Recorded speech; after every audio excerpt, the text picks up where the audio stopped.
Hello, everybody. Just see if everybody's out there in community coin land. I'll wait for someone to come by. In the meantime, I'm thinking about this coin here to give away as my 1921 S. Morgan.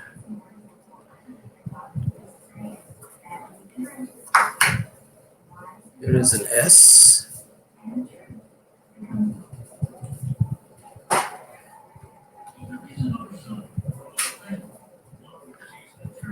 Hey, coin collector. How you doing?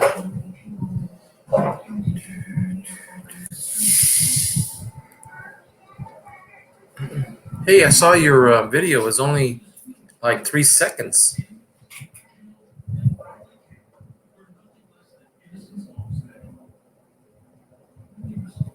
I saw it twice. What do you think of this one? I've had it for almost 40 years. You're sick?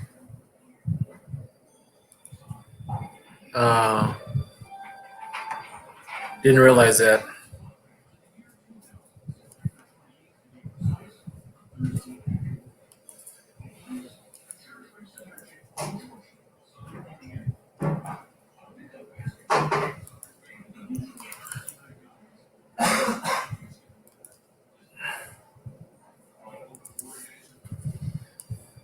Let me change screens. I've been trying my video cam, so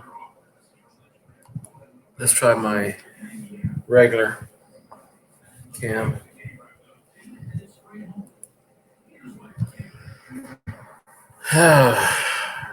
Yeah, I know. My wife was not my wife. My daughter. She was sick over the weekend.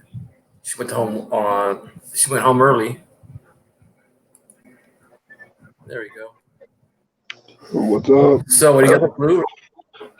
No, Oh it's just no! like a little cold, but it's all right.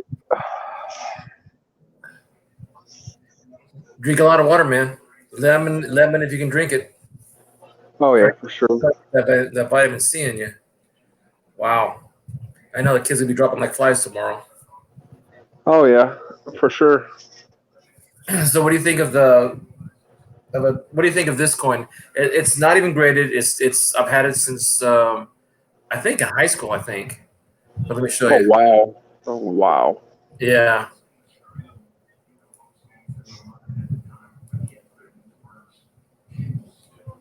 it's 1921 $50. Yes.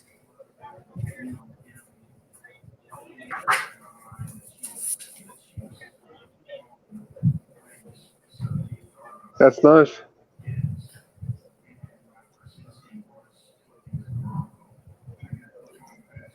Got a lot of detail still, even as old as it is. Oh yeah. But these are pretty sturdy coins. I mean, you can just feel the weight on this thing. Yeah, I used to have one. I got rid of it. You did. Yep. I got two of them. The same year. I don't collect silver. Well, this guy comes in. In those days, we used to have a 89-cent bottle of wine called Thunderbird, and with tax, he'd get one bottle. I'd give him the change, and these are the two that he turned in. And as soon as anybody else saw him come in, they did the same thing. Huh. But he must have had a load of them. Yeah, for sure. There's a friend of mine who I used to work with. I used to work with him at the ranch. He had a raisin ranch, and this is the second one. It's been beat up a little bit.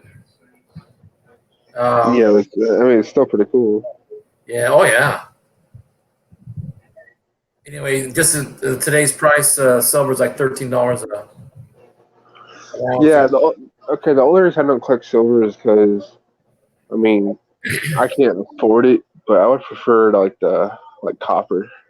Yeah, well, I can't afford silver either at this point. But as soon as I retire and my house is paid off, so that might start to be different next month. But I paid my house off last week, so that's a big chunk for me.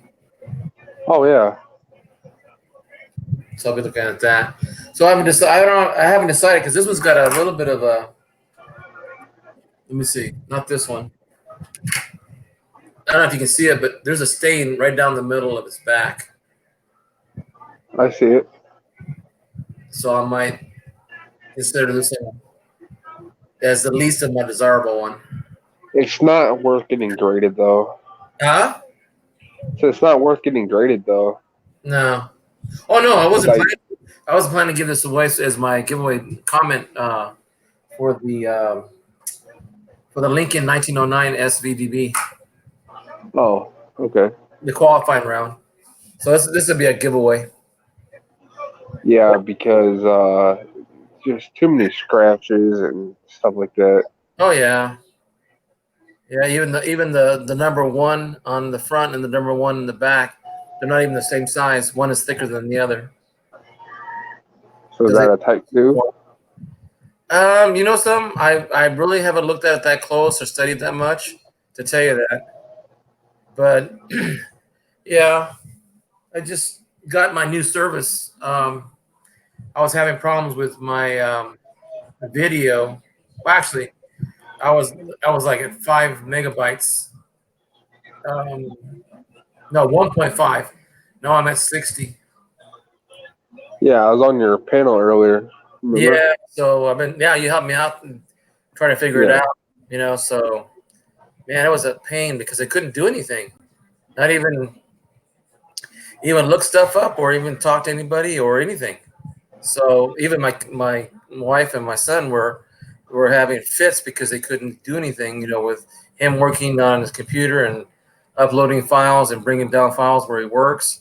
So it was too much. So we thought, okay, we want cable only. We want internet only. We don't want any because we don't watch TV that much, really. Just when we're home, we're so busy all the time that we're not home out, and so we didn't want to get cable and pay for something that we were going to watch. And besides, it's getting dang expensive. Oh Our yeah. our cable is like 160 a month. You know, So, I might be catching what you got right now. It's not a flu. It's like a cold, like you said. yeah. But what time is it where you're at? Must be late. Yeah, it's late. It's 1:10 a.m. Wow. You start school tomorrow early? 7:30, but it's okay. I can't go to sleep anyways. Really? Why is that? Because if I'm sick like this, I just can't sleep. Well, you're gonna be roughing it tomorrow then. Oh, yeah, but I mean, it's fine though. I got 3 study halls, so. Study hall in the morning? Yeah, I got one first period and one fourth period and one ninth period. Really? Yep. I'm not used to seeing myself again on cam, so let me see what I got. Ah, that's what I like. It's automatic already. You got to set up for that. Yeah. I've been looking at more coins, silver coins from Mexico. The gold ones are really really nice, but they're so darn expensive. Even Oh, the yeah. even the 25 pesos is like $1,100. That's going to be a well for me. Probably get to my grandkids. I want to get a Libertad. Yeah, well, we'll see how the price if it keeps on going up like silver is. Somebody was talking about it might go to $25 an ounce. Yeah, by 2020. Yeah, that'd be something, huh? Oh, yeah. That's when everybody's going to get rid of their silver. Hey, you got me interested in that copper coin. Hey, Maya, how you doing? Oh, Mia. Mia. Okay, I'm gonna say Mia. Yeah, that's Mia. Maya. Yeah, you got me interested in that copper bar that you had. Hold on, let me get that thing back out. Mia. Actually, in Spanish, Maya is how I pronounce it. Me, M-E, yeah. But if you want Mia, no problem. Hold on a second.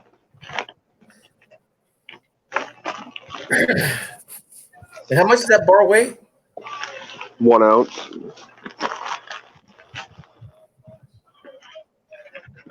If I can find it. Oh yeah, I got it right here. It's right there. Nice. I like that. And where'd you get it from? You said you got it from a dealer, or did you get it from one of the other guys? I got it from eBay on some kind of, I think, bid. I don't know what it was. Did it cost you very much for shipping? No, it costs free shipping. Wow. I like the back. The front is cool, but for some reason the back I like a lot. Maybe it's got more in design and everything. You know, I was watching someone with a silver bar, and they have a certain like a spot on it, like the size of a penny, maybe a little smaller than a penny, and he puts a card over it, and you can see the word valid. So that way, it's like he only buys bars with security tab on it. Hey, Yeah, but my favorite coin out of my whole collection is this right yeah, now. you know, I've never seen a proof on that. That's the first one I've seen, even on cam.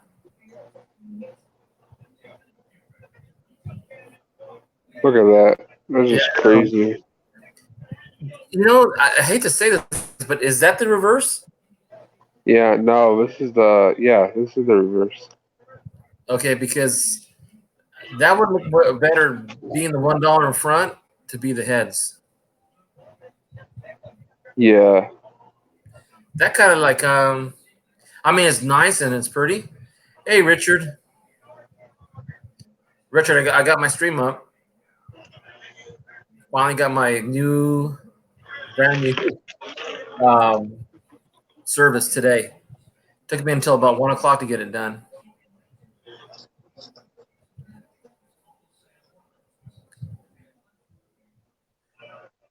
How many bars did you buy of the copper bar?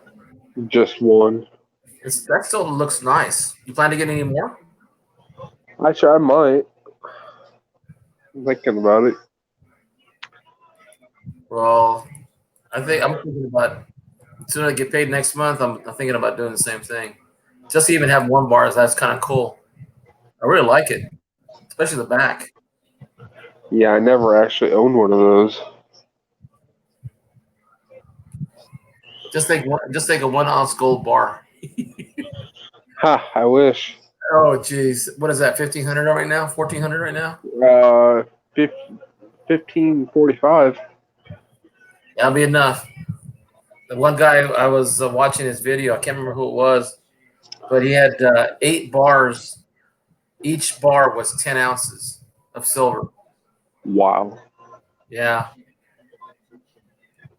and it was almost $18 an ounce. Just rounded off. That times 80 ounces. That's $14,000. Wow. Yeah. No, I'm sorry, $1,400. Is that right? 80, 64. Yeah, $1,440 worth of silver. What about Silver Slacker? He has a lot of silver. You know something?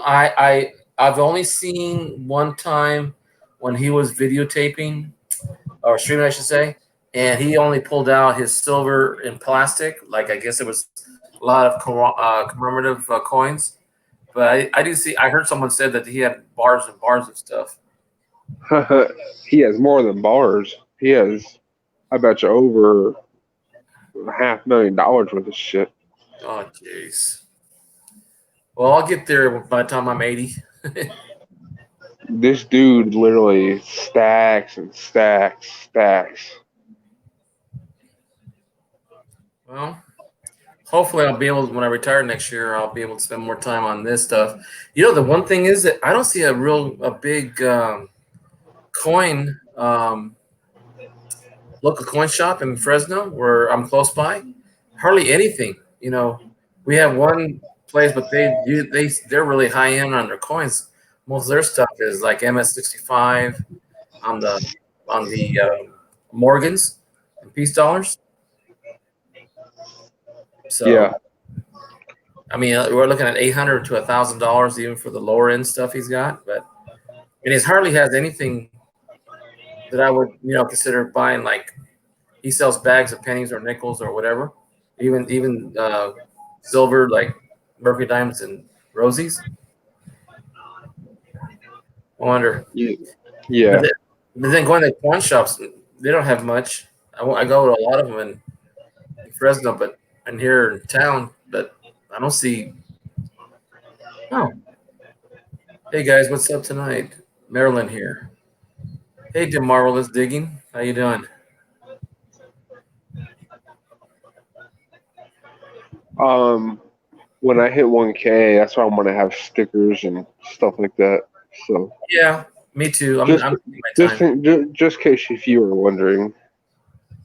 Well, I was gonna do that earlier to get stickers, but you know something? I'm gonna wait until I hit 1,000 too. It just makes it easier. Yeah, Yeah, because which it really does. well, I'm satisfied talking to just Richard and you guys and the Cajun and the people that I've gotten to know a lot better. I've exchanged phone calls and phone numbers, I should say, to each other. Yeah,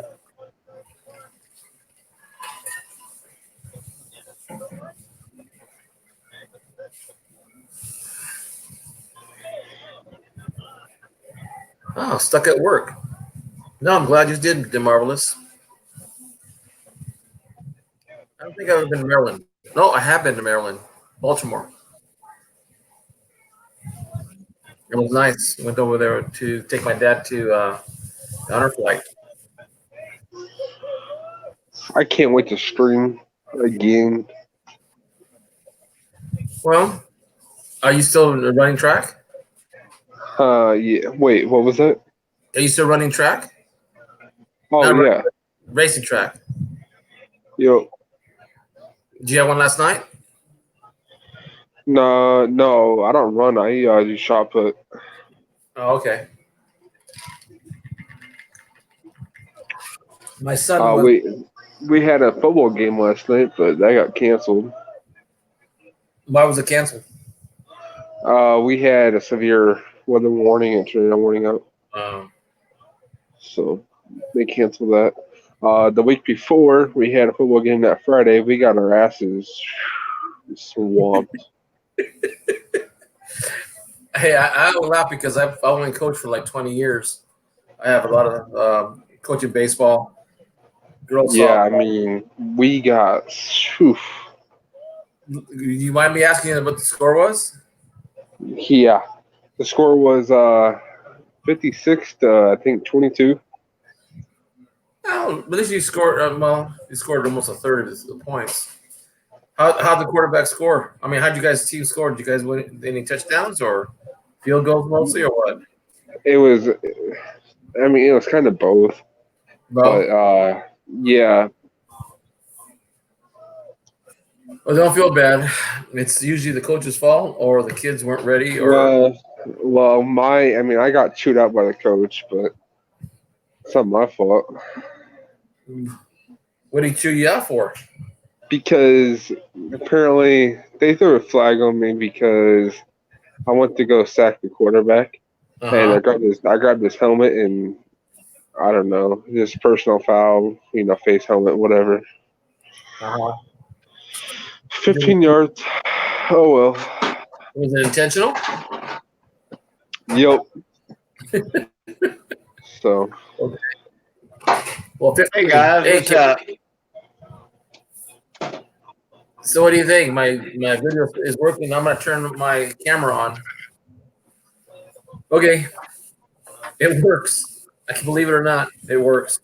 And you're actually not lagging. No, not even that breaking up. But the worst part about it was I keep hearing crackling sounds, and now it's pretty smooth. And the camera in here is it's a little fuzzy. Um, Cajun's really good. I can see his well defined. Hey, Hector, Yes, sir. look to the right on your StreamYard side. Look to the right, and you're going to see the little bitty boxes. Hit those little 3 boxes or 2 boxes, the small ones. To the right. Yeah, look in StreamYards, Uh-huh. and you're going to see the little peoples. Click on the little 2 little small peoples There are no small people in my yard. in your StreamYard. Yeah, like for camera features. No. Okay. I see Do you private brand, banners, comments, Ed broadcast, you on YouTube. look above me and you, Okay. or below? Look above or below. You're gonna see some little bitty boxes. But I don't see them. Really? No boxes. I'm using just the basic chat setting. I'm on basic also. Huh. I don't see anything. I see live viewers 5. I see where it says live 21 minutes and 40. There's gonna be some little picture frames. You're gonna see a big square and a couple of little squares and all that.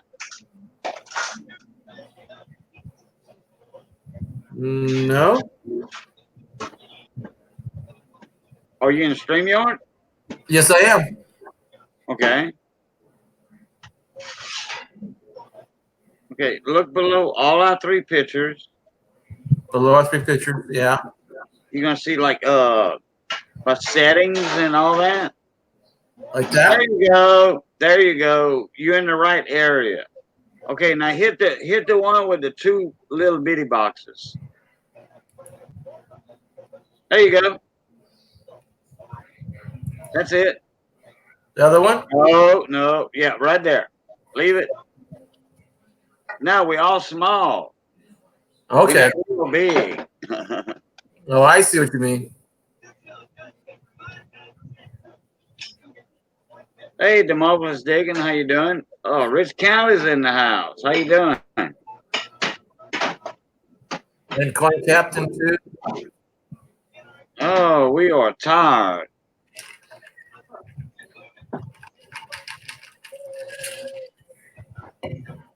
Having my lemonade. Talk about a day over here. Barbecuing and house guest company over for our anniversary. Hey Mia, how you doing? Yeah, I heard the ladies in the background. Yeah, like I said, it's a little noisy over here. I wanted to show you something. Nope. Oh, Dallas dropped out. dropped out. Yeah. Okay. I wanted to show you something. I wanted to. That's what I'm gonna give. I think. Right. I mean, it's got a few nicks on the nose. But it doesn't matter. Yeah. Yeah, I saw that earlier. Oh, you did? Okay, good. I wasn't sure. I was watching before I jumped in.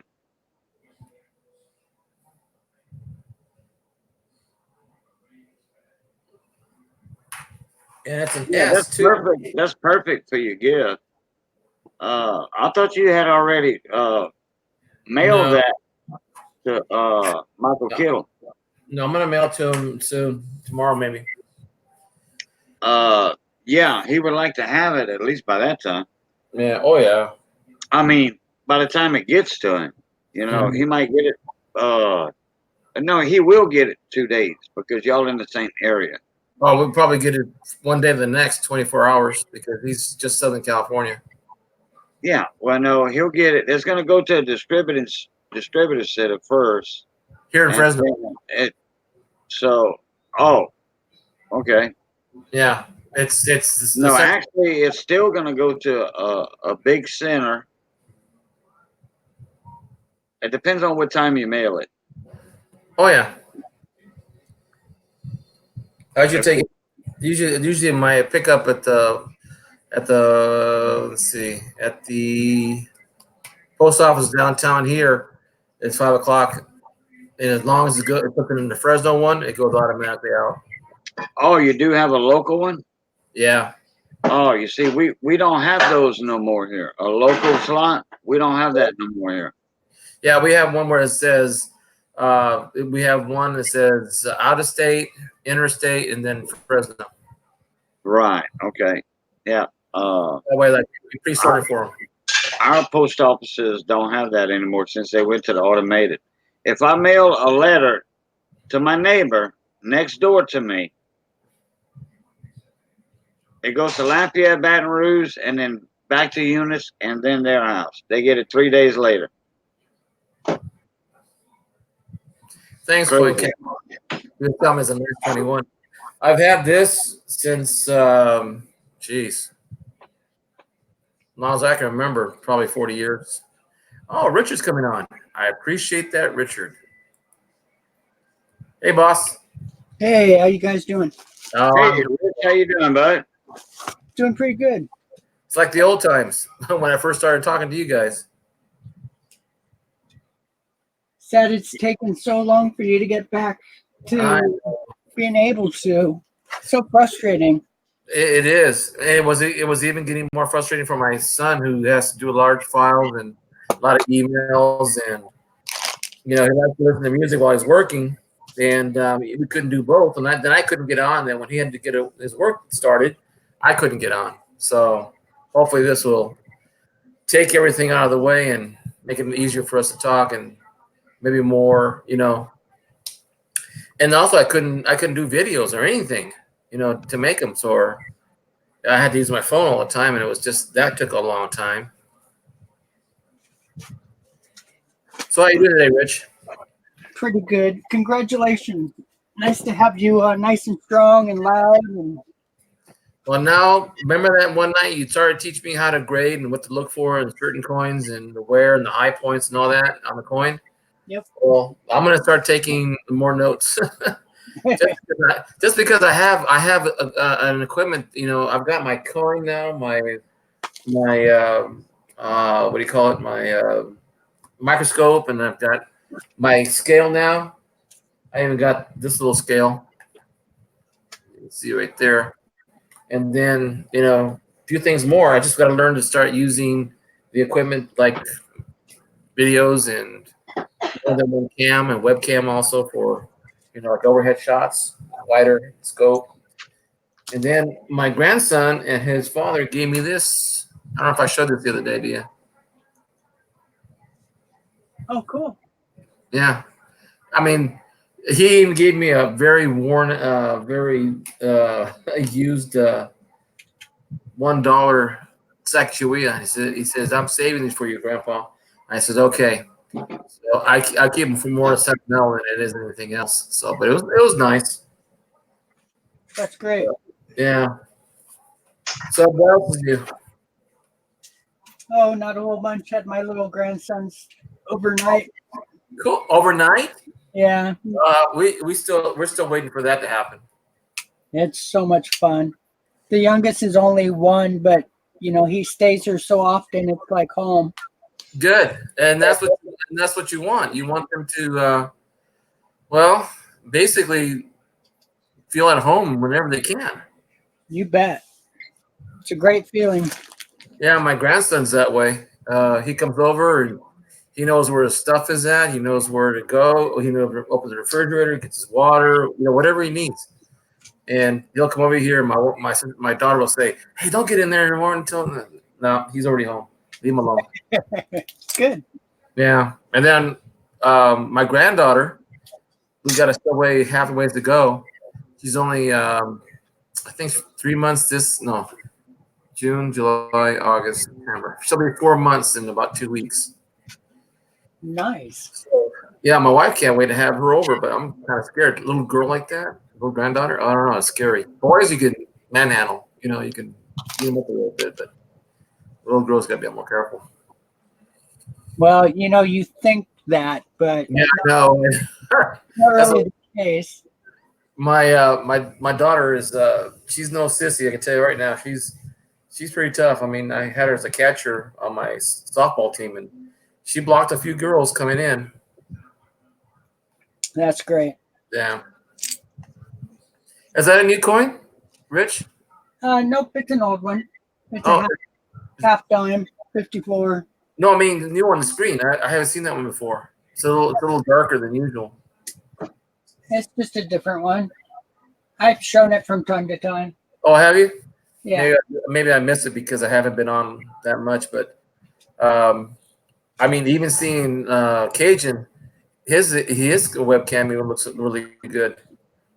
I want a laptop. Oh, you on a laptop? You I'm must on have a my new. I'm on my wife's laptop, and I'm on the. I got a webcam plugged into it. What kind of webcam do you have? One of them cheap little $19 ones that I bought a while back to live stream on my computer.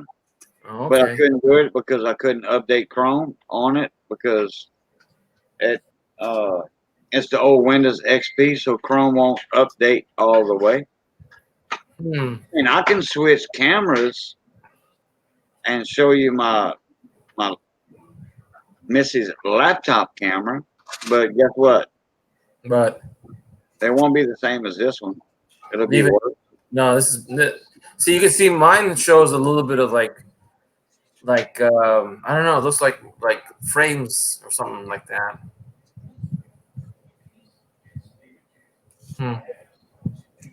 Well, it's interesting that I'm able to do this.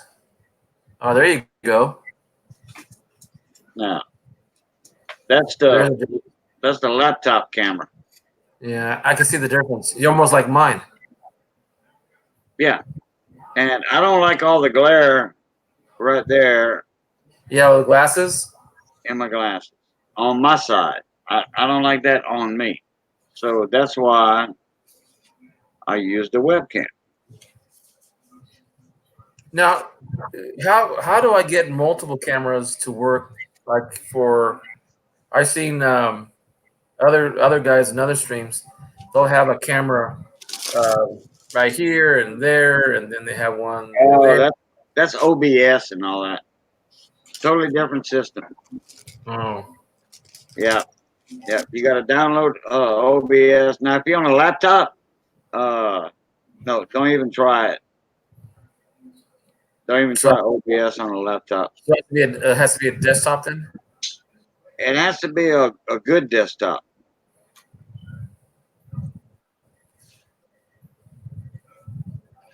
I picked up a DB Power 4K HD camera off of Amazon that will stream, and I believe it's $39.95 and called Action Cam. Awesome by USB. Let me write that down. That sounds interesting. DB Power.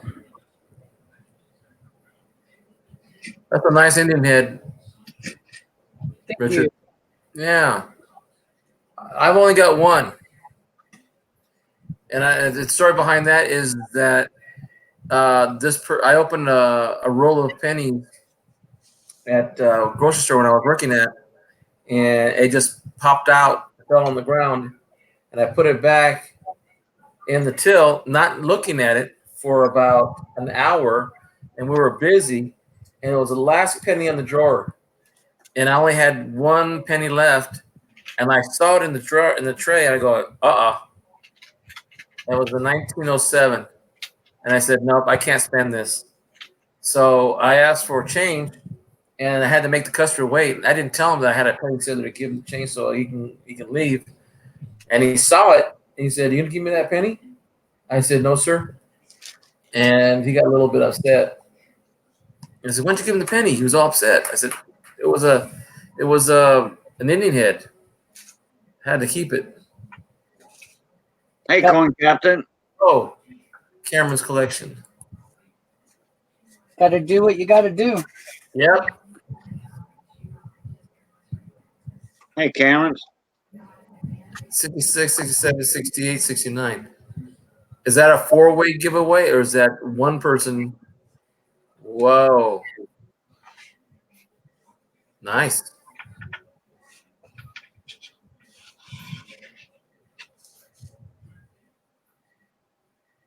One person receiving 4 halves. Wow. Well, how you doing, Cameron? He's on mute right now. Yeah, he's still on mute. Yeah. We got our music on, man. I'm not trying to hog it up with the audio, you know. No, you need to talk about your giveaway, though.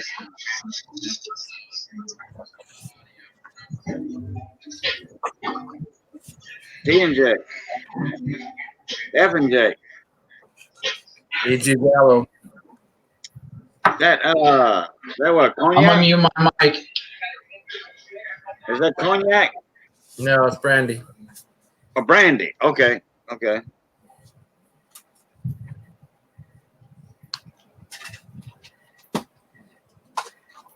Yeah, we usually don't show brands of stuff in streams because it might give Hector The a strike. community strike.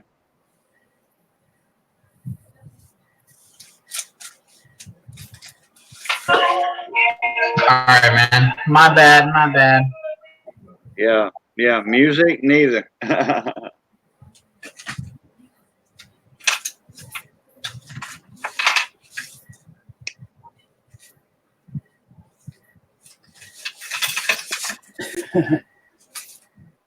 Just found where all my missing coins are. Nice.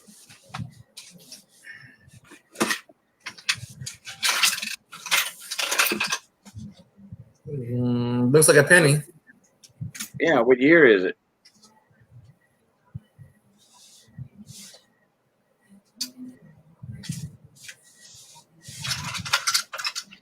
It's not a penny. Yeah, it's a penny, but he's like no idea what date it is.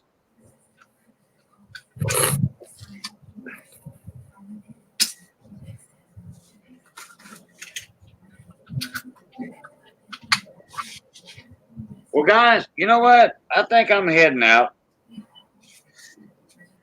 Alrighty, Casey. All right. I'll check y'all out later. Sounds good.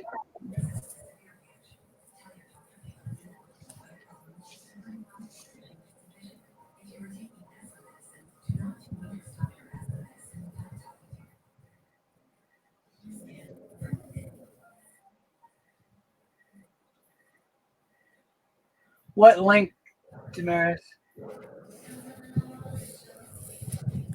Okay, he's giving away a second. Looks like a 53 Benjamin. Or 51, sorry. Hello, Lincoln. How you doing? Lincoln's in the house, Richard. Oh, Lincoln.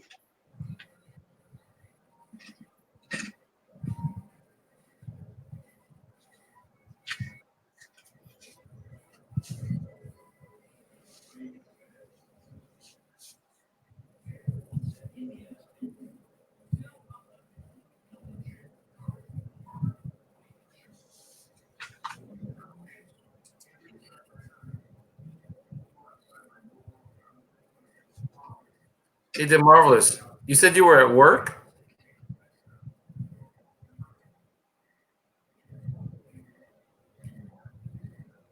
I'm under this fan and it's really getting my eyes watering. I thought I wear a hat. I wouldn't get the wind in my eyes, but I'm still getting it. Wow, 1937.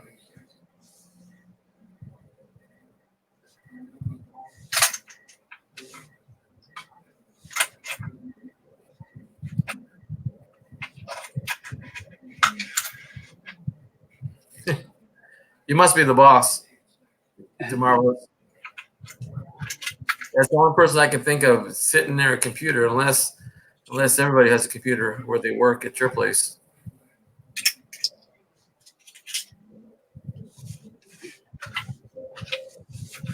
Oh yeah.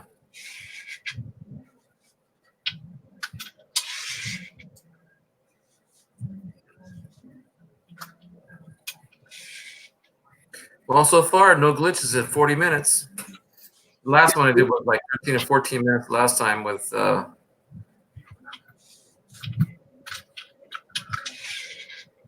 Did you run a test to see if your upload download speeds? Yes, 60 down and 5 up. Oh, fantastic. Yeah, 60 was the max, but it's hovering around 49 to 51. Yeah, and it's the other one for the streaming, the 5. Right, and that one hits about. That one's been pretty consistent: 4.5, 4.4, 4.2. And the guy said I have it since my box right here is closest to the hub, so that's why mine's so good. But I can't figure out why AT&T won't. Oops, I said it. I can't figure out why AT&T wouldn't upgrade the structure in the area. Proof quarter looks like.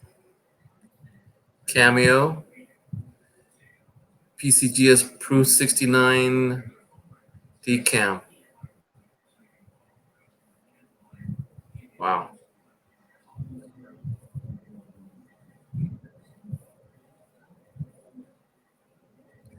San Francisco. Jeez. It's nice.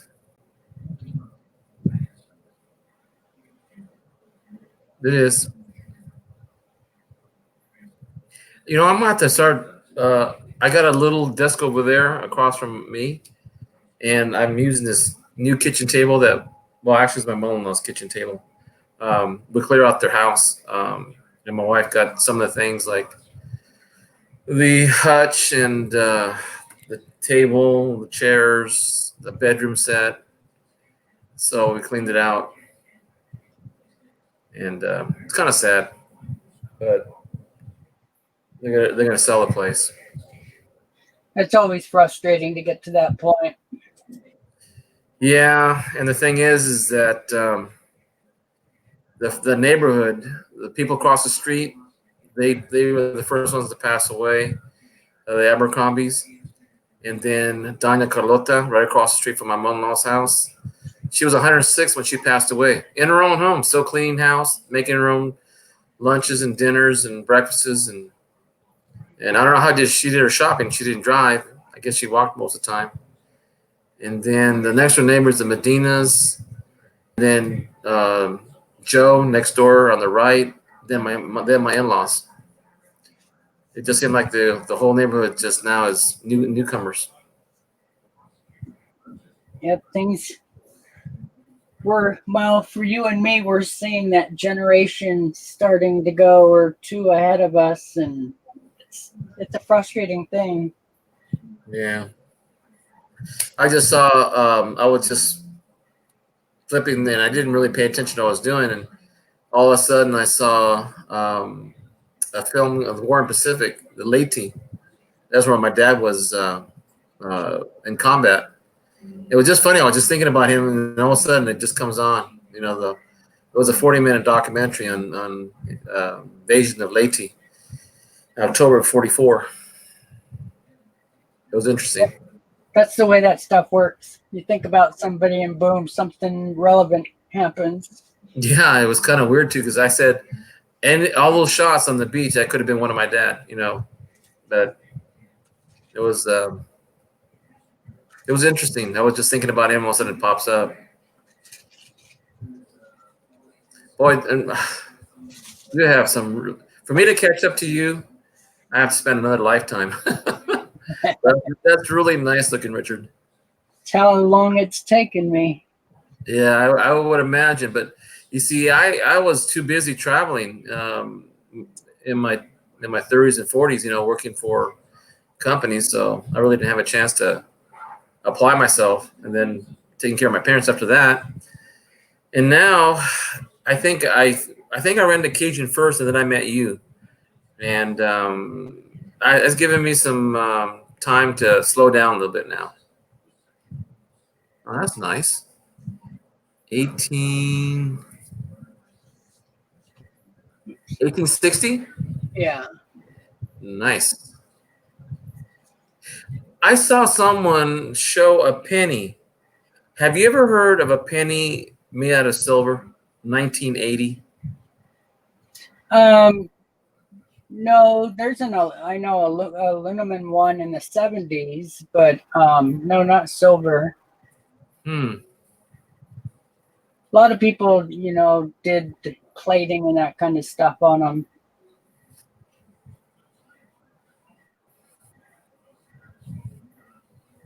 That could be what it is. You ran into who first, Hector?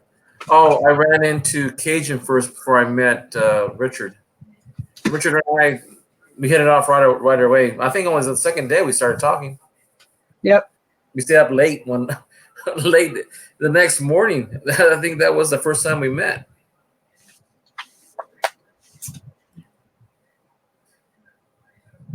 $106? Who's 106?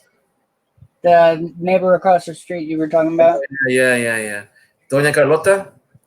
Yeah. My kids remember her distinctly because my wife and her mother we always had barbecues, and every time we had a barbecue, we always sent food across the street, and the kids were always saying, "Can we take a plate over to Doña Carlota's?" And sure enough, she's been gone now at least 15 years, so I figured she was born 121 years ago, which makes it what, 1897, 1896? Wow. Is that a silver coin, Rich? Yeah. Boy, that's got a nice shine to it. Yeah, it's mint state. For being 139 years old, it's excellent. Is that Tony on the right? Yeah, there's a little bit of toning. It's almost like There's- yellow. Well, there's Oh, okay. some this is a half dime, and it's just got some odd things from the mint kind of hazed it over in certain spots, but in hand it's really nice and brilliant. So the term half dime means a nickel? Well, because it's silver, it's a half dime. Okay. And the size is of a nickel? Well, we had the nickel 1860s, I think is when that started. Uh-huh. So I haven't been doing my type coins for a long time, so I'm out of step with my dates. But just a second, I'll get it for you. I like the floral arrangement around it. Yeah, 1866 was the first actual nickel out of nickel. But there was a 3-cent nickel that was 3 cents, but made out of nickel. That was 1865. Lincoln says that he's half asleep right now, I guess. Good pick up on that mint scent, Lincoln. It's late for Lincoln. Yeah, he's back. He's in Alabama or I know he's several hours behind us. yeah. Well, it's so early for when I streamed here. I wasn't planning on getting anybody except for just to talk for a little bit, with Cajun, because I asked him a question too about since I couldn't upload anything, I couldn't do a video. I started just learning how to do a video on my laptop to get it ready so I could send it tonight or tomorrow in the morning.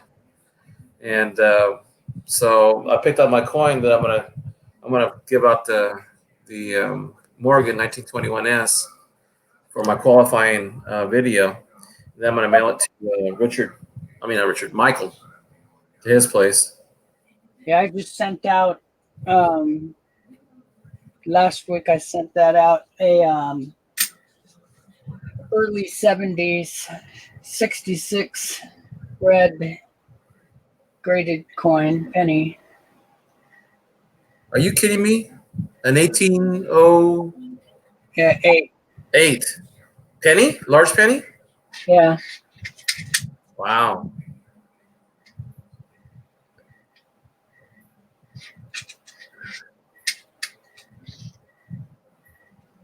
Yeah, I've got a few right around it. I've got one 1799 and 1800, 1801, 2, 4, something like that.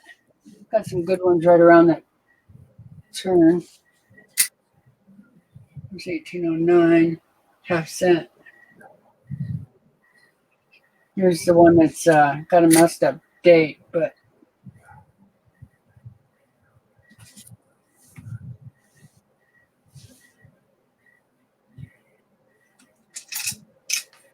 yeah. Oh, did you see how much your nickel went for on Phil's? No, I didn't. That's too bad. You need to go back and watch. You'll be shocked. Okay, I will. Don't tell me the price. I won't. I can be shocked later. I'm glad it went well. Yeah. That makes me feel good. Yeah, good. Yeah, you'll be thrilled.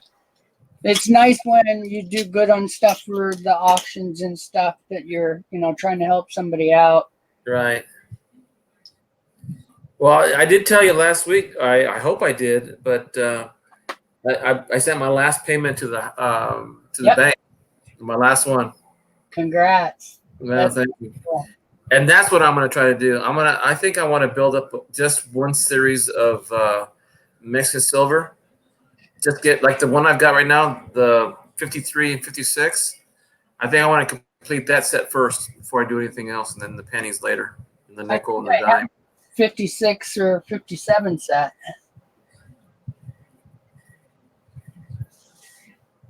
Oh man, it's 1 a.m. over there. What time? Where's the time here? 10. Almost 11. Okay. Well, I'm so glad. I mean, even my webcam or my microscope even shows up really nice. No hesitation. No frames. It's a little slow on the motion, but when they're still, it's crisp. That's great. Yeah. Now I'll be able to brag a little bit by saying, "Hey, I got a scratch on my my coin." I can say why. I noticed also that this one here is not the same size as this one, so that must have been hand carved or something. And that 2's kind of odd looking. Yeah, I'm not sure on the 21s the way it was. I have a lot of Morgans, but pennies and nickels is my forte. Well, here's my second one I have. It's a 21 also. See, it's almost more uniform there. Yeah.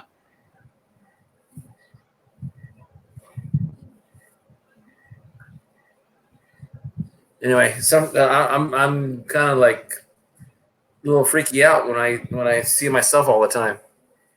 After a while, I'm going, no, I can't see myself all this time. No. I'm glad I don't have to deal with that. Yeah. Well, I'm gonna with you and I mean, if we talk to each other, it'd be probably by ourselves. But like right now, I'd rather keep it this way for right now, just in the coins. Yeah, I don't reveal my identity. I don't blame you, Richard. Even my daughter. Oh, my daughter saw us the other day on YouTube, and we're talking. And I asked her how come she didn't say hi. And another time that I was talking to Cajun, her name was on there, and I said, you should get your name off and just put something else, like an ID or something that's different. So it won't. Oh, I don't know what's gonna happen. I said, you never know, Mama. That's what I call her, my daughter, Mama. Yeah. I'm shocked people give their real names on here. It's first Yeah. I understand that's no big deal, but when they were giving their full name, especially some of the younger kids, Yeah, I'm kind of leery even having kids like earlier.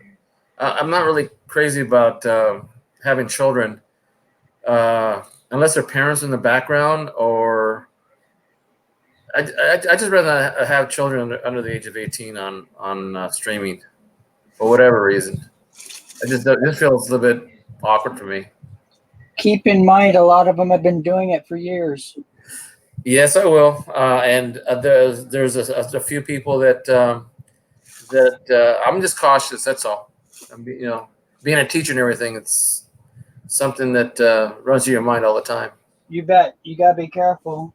Yeah. And even when you're completely following the rules and all that, it can still bite you. Richard, I could tell you stories. I know. I was actually part of an education, well, not the board or anything, but I was one of the helpers, and it was shocking all the stuff that came up. And that was years ago. I can only imagine what it's like today. Yeah. Well, I mean, I never meet with one student at a time. It's always, within the teacher in the room, or the door's open, or we stand outside and talk. I never close the door behind me. Just things that I've observed and heard stories that have gone out of hand when it was just simply, an observation that they don't watch themselves, especially the young guys. Oh man, some of the guys that just got out of college and they're teaching the high school girls. It's not a good thing. Let's put it that way. Yep. No, I've seen some of that. Boy, that's really a nice one there, Rich. That's a 722. That's 72% silver. Really Yeah. nice. Yeah, I like those. Oh, 1939. It's in great shape. Yeah, it really is. 20 centavos. I could never figure out why they put 20 centavos instead of 25 cents. I guess they had a reason for it. Yeah, I don't know the answer to that one. I see it all the time. Mm-hmm.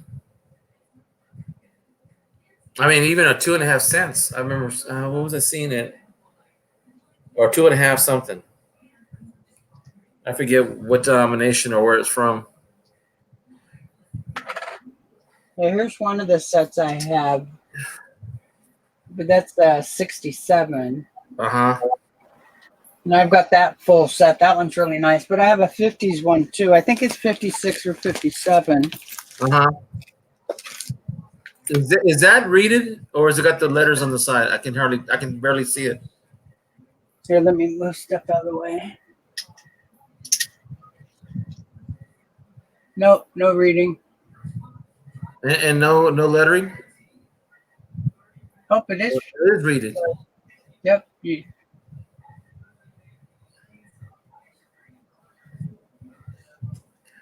Strange. The coin capsule makes it look like it's not. You only see it when you get turned just right. That's a cool one. I like this one. Yeah. Did you see the 1 ounce Aztec calendar in the back? And I think it's Hidalgo in the front, or I should say in the reverse. But the Aztec calendar is in the front. Man, and it's probably a good 5 ounces. And somebody had it. I'm trying to remember who was the channel, but that thing is really awesome looking. I was thinking about getting that one, but I don't know. I'm gonna start planning my purchases in the future. Yep. Start a list. That way you keep changing your priority and really figure out what you really want. Mm-hmm. Well, like I said, I want to finish filling my books. I want to replace all my coins with better grade coins and replace them, and start there first, and then start organizing. I really need to do is is organize a place where I can just do all my work, because right now I'm on the kitchen table, my mother-in-law's kitchen table. We moved it from her house to here, and then I got a small desk that I'm. It's just organized so that it'll be out of the way, and then I got a whole bag of I got a suitcase of coins that I have to, sort, and just have to have a good plan for it. Ooh, nice buffalo.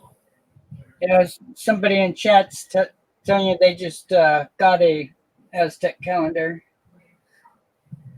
Yeah. Ooh. What size the marble is? How many is it an ounce or larger?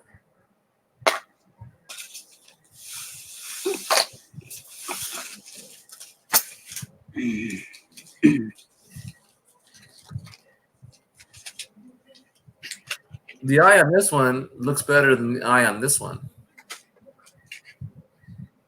This one looks like it's been. That one looks odd. Yeah. Like it's got. Like it's. Let me Like, see the other side of that one. I'm sorry? This one here? Yeah, let me see the eagle on that one.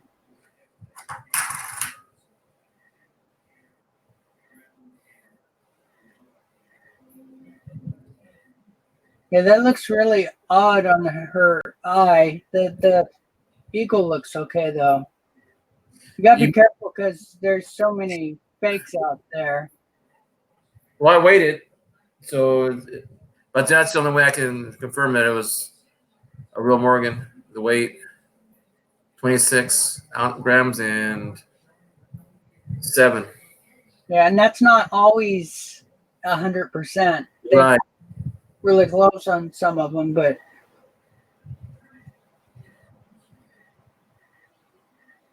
That is like really different. I'm glad I got my scope, because I never really seen it until right now. yeah, it's like a weak strike in that area, but the rest of the coin shows up pretty good. That's strange.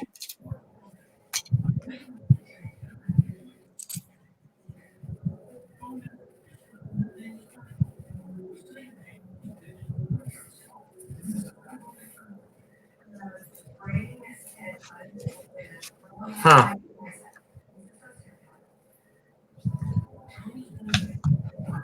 I remember the Buffalo nickel being a 3-legged in the back on the reverse. Yeah, that's a nice one to have. Yeah. Michael showed one off. He did. Ooh. Yeah. Nice.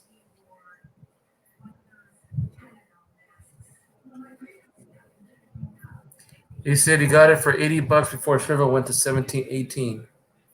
They also have an Aztec in 5-ounce copper rounds.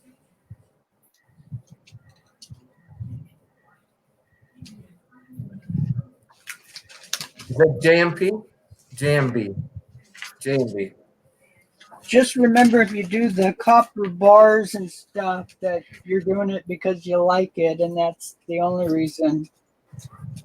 I saw one today with Dallas. It was pretty nice. Yeah, that's why I was mentioning it. They're neat and stuff, and if you want to own one, that's great. But collector value, of course, is 0. So.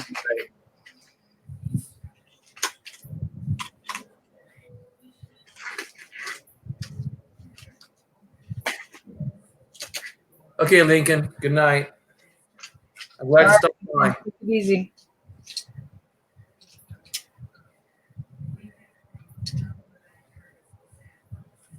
Ooh.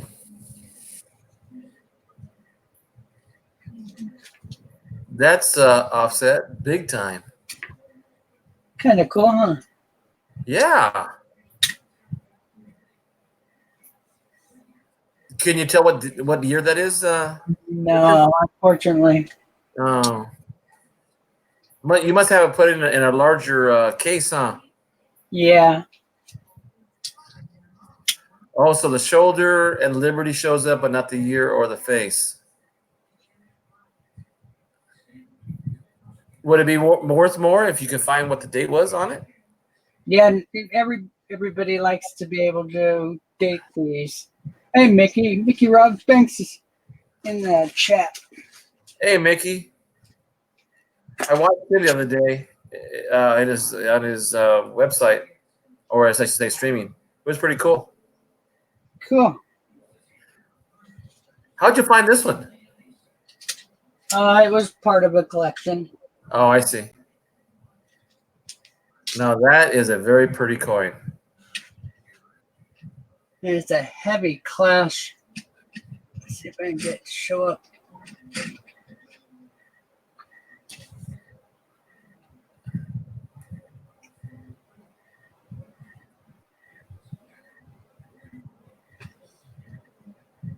I've never seen one up that close.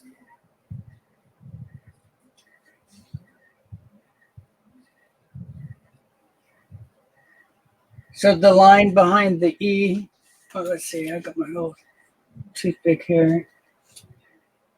So that line right here is part of the face. And there's a lot more here. It just doesn't show up too good on this camera. It's a really great clash. See the nose? Oh, yeah. Now that you pointed out. Yeah, and the forehead's there and everything. It just doesn't show up too good. I love those wheat stalks.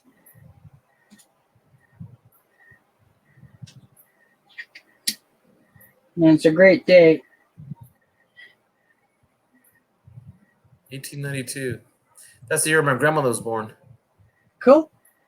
Yeah.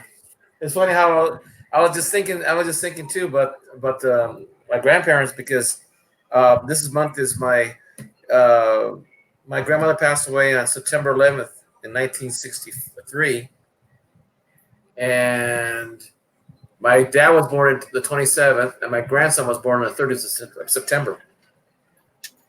Cool. Thanks, Miss.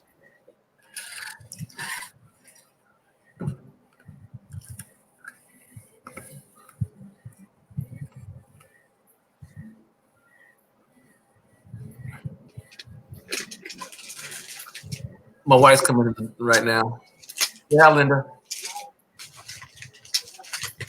My wife says hi and good night.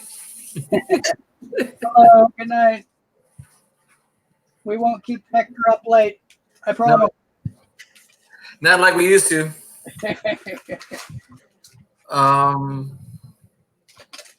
Is that the face and the reason? Is that depicting the Greek? No, it's Liberty. Okay. Looks like a male though. Let's see here. Well, that's Mercury. That's right. This is the barber coin. Oh, I see. So yeah. I like the design. I can tell turn of the century fonts because of the design of this the one dime.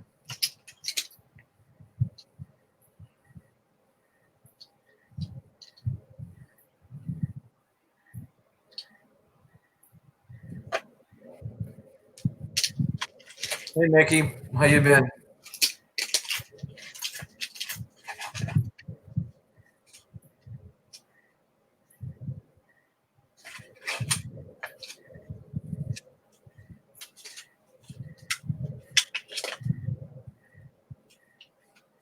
There's still some toning there on the side. Yeah. What do we have here? 18. Oh man. 1816. Liberty.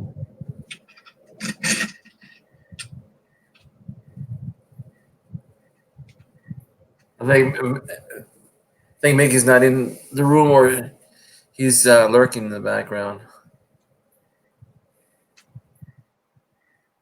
Richard, do you know which is the first coin issued by the colonies? Not the colonies, but the first U.S. coin.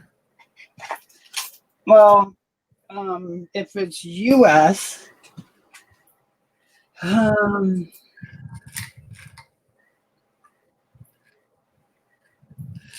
1793, 93. I think.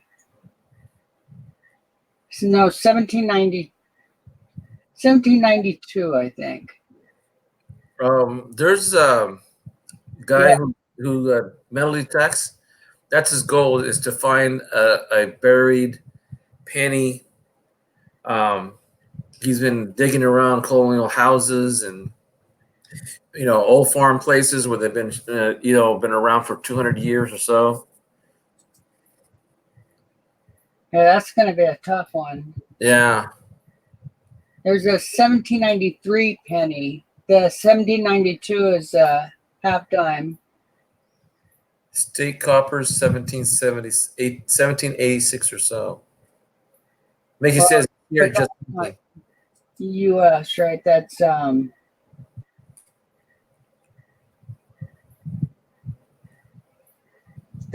colonial, I think.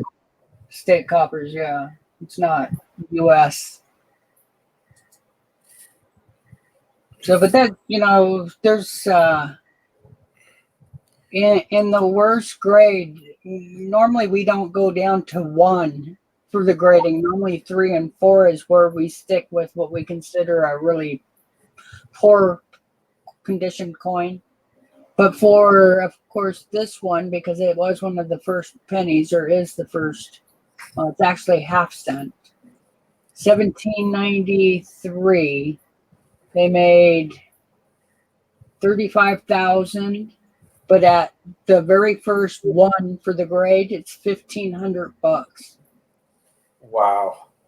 Yeah, that'd be a nice find. 9 when you get to find 12. Oh, and they actually have a red brown one, but it's over 200 grand.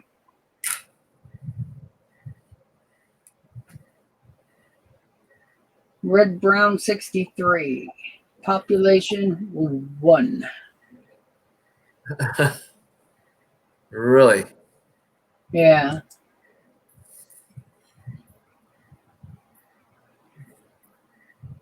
I have this coin in a proof case. This one I found on that $500 of coins half dollars that I went through.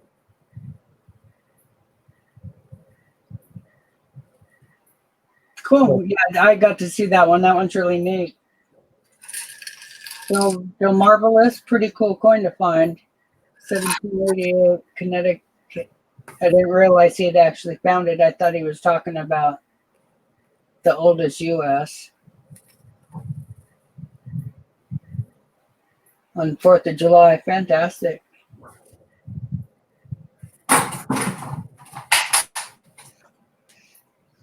Yeah, I'm about to do a giveaway, I think tomorrow probably, for my channel for the SBDB giveaway. So I haven't figured out exactly what I'm giving away yet. Well, I'm going to give away the 21S Morgan. It's the only thing. That's the only thing I can really think that's worth more than $10. Here's that proof. Well, are you giving that away on your channel, or are you giving it to Michael? Michael. Okay.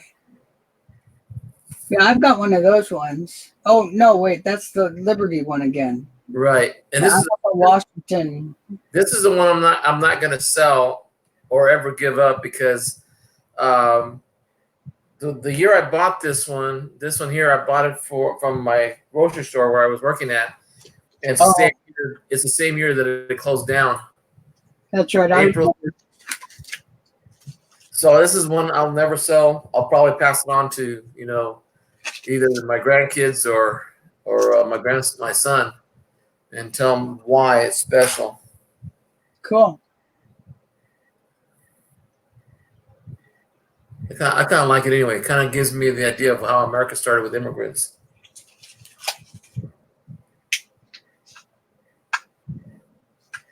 And it's proof. I mean, it's not a hugely valuable, but it's I think it's my only proof I've got. Really? I Yeah. thought you hadn't. I mean, I've had proofs before, but this is the only one I've kept over the years. I've baby diapers and a few other things that I sold just to. I mean, I didn't sell them at face value. I sold them at the time what they were worth. But even my dad, he did that a few times. I remember him selling his books of coins he's been collecting for 50 years, and Dad was 93 when he passed away. I don't think I have any of his books left. No, that's too bad. No, and I should, and I told him he should have told me. I would have bought him more than face value, or at least given him, whatever price of silver was at the time, because he had quite a few silvers, a lot of Roosevelt Mercury dimes, Standing Liberties, Walking Liberties, Franklins. He didn't have too many Kennedys, but he did have the earlier Benjamin's down.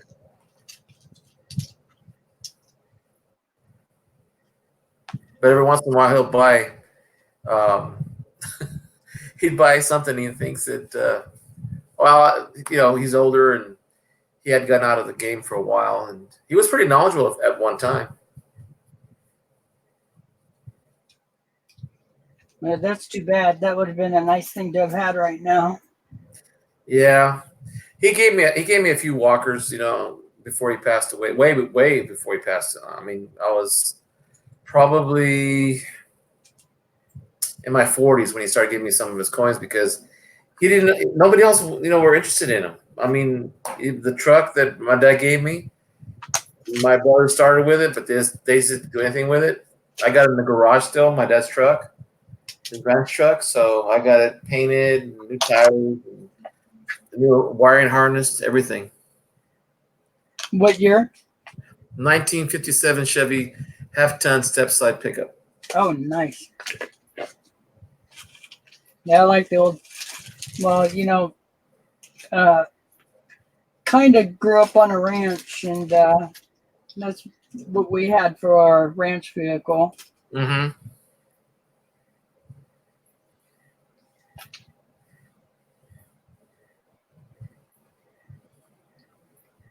Yeah, it's funny. One of the bullies in school in the beginning of high school drove a 59 Ford, the original pink or pinkish. I'm not sure what color it was. Uh-huh. I think that's why he was a bully. He ended up being a nice guy after the two of us knocked heads. But I remember doing all kinds of stuff in that truck and getting everybody giving us such a hard time because of its color. But those old trucks, boy, they're so solid. I remember he rolled it once, and we just rolled it back over. Mickey says he just found a 20-degree rotated die Jefferson nickel. Cool.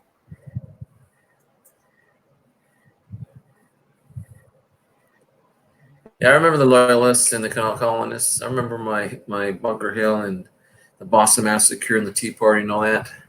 As a matter of fact, one of my favorite movies is National Treasure with Nicolas Cage? Yeah, that's a good one. Yeah. And then he did them after that, didn't he? Or is that the first one? I don't remember. I know I think there was just two. Right. But I kind of like that kind of stuff. I like Goonies and I mean the movies nowadays are good, but I still like an old fashioned one. Yeah, they don't make them like they used to. The neat thing is when Wizard of Oz came out, there was like 4 or 5 major movies that came out all that same year. 39. Right. Gone with the Wind and East of Eden on the water. East of Eden and what was the other one? because they were major movies, and all of them went head to head. It's sad that they had to go against each other's, but pretty interesting. And neat to see the colorized start then with Oz. Well, it was Gone with the Wind, Wizard of Oz, Mr. Smith Goes to Washington, Stagecoach, Ninochka, Wuthering Heights, Oh, that's right, Wuthering Heights. and Dark Victory, Goodbye, Mr. Chips, The Women. Those were all in 1939. Hunchback of Notre Dame, Yeah, The Age of War Rings. major movies. Yeah. Gunga Din, Young Mr. Lincoln with John Ford. I don't remember that one being part of it. Cool. Yeah. Destiny Rides Again. I remember Gunga Din. Yeah, me too. Love Affair, Drums Along the Mohawk, Of Mice and Men. I remember that one. Yeah, that one was pretty intense. Yeah. Wow, there's a whole bunch of them. Yeah. Kids in Arms. So Alive as Elizabeth Essex. The Other Thin Man. Bo Jest. Jesse James, Dodge City. Son of Frankenstein, 1939. yeah. Little Miss Princess. Wow. My grandson and I watched Wizard of Oz today, and I always have him watch the behind the scenes stuff because he's just 3 years old, and Right. to watch the witch stuff and the flying monkeys kind of freaks him out a little bit. So keeps him cuddling with me, which is great. But then I Right. show him the actors and actresses behind the scenes without their makeup, and just eases it up for him. And today I did a little video of him pouring water on the witch while we played the movie, so it looked like he was shrinking her. So that went over big for him. Well, for me, I think I even like Halloween better than I do Christmas. And my grandson's into the Halloween big time. He likes Goosebumps, so I read him Goosebumps when he comes over. And That's excellent. yeah, so I'm gonna decorate the front of the house like a cemetery. Yeah, both my daughters. That's the holiday. Christmas is fine and dandy, but Halloween they are completely decked out. And my oldest goes to Disneyland for Halloween every year and has since she was little. And yeah, it's pretty neat. We do the offering, the altar for our ancestors. We also go to the cemetery. We do Dia de los Muertos and Saints Day. We'll go to Mass on All Souls Day and All Saints Day, and we'll do ofrenda, which is it's the Indian part of Mexican culture where we sort of like jest death and we honor our ancestors. So how do those holidays line up? Which one comes first? The first one is All Souls Day, the day before, and All Saints Day is November 1st. Interesting. Mm-hmm. And then we put all our family who passed away that were close to us. We put them on a table, and we put their favorite foods, their maybe an article of clothing, maybe their jewelry, a watch, a beer, a bottle of, and then we light candles for them, and we've been decorated with flowers, and then we go to the cemetery and we'll have dinner with them or lunch. Some people play mariachis. They have they'll play their favorite songs. They'll remember it by that way. Yeah, I love seeing that. Have you seen the cartoon Coco? Yes, it's close, but it's not close enough. Well, I think, if you're in the right area, it's pretty close because isn't it really generalized or, certain areas are stronger one way than the other as you go through Mexico and Yeah, well, the story is basically the same. It's just that the songs are not traditional. They don't play them, and most of the songs that they do play are traditional because they're all through Mexico. The only difference is the ones that are closer to indigenous people, the Indians, the tribal ones, like in Oaxaca or Colima, places like that. There's more indigenous people play the part of their culture. Um, my family's more European, so it's a little different. They have more mariachis. Down there, they have their own bandas, so it's a little different, but basically the same. La Llorona is the same way. It's different. 1919. Yeah, I loved seeing that. Coco is just neat seeing, some. I know it wasn't exact, but at least, it was a pretty nice representation. Yeah, we saw it. We heard it in Spanish. We didn't see it in the English version. Well, I understand a little bit here and there, but it wouldn't have made enough sense for me. Yeah, I know. I know what it feels like. When I was a kid, I didn't understand English. I got messed up all the time. Yeah, I do good if I can slow it way down, but man, most of you guys say everything so fast. I'm lost pretty quick. Well, actually, talking in English and talking in Spanish, I should say speaking in English and speaking in Spanish, you have the same rhythm. It's just that your ear is not keyed into the natural rhythm of each voice. Especially if you think it's fast, it's just that you're not catching up with the rhythm. Just like if I talk to you right now, Richard. Hey, ese es buenito. Mira nomás, de 1912. Libertad en Dios que nuestra. What's it, trust? Yeah, I'm trying to remember what trust is. I get caught up sometimes or I forget the words. 1912 y Philadelphia. Huh. Libertad. It's nice, Yeah. Benny. When I was little, the only time we knew exactly what was being said was when the great grandma was swinging her cane at us and chasing. That Spanish I remember, and we weren't allowed to repeat it. Yeah, well, I can tell you what those words could have been. Yeah, she was a mean grandma. Yeah, my grandma, God rest her soul, she's been gone since 61. I did say earlier that she was a 63, 64, but that's not true. She passed away in 61, September 11th. And I remember going into her room, and she always had everything dark. I mean, I guess towards the end, the light would really bother her a lot. But I would go in there all the time, and it didn't feel scared. I just felt, nice, And one time I told a story to my godmother, and she said that I saw it dark. Wow,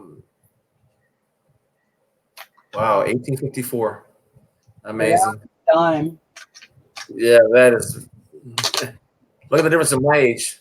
1921 versus your age, 1854. Unbelievable.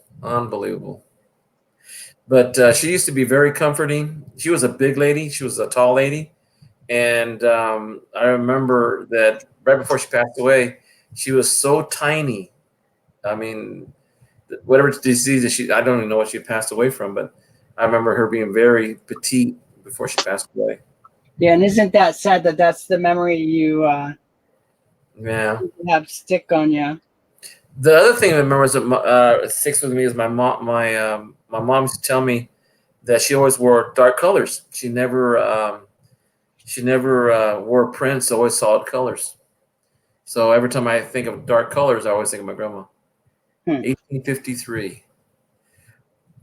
And that one's got all the stars are full. This one. Well, I'm looking at the shield. You can actually see Liberty on there. Yeah, let me get a little closer. Wow. Isn't that one of the areas that gets worn down first? Yeah, the shield is one of the key spots you want to look. I remember you telling me that last time. And the stars, see how the stars have those lines all the way through? Oh, you mean between each of the what's called rosettes? All the rosettes? Yeah. Kind of makes it look more like a flower than a star, and that's what you want to see for extra fine. Okay, so if what if half of the stars didn't show the lines that separated the rosettes rather than the other side? Is that too much wear too? Yeah. Then you drop back down to fine. Okay. So are they more pronounced when if you looked at them like say an AU-58? Oh yeah. Oh, okay. The moral says his future son-in-law is a business major. He's a second generation American, but his father was born in Mexico. He has a problem speaking Spanish. I wish I studied Spanish in high school, not French. Well, actually, the marvelous, I can understand French because I do speak Spanish. So if I said queso va is the same thing as queso va in Spanish. So it's the accent that makes a difference. But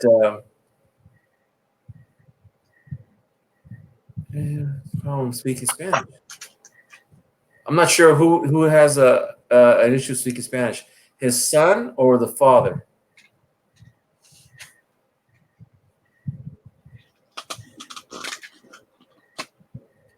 You know, sometimes Rich, Latin based. Yeah, it is Latin based. Rich, I remember telling kids, I was teaching an all Spanish class, all newcomers, and they heard me, and the first thing he said, it's in English. I'll translate in English. They said, "Look at this teacher; doesn't even speak Spanish. He's over here trying to teach us Spanish."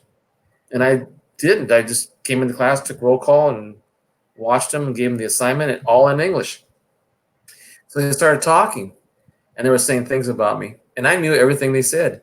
And the problem is that at the end of class, about 5 minutes before, I gave them a lecture. I said, "Don't you ever expect Americans who speak one language, and you suspect that, you assume that that's the issue." Mm-mm. Boy, you should see their mouths dropped. Oh, I bet. Yeah, it was wonderful. Okay, this has got to be better than an AU-58. Oh yeah. I was going to say I can't be specific, but I'm what I'm doing is I'm studying a lot of the pictures on PG. What is it? PGCS? No. PCGS. Yeah, I've been looking at the photos, and I can tell a little bit in general, not in specificity. Yeah, and it's really tough. You got to kind of pick, like, just doing AU, the beginning to the end of AU grades. There's a lot of differences, and it's tough just to learn that part. And how come they don't have numbers between like 55 and a 58, like 56, 57? It's the way A&A, and that's something you need to get is the A&A book, because that's a book of grading, and it's part of what PCGS goes by. I don't know lately exactly what they're going by, but it's kind of like the standards. It's A&A grading standards for U.S. coins. And it's a great book to get because it gives all the little specifics that change the grades from one to the other. The Marvelous says that he has a question saying 1903, it has to be an MS grade. I said, yeah. Oh, look at the back.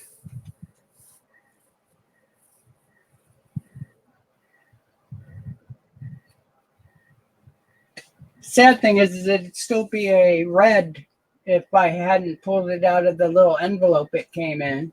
Really? Yeah, as soon as I pulled it out, it just toned. A couple days, even though it was in an airtight, and in a couple days it completely changed its tone. Now, where would the wear be on this coin on the back? The shield, the little acorns, the rim of the shield, the high points of the bow, the ends of the here, let me show you. Right in here, the high points of the bow, this section, and right in here. And of course, the shield's a big one. Normally, the top part of the shield really shows. And not those the rivet the reading that goes on top above the shield. And the No, normally that's a little more protected. When you're in the AU to MS area, let me zoom in here and because there's some other little details to watch here. uh-huh.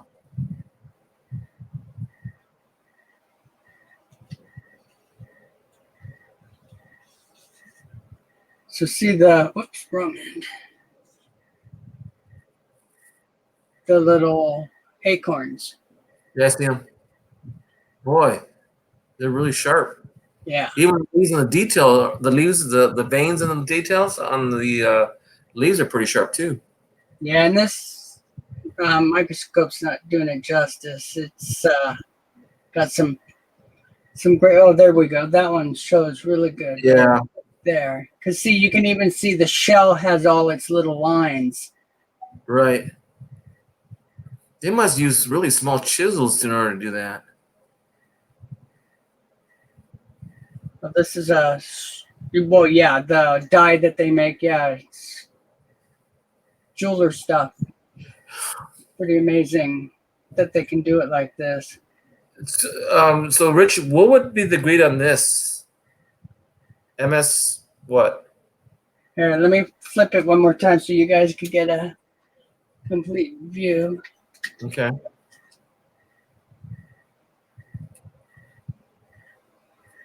I see a scratch. What is that? Scratch right there? Yeah, On the there's edge? a couple little Mars, but it's not critical. It's where that you have to watch for the.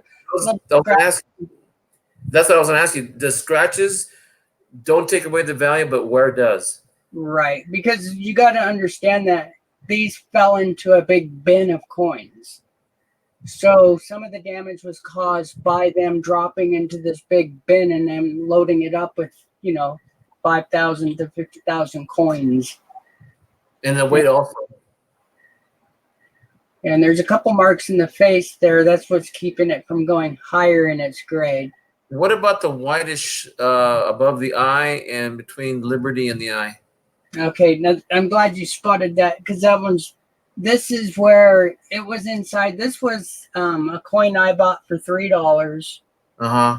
Was in a postcard, a 1903 New Year's postcard. There was a little envelope on it that said good luck, and this was the good luck penny in it. Nobody realized that.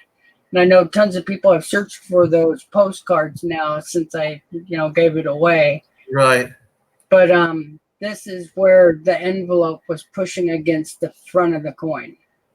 Okay. So this is less toning going on. That's more the natural color there. And you can see over here, a lot of the original patina is still there, or not patina, but the luster is still here. Right. And this whole coin in hand is just a luster bomb. It's beautiful. Wonderful, wonderful luster. But the coin does have some toning going on. It would end up being a red-brown. It wouldn't get full red. It would have when I first opened it, but so if you look close in the fields, there's no scratches whatsoever in the fields. I think there's one little mark right there. Let's see if it's on right there. There's a little mark. That's something that's in the flip. Uh-huh. And then the back's a little nicer. So this is a MS65. Those scratches on the face is what keeps it going higher. It might get a 66. It depends on who's doing it. But I would say 65. And how come it goes from 60 MS68 on some coins and it goes to proof 70? Is that 68 like the top of the MS, and then after that it becomes not a 69 but a 70 proof? Well, the proofs are completely different. Those are for the coins that were made for collectors are the proof sets. and not made for circulation. They were only made for collectors to keep. And these are Yeah, this one is a coin that was made for circulation. okay. And those ones get the MS grade. So And proof it's a set itself apart just for collectors because that is a special process. yeah, the dies are all heavily polished. The little blanks are all polished. The planchets, the little metal that becomes the coin is all polished and stuff. So a lot more work is done. They're punched several times, and well, I'm not sure how much a normal time the coins are punched, but I know they do a lot more to these to get them fully struck, and well, not this coin, but the proofs. High stacking D. And the proof coins, it's why you won't see full steps, full bell lines, those kind of that's not on those slabs, because they're expected to have those. They're proof coins. They're high grade coins. So that's why I don't get proof coins graded. I only do mint state because it's where the money's at. There's a few proofs that have money, or older proofs have it, but you got to be before like 55, 56 and back. And then you have some fair money when you get into better grades. But well, that 1903 it looks really nice. I like it. yeah, that's my avatar coin. I can see why. Yeah.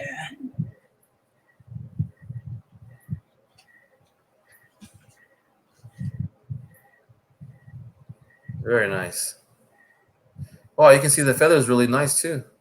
Yeah, in hand, this coin just glows. Marvelous is asking a question. He says, they polish the dies correct for proofs. Yep, they do. Yeah, they polish the dies, they polish the blanks, the planchets. Well, I'm been mulling around. I've been looking at my finances for this year and next year, and I might be retiring next July. Good for you. Yeah. Well, we'll see. I don't feel like the kids tell me that I shouldn't. My wife said I should. But if things turn out the way financially, because I've got 4 pensions coming, and I saved a little money on the side too that I wasn't aware of, that the money I put from one of my jobs, I didn't realize it had grown so much. So I guess we suffered a little bit now to play later. So hopefully I can make that plunge next July. Well, that'd be great. Yeah, it would be.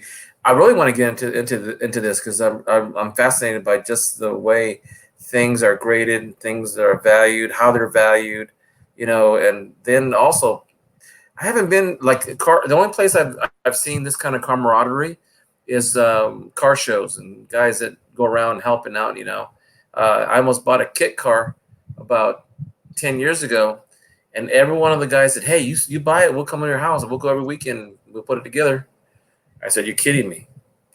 But it was a $43,000 car, and all the tires and everything else was extra, so it would have been a $100,000 car. I said, my wife would not go for that.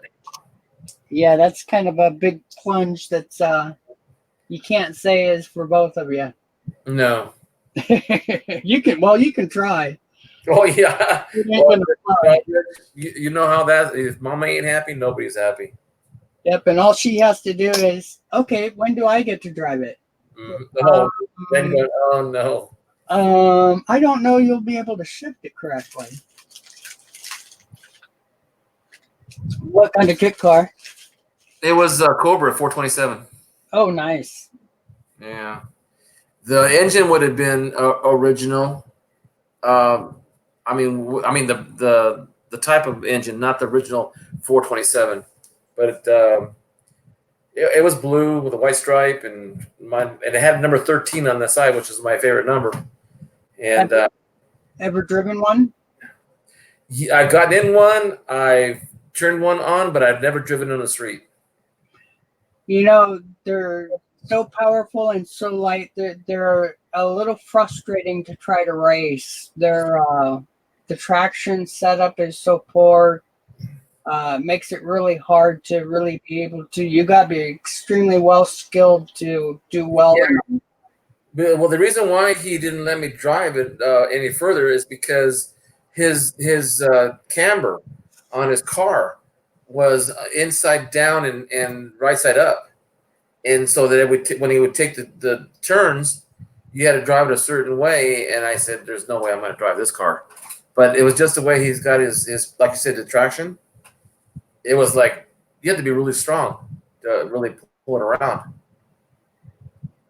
Yeah, if it was a real one, I would have said, that's different. But if it's just a kit car and you're trying to do that, they're just and I take that back now because the kit cars, they are able to do a little better with suspension and stuff. But even still, there's just so much power there. You really got to have things balanced better. Did it have the big block? I'm sorry? The big block in it? Yes. Yeah. Yeah, and it was a Reman 6-speed stick shift, but it was stiff too. Just putting the clutch in, it was stiff. I've been really lucky. I've driven some amazing cars. My buddy was a caretaker for a home, and a billionaire lived there, and I got to drive a lot of the cars that he owned. And one of them was $1 million Jag from the 30s that was custom built for an Italian race car driver. And oh my gosh, beautiful car. And the other one was a Bugatti, and both $1 million cars.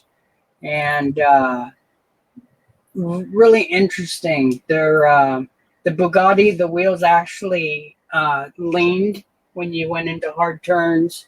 The headlights moved with the wheels. Interesting stuff that, for back then in the 30s was extreme. Way on top of the game. Well, the people I went to high school with, a lot of my friends, I was the poor kid that went to a private high school. And one time my car broke down in front of Mike's house, Mike Murphy. And his dad was the owner of a finance company that had quite a few stores, I should say, financial buildings in different parts of California, Nevada, and Washington, and Arizona. And the first time my car broke down in front of his dad's house, he let us use one of his cars.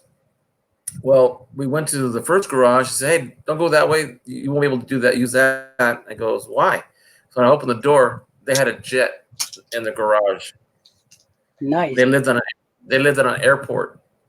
That's how we'd commute from different towns to his offices. So he would go around the country, the Western.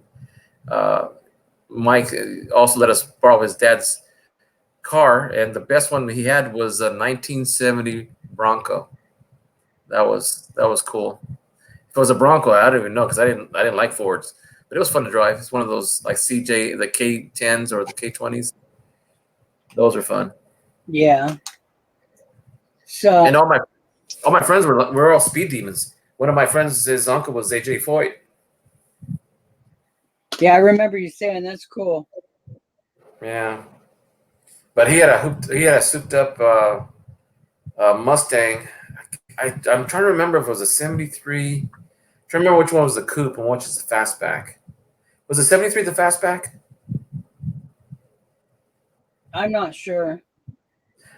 It was like 65 Mustang, but larger and almost like the form of a Cougar. So I'm thinking it's more of a 70 or 71. Yeah. because I'm trying to remember which was the fastback started in '73 or not. But anyway, we used to have races going up to Millington Lake or to the Bath Lake, and my little Datsun 240Z, I had it souped out. I had 110 miles an hour in third gear, and I still had an inch of pedal to go, and it was a 4-speed. And my friend had a 260, and he had the 5-speed. That sucker was faster than my car. Yeah, those were good looking cars too. I really like those. DeMarvin says that in 5 years his house will be paid off and retire. Good man. You must be about my age, DeMarvelous, or you're probably the age of Richard, because Richard's younger than I am.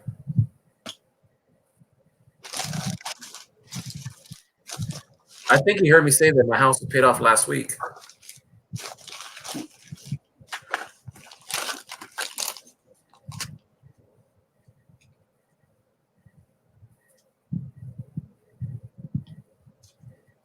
I wonder where Cajun went.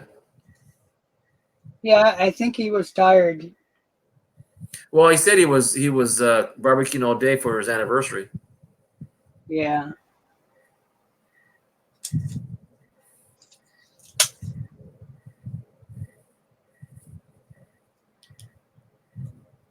I like my streaming. Boy, I tell you, I could not stand it anymore with my my old service. We haven't disconnected yet, but we're gonna give them a little heads up. Oh, I got you beat by 2 years, DeMarvelous. My birthday will be in December, last day of the year.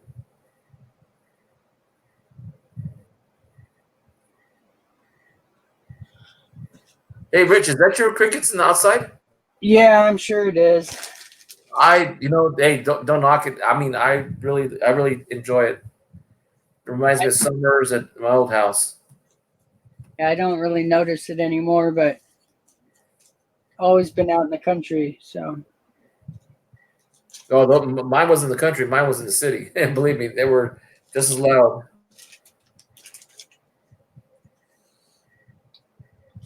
So what do you got going today? Did you take care of your kids all day? Yeah. Awesome.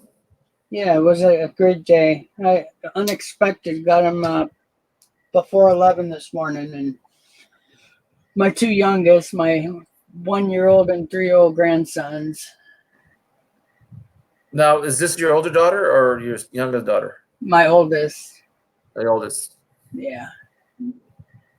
So it's funny because 1-year-old's just now walking, so he's reaching all this stuff he's never had access to, and he's one of those ones that will blindly reach up onto things and just search around with his hand trying to see what's up there. And oh gosh, it's caused me a lot of rework, but you know something?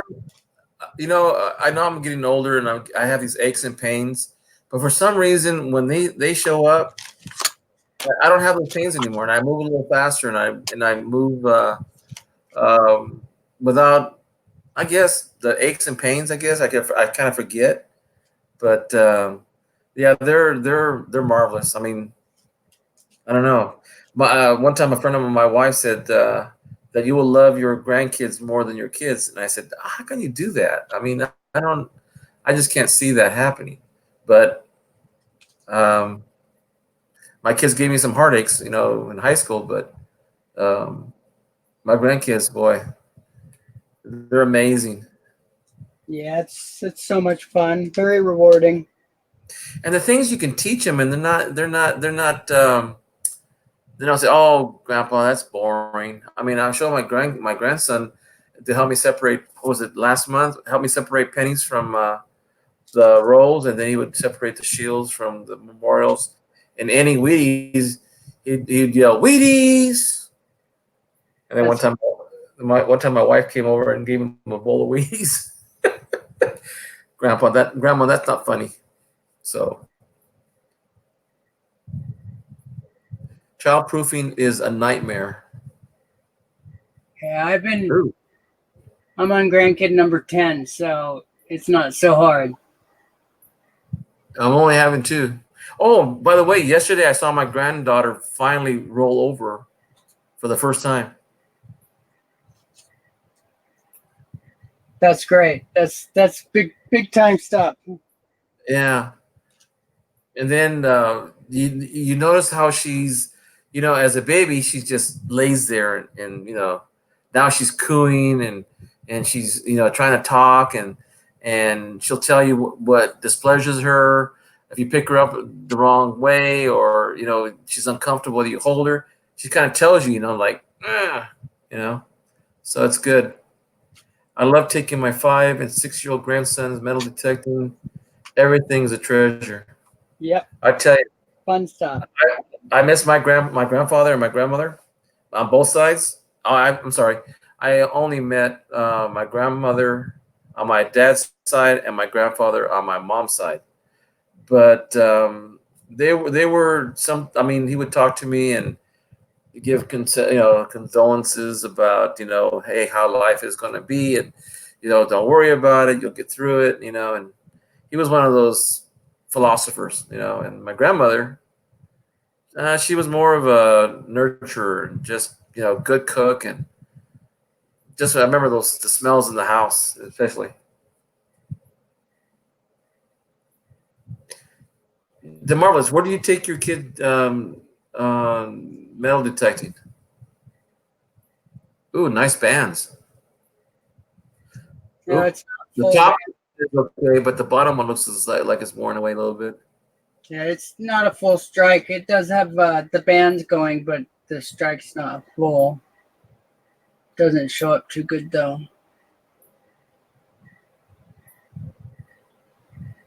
Well, it's a lot better than the ones I've got.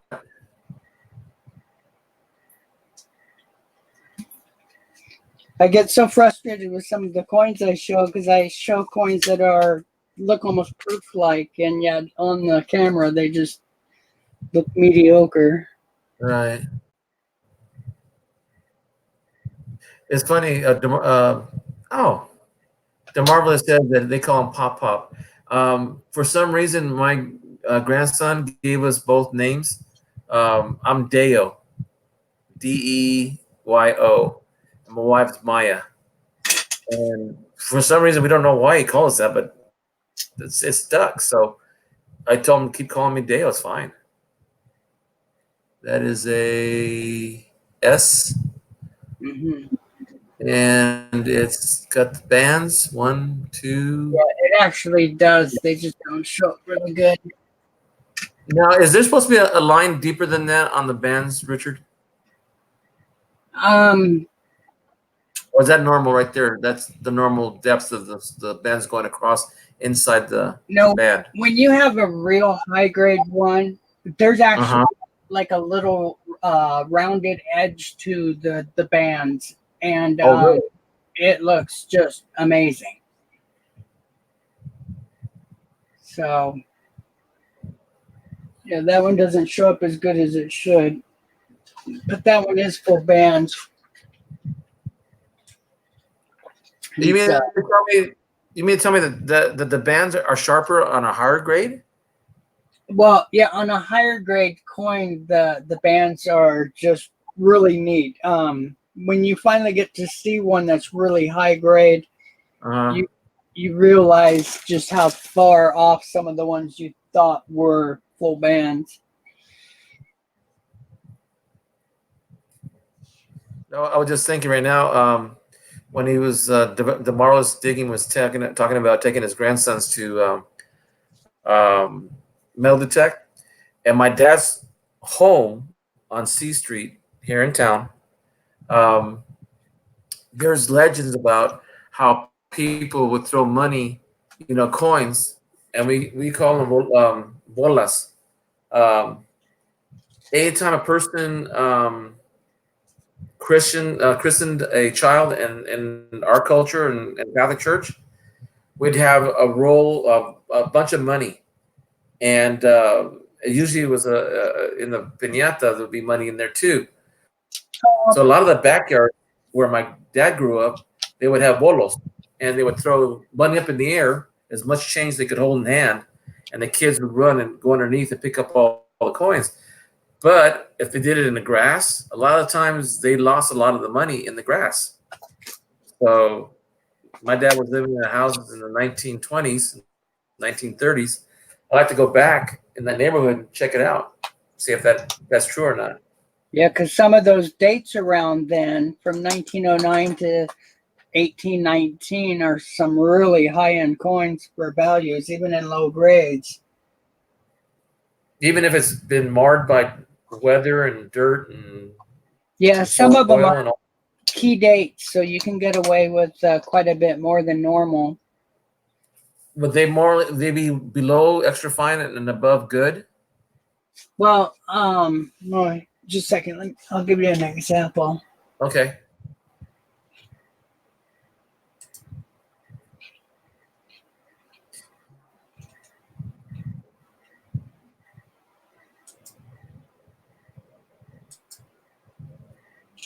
$1916s, yeah, I would imagine they. Yeah, 1916 Standing Liberty. In its lowest grade. Let me get to it here. A 1, $1,300. A 4 is 32 grand, or excuse me, 3,200. But it goes Dang. up really quick. Okay, just out of curiosity, what would be the first MS?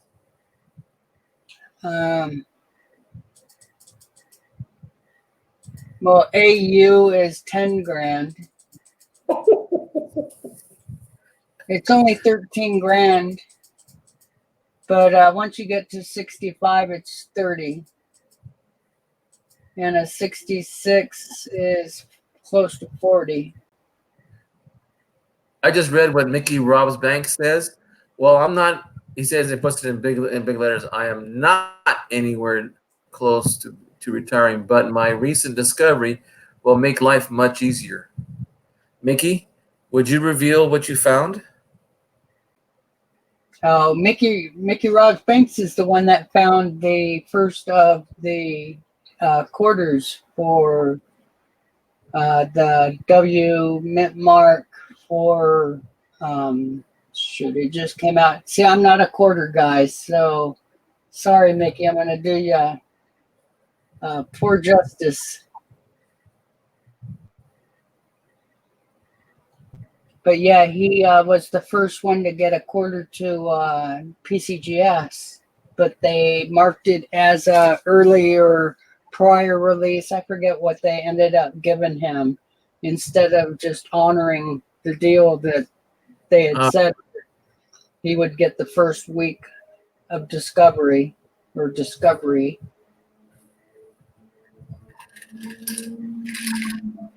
Yeah, you need to watch his videos. You'd get a kick out of it. It's really interesting. I will. And Somebody commented my voice was good for videos. I'm going, really? I'm nervous as heck when I get on on doing a video. Now, did they mean your voice or your face? Sorry.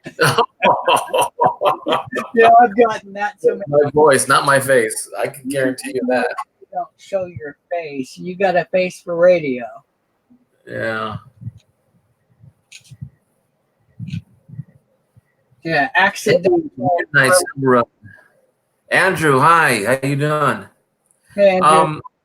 The 35 you have right there, man, that 9 looks kind of like it's going way deep into and a long bottom end of it.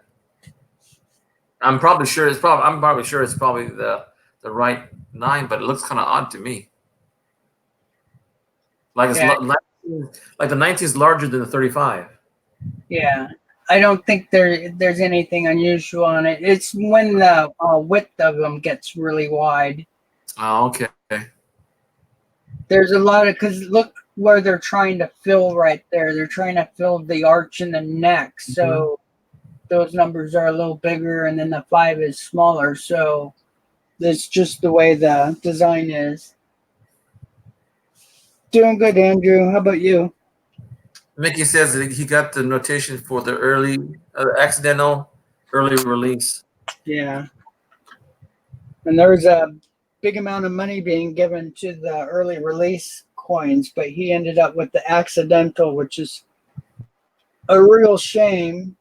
Hopefully it'll work in his favor and there'll be some collector that wants it, since it'll be one of the only ones to get that. Hey, Richard, I'll ask you this. What is the number one coin that you are seeking? Who? You. Me? Yeah. Um, I mean, you have so many different, very nice coins. Is there one that you've always thought after? Yeah, 1954, MS-67 or higher. I'd love to find a 68 in that grade or in that coin. See, most people don't realize that that's a key date penny, and so many people just pass it up. Let me see. What year is that again? 68? 1954. 1954. Yeah, 54 in red, and I have 2 rolls of them, but it's going to be tough to get that 67. It's 27 grand for a Wow. MS-67.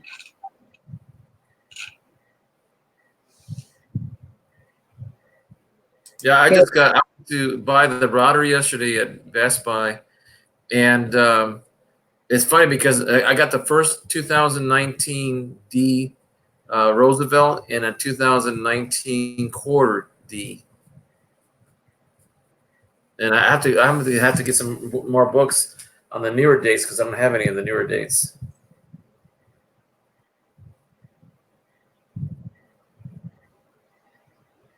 Yeah, Mickey, have you put the one in auction yet? I think I read that you were going to put one of them up for in auction.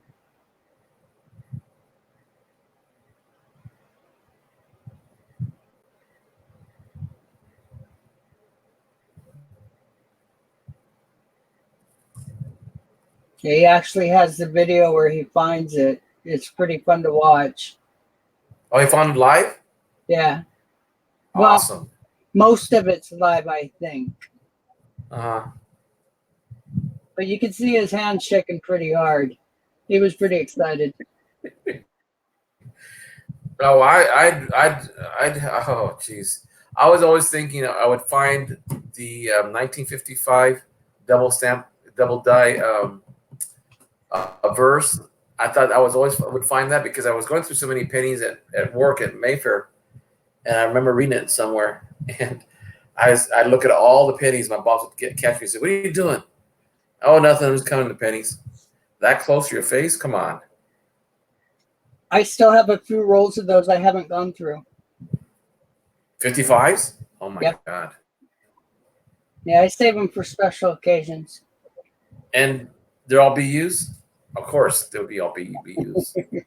Actually, Why do I ask a silly question like that? Of course, you'd be looking for BUs in that one. yeah, but not all.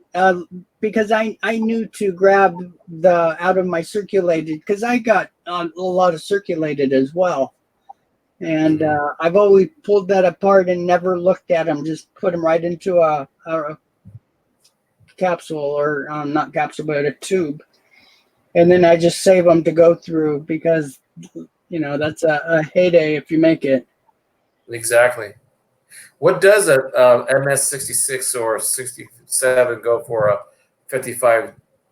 Is it possible to find an MS date? Oh, yeah. 55 double die? Oh, my goodness. Yeah, 55 in red. They have a 65. They've graded a 65 plus. The 65 is 35 grand. They have 20 of them that they've graded. But 65 plus got $125,000. Well, actually, it sold for $114,000. Well, Michael was telling me that how to go in a couple of hours early before the show starts, and you can walk in and register for free, and you can walk in and look at a lot one or whatever lot you're looking at, And he said there'll be thousands and thousands of coins being passed among the trays, and then you can have a $10 nickel and a $100,000, I don't know, quarter or a half dollar, and you'll be looking at it and say that's the best way you can learn how to grade, in his opinion. And I'm looking at photos, and I think I'm doing mine in chunks, where I can see the difference, a major difference between, let's say, the mid state versus the AUs. I can see the break right where it becomes the break. I couldn't give you an exact, like I said before, but geez, just to do that and look at it 10 seconds or 30 seconds to say it's a MS this or AU that or extra fine, boy, that'd be awesome to do.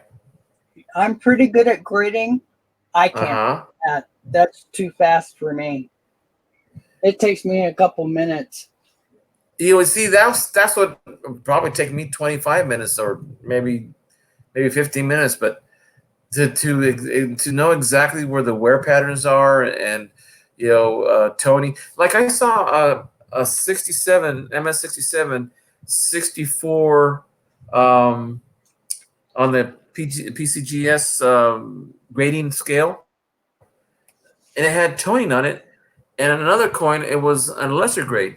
Is a difference between, let's say, a 50 cent and a quarter or a dime when it has toning? Ask again. I'm sorry. No, I'm just wondering, does a certain coin allow for toning and another coin and another denomination doesn't allow for toning to be valuable? Yeah, pennies. Pennies, they don't like toning.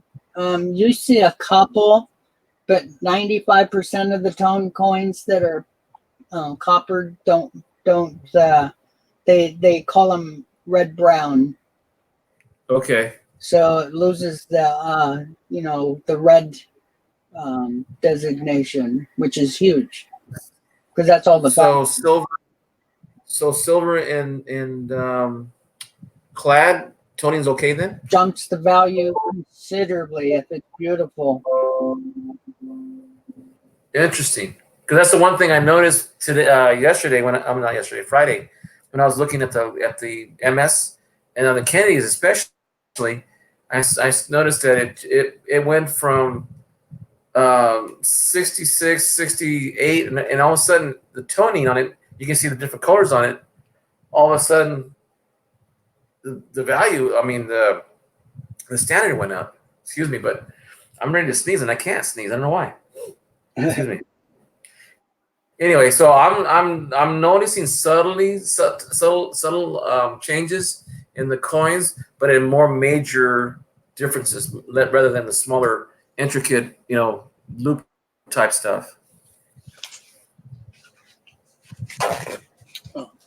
Well, the one thing to keep in mind is when you're doing your grading, don't be on your scope. Only use a loop. And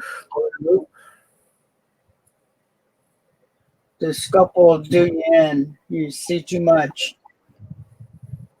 Marlon's Digging says that he can do his best on AUs and BUs. He laughs. Yeah. And Andrew said, when I get this darn video done.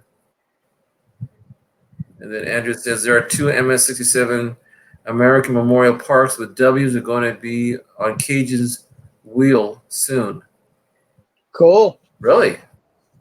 Nice.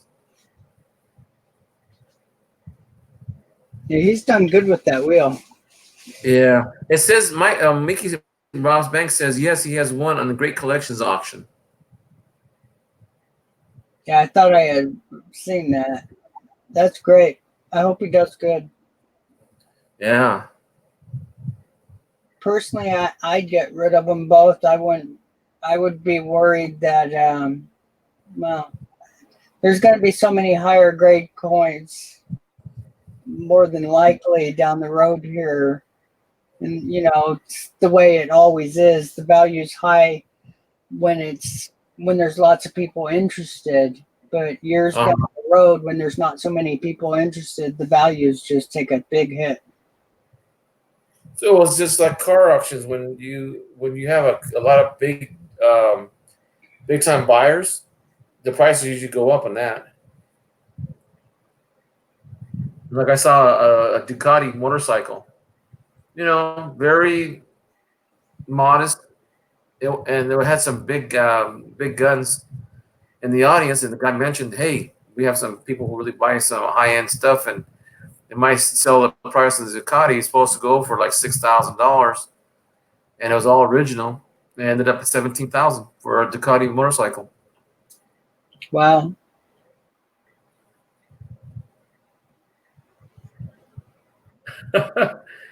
Mickey says it's going to be his Super Bowl ring. He posted the link. Removed, of course. Removed, of course. I don't understand that. Just posted the link. Removed, of course. Yeah, because he's not a mod, so it can't get posted. Oh. $900. Very cool. What's the bid on now?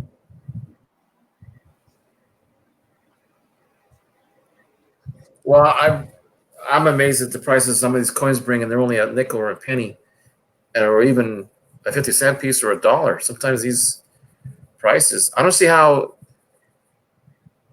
Well, I shouldn't say anything because mostly I've seen other things that go for a higher price just because of the want and the need out there, whoever wants to pay the price. Hey, if you make him a mod for a couple minutes, he can post that link. Okay. That'd be a nice link to have up. It's a pretty important coin right now.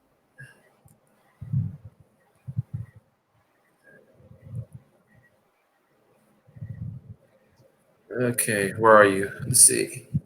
I didn't have YouTube up until right now. There we go.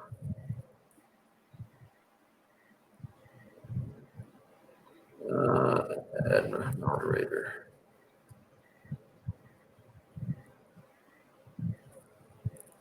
Okay, let's see if it went. Okay, Mickey. Yep, it did. Good. Aha, I know how to do it now.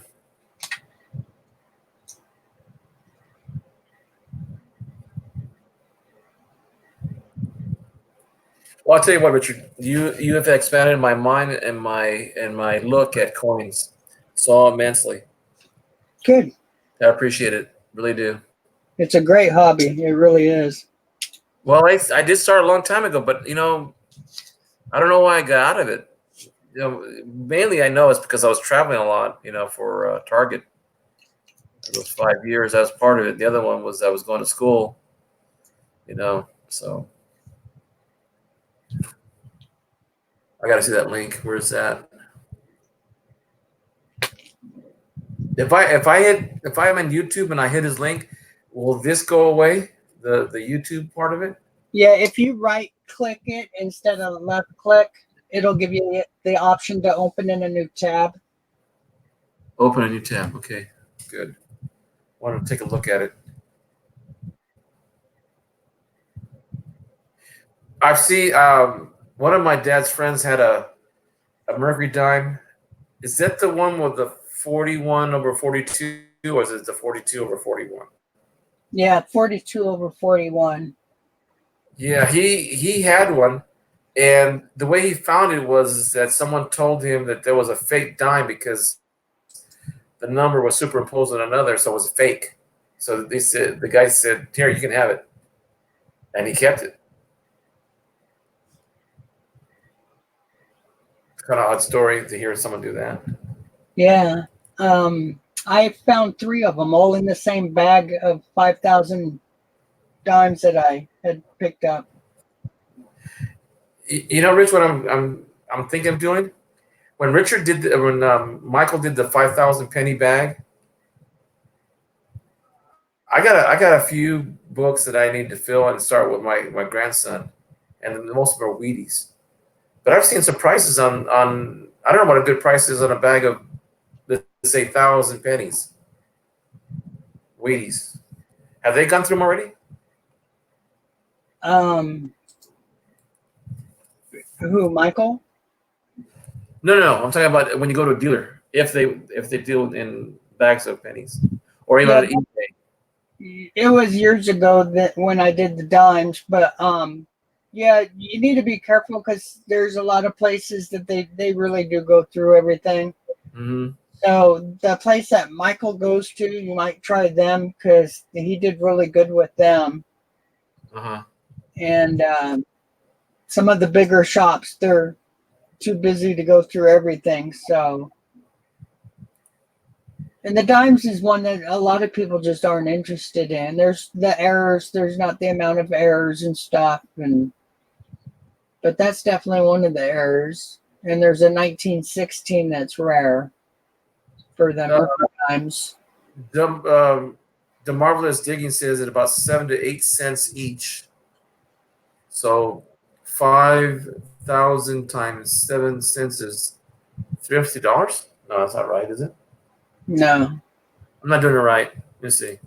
and I'm horrible at math, so I can't do it in my brain. I got to do it this way. See, 5,000 pennies times 0.0. I'm gonna go for the maximum, 8 cents each. $400. well, good luck, Mickey. I hope it doubles or triples for you. Yeah, same here. At least I know somebody who can make some money off of the one coin like that. Awesome. What's your estimate, Mickey? How much do you think it can go for?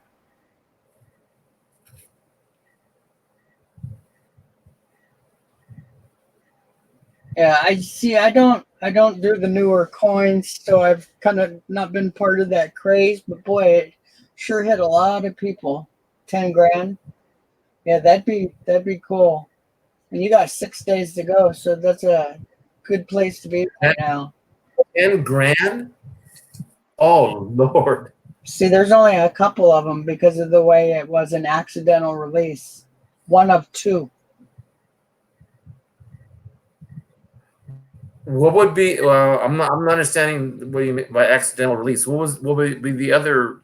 See, type? everybody was waiting for these to be released to popular circulation, but he found them before they were supposed to be released. So the bank blew it, or somebody screwed up, and PCGS, or in fact, I'm not even sure if that's who was paying the money, but they had a reward for whoever came up with the first ones. So everybody was trying to get that reward. Well, then remember we were talking a few weeks back about that we didn't have anybody in California find any W's. Have you heard anybody else find one? Nope. What would happen if we did find one in California? Well, Would it be right now it's been in circulation long enough that they're probably coming from other states coming over. People with them in their pockets.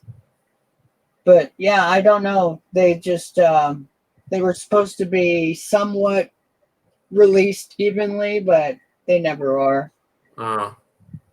That's why, when you do the pennies and stuff, you only find certain mint marks in great demand, or in a lot larger amounts, and then some of the mint marks you hardly find.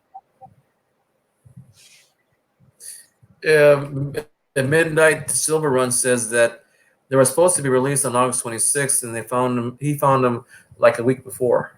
Yeah. Oh, I see. So somebody screwed up, but it wasn't Mickey. He shouldn't have been. Well, I can relate to that. I remember sometimes we couldn't sell CDs or movies back in the old days at Target before a due date. And if anybody sold one, it was like a huge fine. Yep. Okay, he says early fine would be the pedigree now for the next 30 days. For which coin, Mickey? You didn't see it on that link? No, it didn't pop up. I don't know why it didn't come up. Yeah, America the Beautiful Quarter, San Antonio Missions National Park.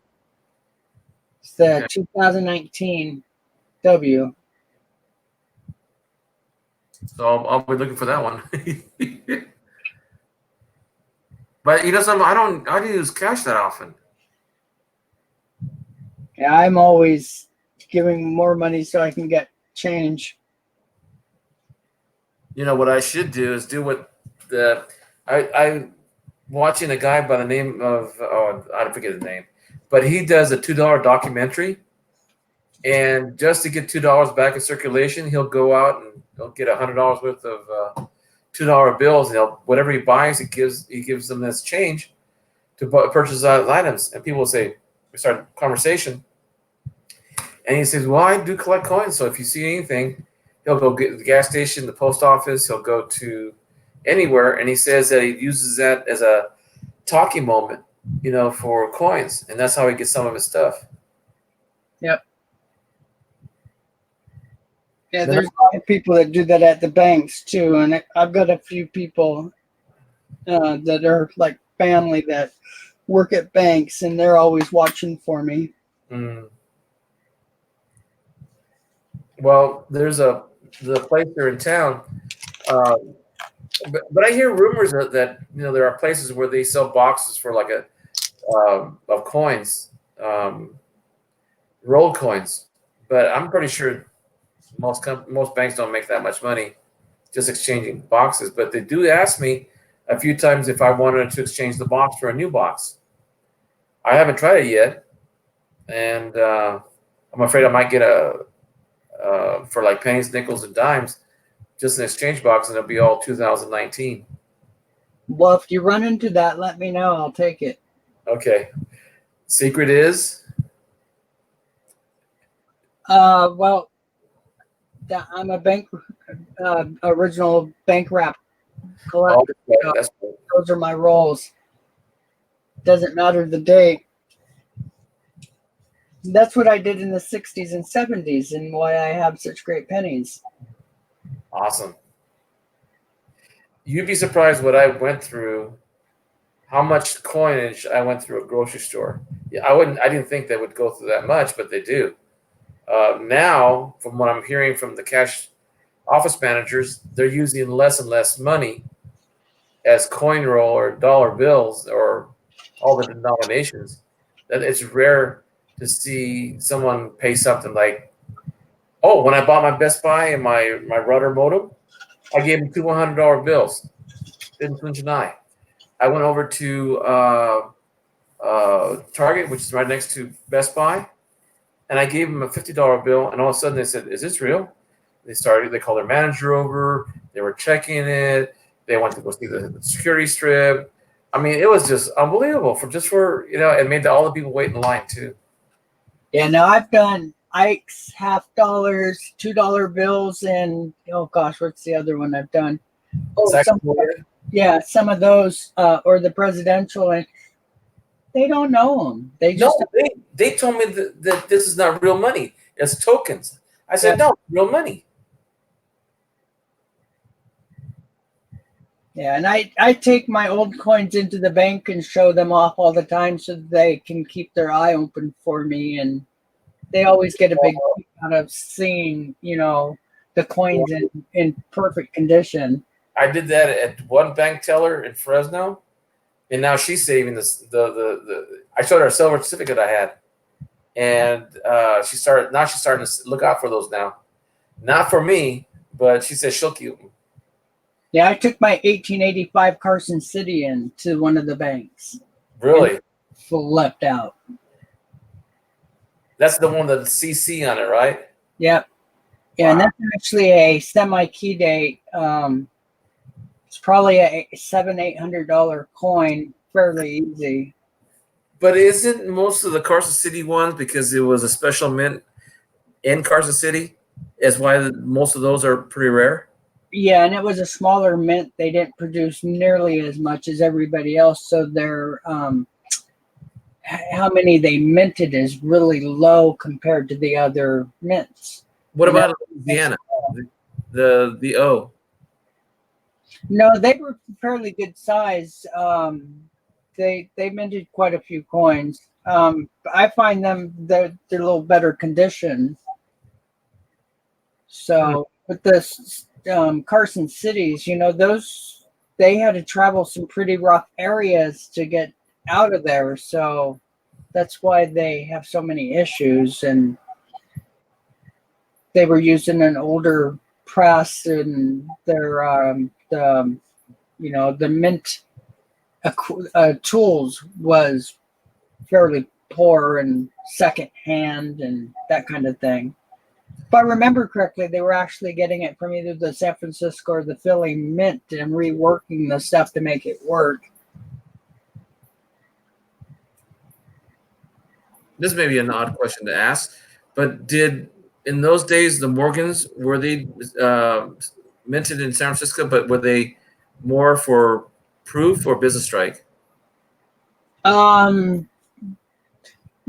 don't know my proof Morgans that well, but I know they had them. So, here, let me look. It's easier just to look. Okay. Yeah, when I took in the 85 Carson City into the bank, this one gal thought I had like a $80,000 coin. It was really funny. My daughter used to work for a credit union, and now she works for the state. But her best friend, one of her best friends, works as an office manager for the credit union, but for the division of the credit union, not the banks, not the credit union itself, where the finances go. But she runs the what does she call it?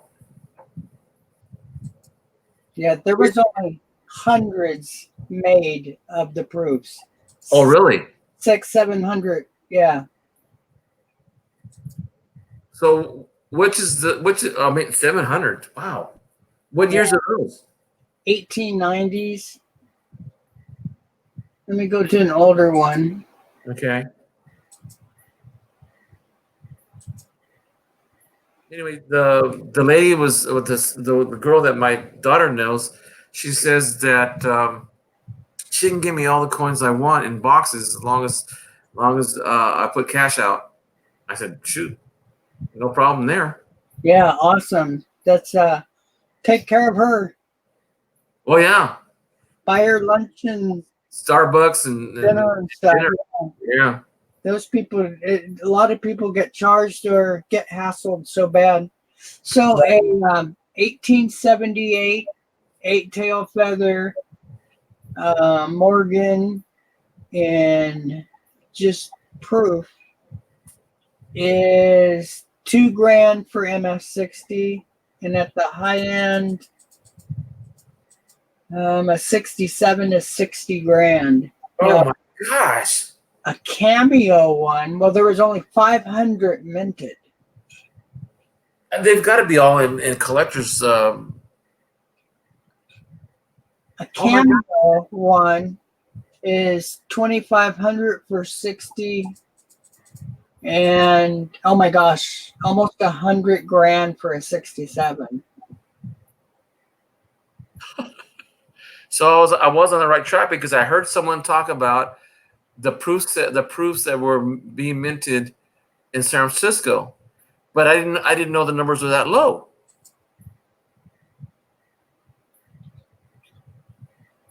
Yeah, and see, that's the thing that screws up so many people when they end up with these 50s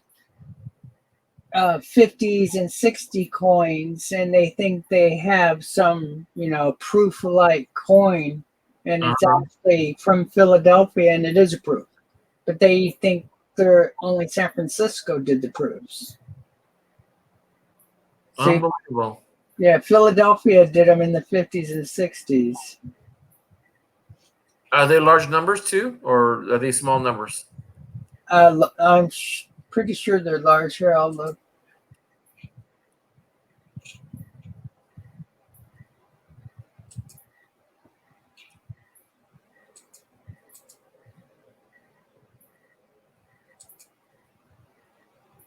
Yeah, 57 was $1 million minted for the proof.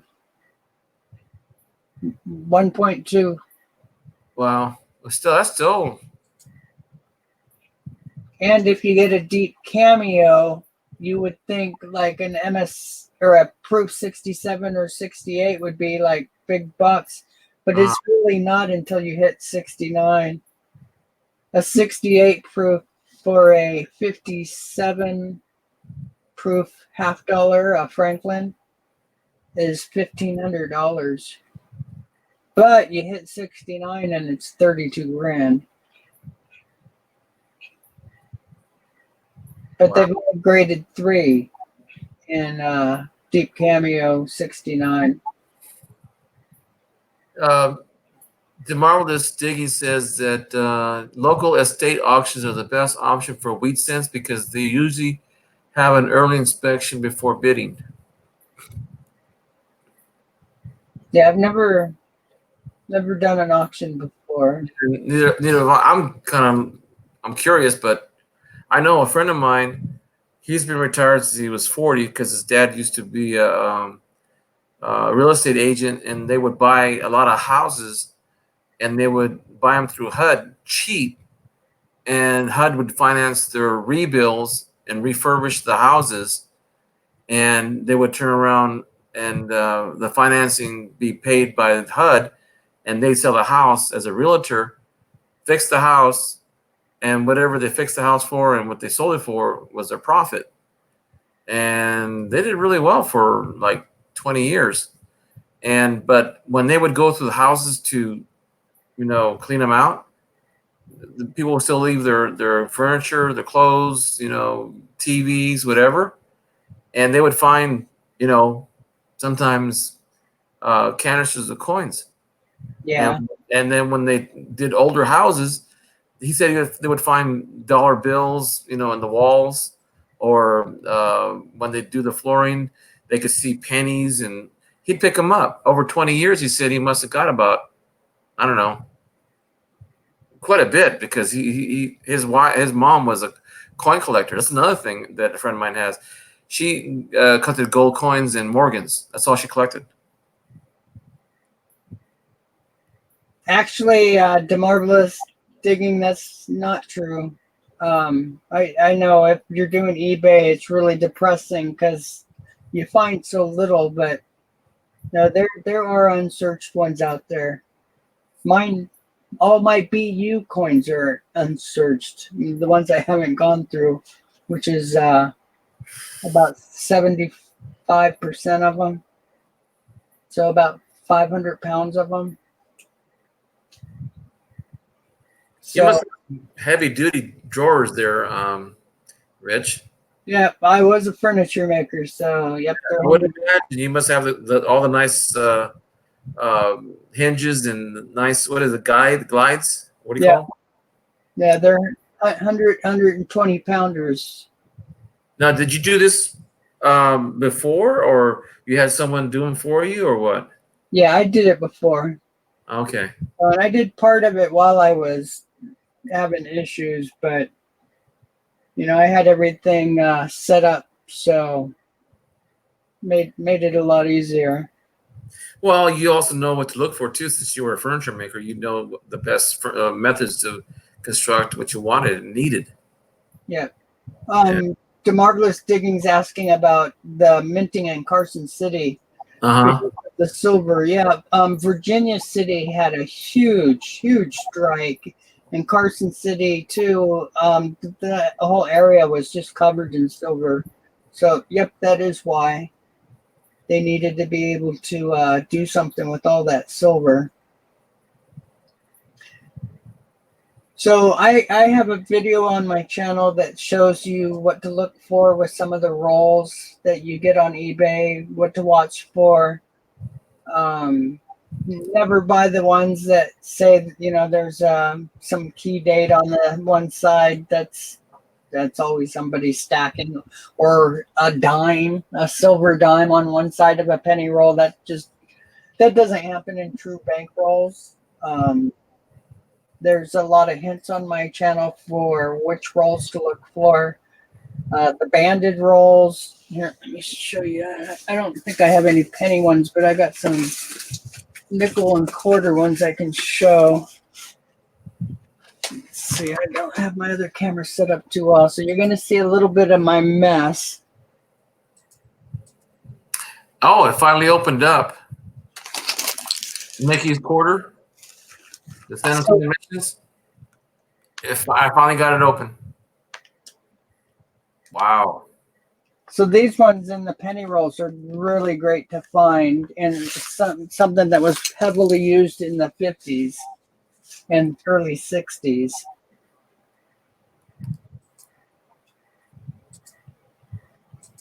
But yeah, my one video explains when you see the rolls that the ends are flared, it's because of people pulling coins in and out of them. And the crimping, you can buy an old crimper and crimp it just like they used to. People do that all the time.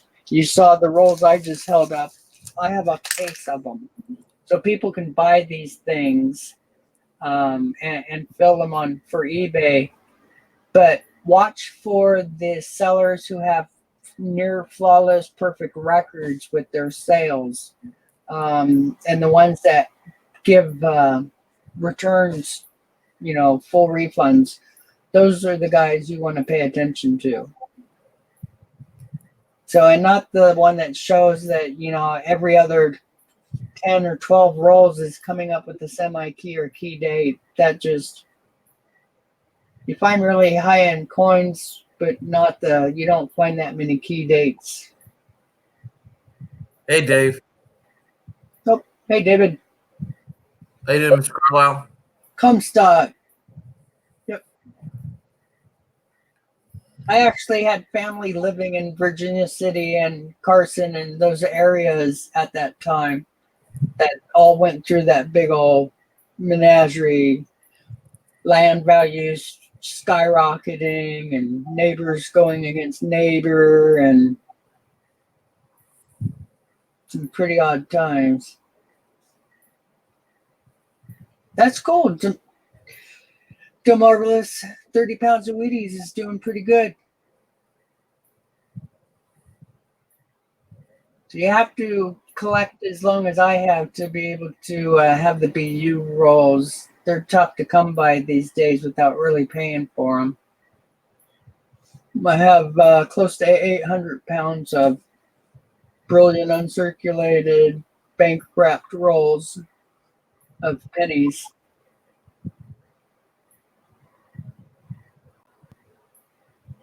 So I have a few videos that show them too.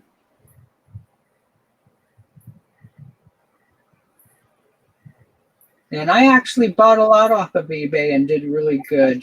But, I collected the coin wrappers as a kid. So I knew the eras and stuff that should be in those rolls. And there's hundreds of different types of rolls. So once you learn that stuff, you know which ones should have which coins in it. And if they don't, it's a fake roll.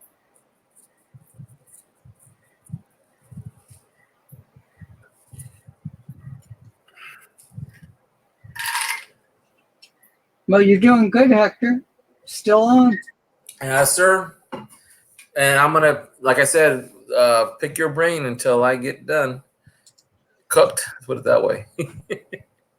I have a bunch of people wanting me to do videos on grading the pennies. And Yeah. That would be a good idea, Rich.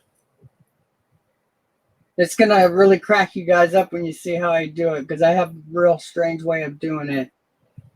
Because I have so many high-grade coins, I have to pick my best ones. So I have a really strange way of going through them and picking out the best. Well, it's strange only if we knew what we did before and we knew how to grade.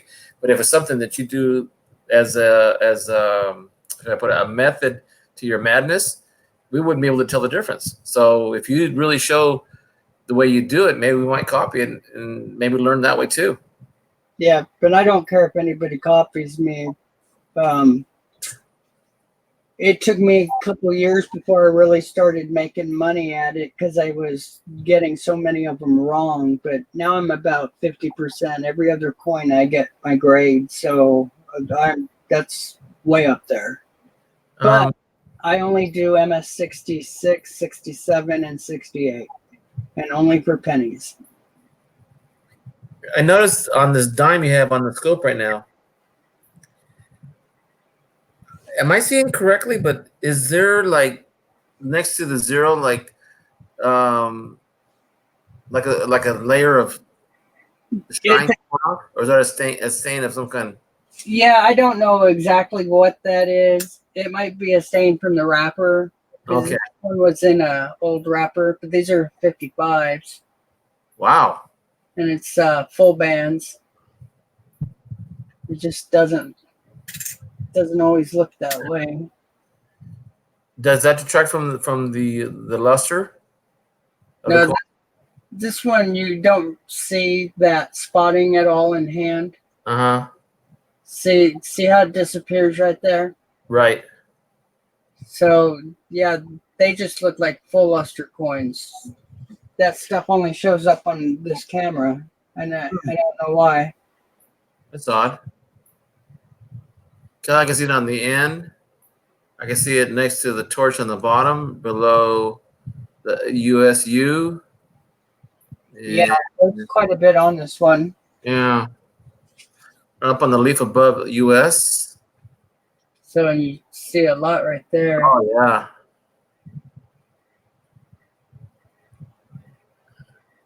But if you were looking at this with the regular loop, you wouldn't notice any of that. Mickey says this is Friday night. Well, this is my Monday morning.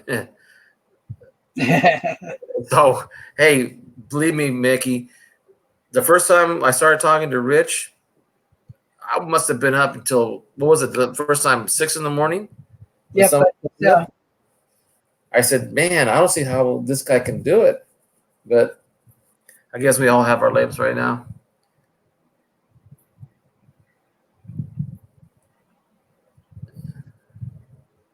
Yeah, I just saw the link to Mickey Rob's Bank, the quarter.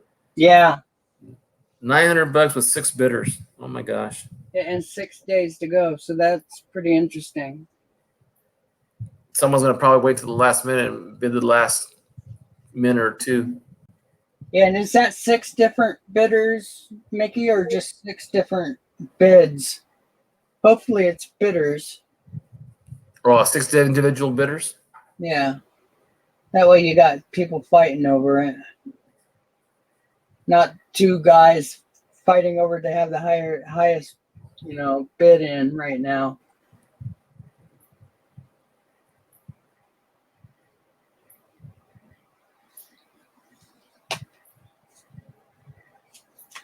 And I was showing off some of my walkers the other day. I think you were on when I was doing that, huh? With my 16s. Mm-hmm. That's a 19. Mickey Rob's Bank says, I listen to everyone. That's how I learn. Same here. Sometimes I'll compare to somebody else's answer with Rich or Cajun or Michael Kittle or I can't remember the other guys, Ken Peavy, a few others. Ooh, 1916S. Yep, with the S on the obverse. So this is a key date. Now, what would the S be on the reverse? I'm not familiar with walking liberties. Yeah, the Walking Liberties, they had 2 years that they did it on the front, I believe, 16 and 17. Let me double check that. Was there a reason why they took it to the reverse? I really don't know. Yeah, it was just I kind of like it in the front. it looks like on the 16 Hey, Michael. it Hey. was only on the front. But in 17 they started switching it up.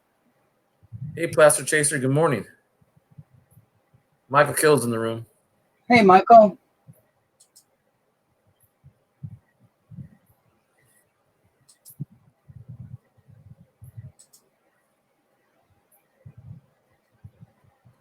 Now, would that be at the lower grade, like for good or, yeah, good, the G4? Yeah, the let's see, 16S.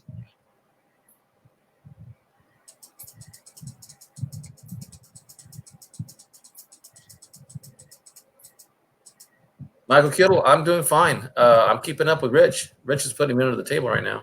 Almost $100 for a 4. Nice. A 10 is 200. A 20 is 500. And an AU 50 is a grand.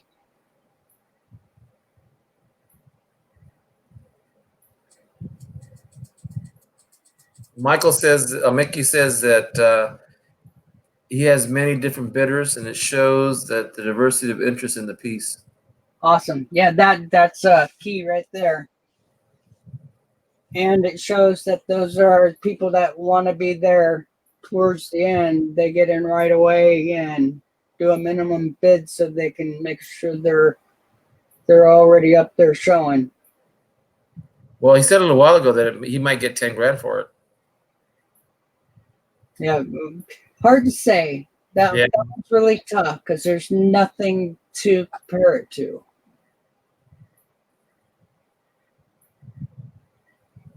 So, and Michael had brought up, a lot of these guys that do this to have the top pop coins.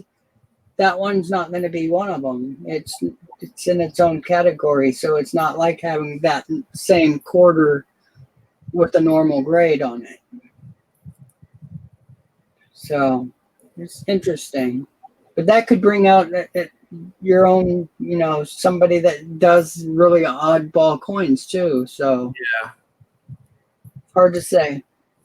I'd be scared to see even that in what do you call it, in live action. Cool. I didn't know you could tell how much they put for max bid. That's cool. $2 grand.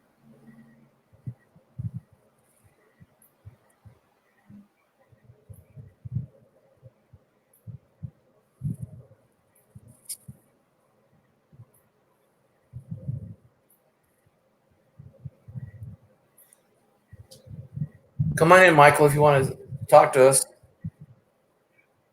You just get in, or just wake up, or you just saw us online, Michael's still working, I bet.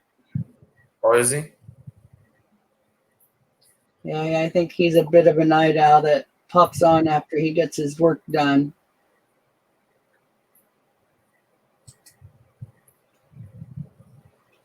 I can't accept that. I know the bidder personally. Oh, cool. How does one find out the bidder who's bidding on his coin? So he must have messaged him. Because a lot of times when you sell on eBay or, well, like in this case, it's Great Collections, I think is what it's called. You know a lot of the people that are getting stuff from you. So. Wow, I got 11 people here. Good job, Hector. Well, it's my steady cam. I mean, my steady service. Yeah, that definitely helps. Just got home, friend in town, and was at Universal Studios all day. Beaten out. I could imagine. Universal Studios is one of my fun places to go.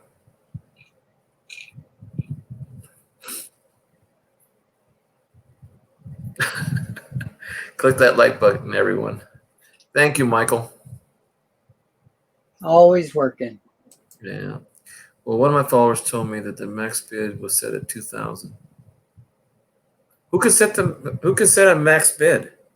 Oh, I see. Each bid An auction. Yeah, it's an auction, not eBay, so it's a bit different than what I'm used to. Yeah, great. So the only recommends of $2,000 each time.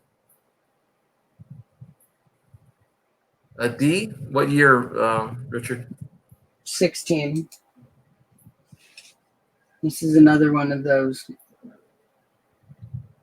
walkers. Is it the age or the design that wears so quickly? No, this one's a poor design. These ones always wore really bad. And I have some real nice ones, but Michael says there was a lot of walking today. They have all the Halloween stuff out at night there now. Yeah, I was telling Richard that my favorite holiday is Halloween, and my grandkids are going to be coming over for Halloween. And I think my daughter's going to bring my granddaughter, was only be 6 months when she comes over for Halloween. I want to put the front yard as a graveyard and black out my front door and do some stuff just to get it ready for them.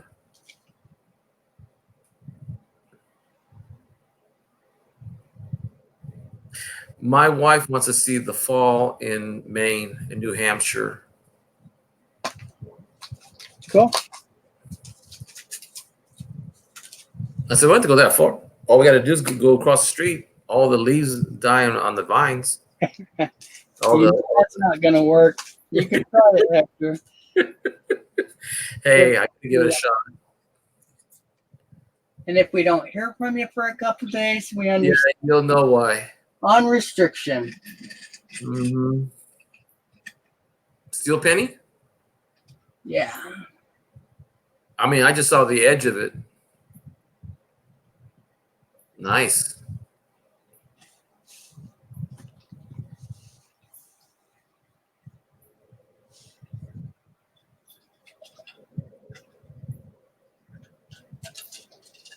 The Marvelous says he has a 1916 Buffalo found M. Dean. Unfortunately, can't find a mint mark on it. Is that because you can't see it, or because it's worn so badly you can't see it? The Marvelous? Del Marvelous. Okay, I say that right.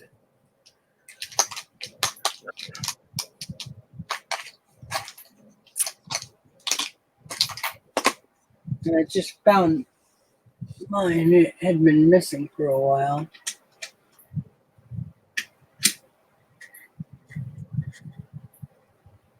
Oh, 1913. Wow. Look at those feathers.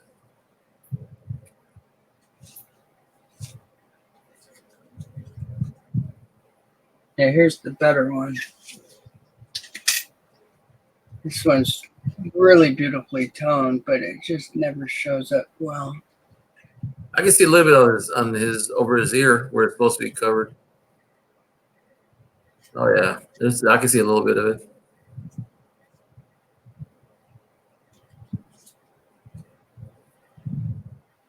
Ever seen one of those in person? What's that? Ever seen a buffalo in person? Yeah. Those suckers are huge. Yeah, it's like seeing a moose for the first time. It's like, holy cow. It's like all their bulk is above their shoulders, and their quarters and back are tiny. It's unbelievable how big those things are. Have you ever seen a moose? No. You talking about like bullwinkle, the big ear antlers? Yeah. No, I haven't. Yeah, they're giants, absolute giants. I've been next to a grizzly bear.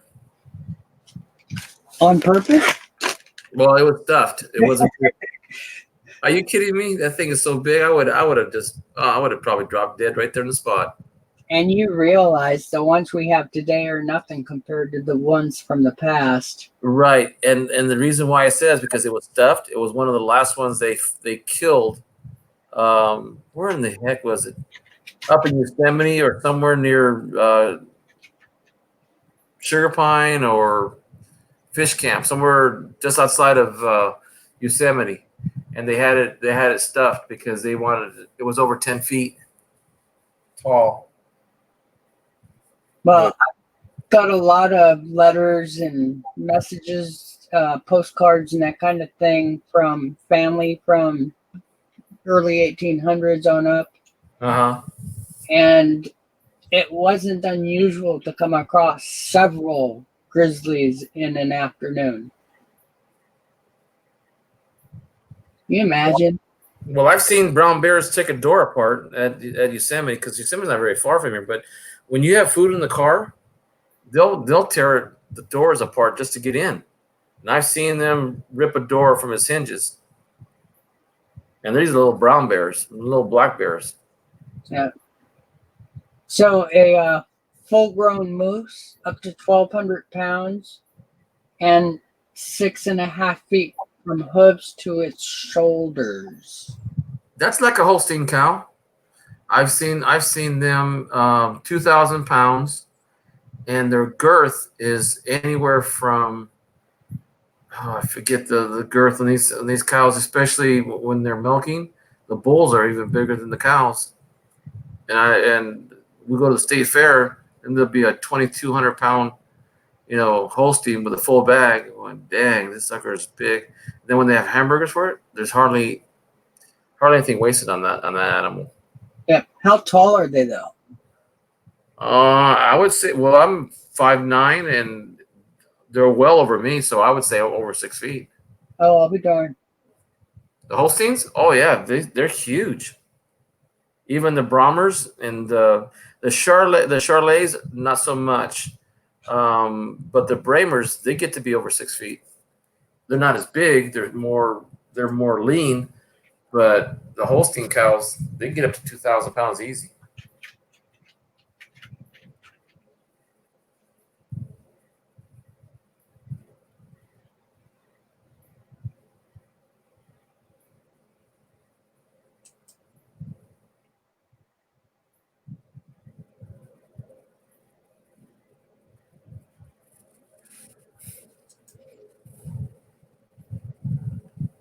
Man, I can't believe going to Universal Studios and just getting home right now. You must be one tired puppy there, Michael.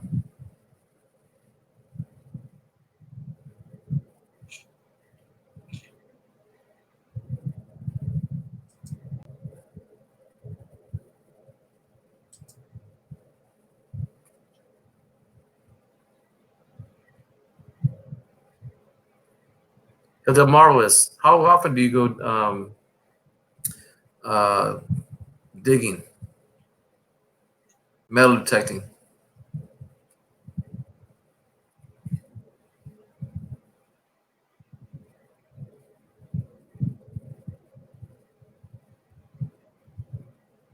Bitch, you okay?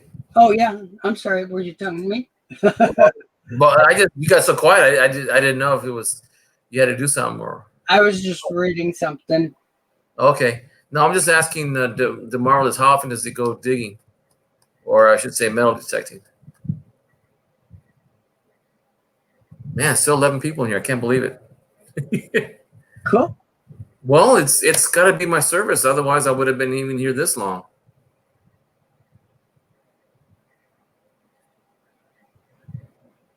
But I learned a lot tonight. I must have hit, quite a few sections of Morgan dollars, silver dollars, looking for money in the bags, where to buy, where not to buy. Quite a few things.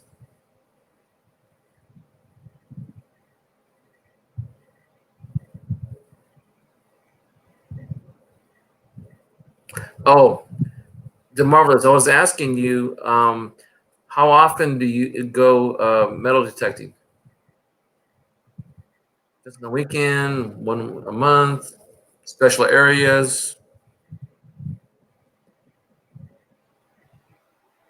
Yeah, Placer, I'm really happy what I've got right now. Even when my son and my wife had their devices on, plus me being on my computer, my laptop, it really worked well.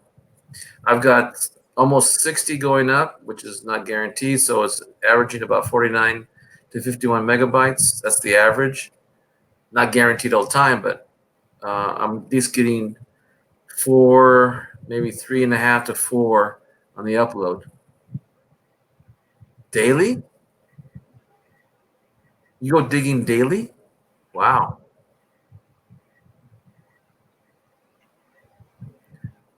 Oh, that's right. If you're working right now, that means that you have all the free day. I love it so much. Fun to me. It's my Zen time.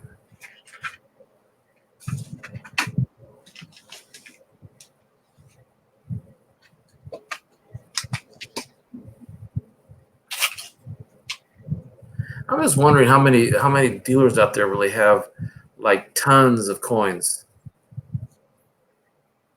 Lot. They haven't released them yet.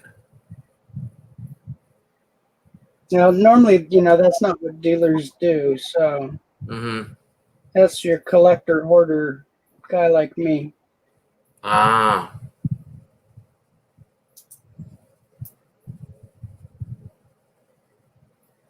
Well, Placer, if you're in Placer County, then you have some mining up there.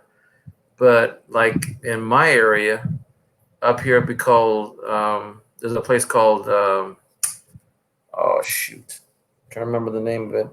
Coarse Gold. People just don't know that people would find coarse gold laying on top of beds. That's how the town got its name. And there's a few other places, but I just can't remember right now all the places that like Gold Gulch or something like that. There's a lot of names up here that do that. Sleep until 2 a.m. Metal detected by 3. No gold in Maryland.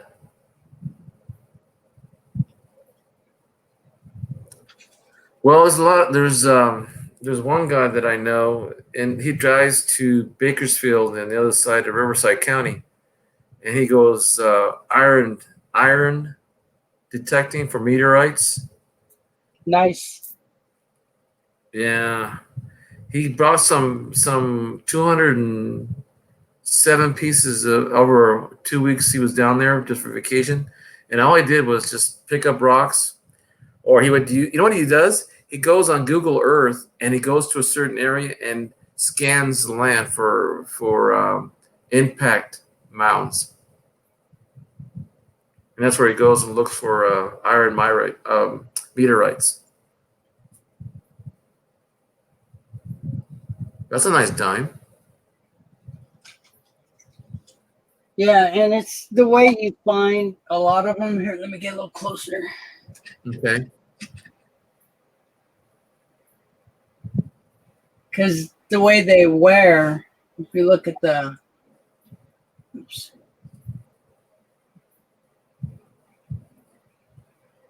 See, the bands on the top are really nice, and the bands on the bottom is really nice, but the one in the middle's gone. And that's the way you normally find these higher grade ones. Normally that middle one just isn't there, keeping it from getting that full split bands. You want to know something? I know why that middle band is worn out first. It's a high spot. Well, not only that, but the way people would put money on my counter, they would hold money in their right hand or left hand, and they would push against the top of the coin or the bottom of the coin, and that center would be where they push the coin. I've seen them doing so many times. Almost every person does it, and I would see them count dimes, pennies, nickels, whatever, because they've got it rolled in their hand, and they just they push it out. And I think that's kind of reminds me that's how they dispense the money from their hands. Yeah, here's a tease for everybody. Get one out of the way. Okay, it's got some spots. It's got some discoloration. You see the split bands on the top I do. and split bands on the bottom. Real nice. Uh-huh. If that middle one was split, this would be a $2,000 coin. Really? This is a 45. 45 is one of those ones that you just don't find the full split bands. And this one's pretty cool because I don't find many that come this close. So, just out of curiosity, Richard, what would that be worth in this condition now? Because of the way it is without the full band, under $10. Really? That much difference? Yeah. Wow. Wow. Placer said he's going to actually build his first detector. Oh, nice. And he's going to do a video on it too. Man, there is money in it for sure. Hectares and coins. People will pay a lot for meteorites. Yeah, I was always wondering why is the iron meteorite such? Is it a rare item also that hits the Earth, or is it just because it's from space, or is it because of the composition of the iron? Because I know it's iron when they find it. Yeah, I'm not sure. Yeah, I was asking both Placer and the Marvelous, because I've seen someone tell me that even a small fragment, a little, you would say 27, 30 grams of meteorite can come up to $200 each.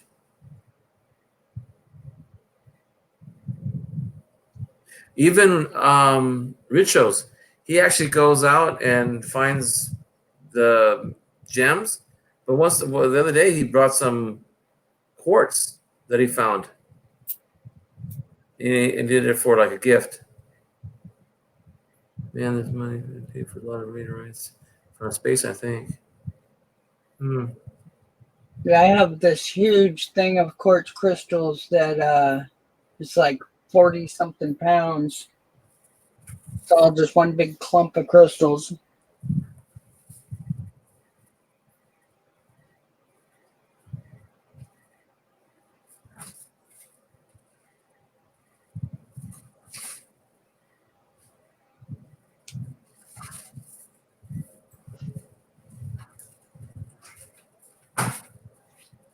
I've got in front of my dad's place. There's 200 acres of grapes, and behind my house there's 1,000 acres of grapes.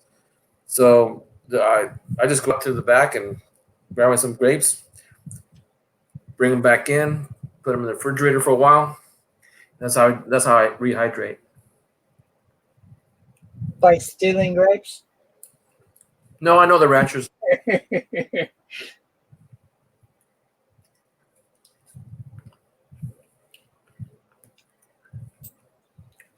I used to leave a couple of dollars on the pegs, but I tell him, the guy behind me, yeah, I left a couple of dollars on your post. He said, I didn't see him. Well,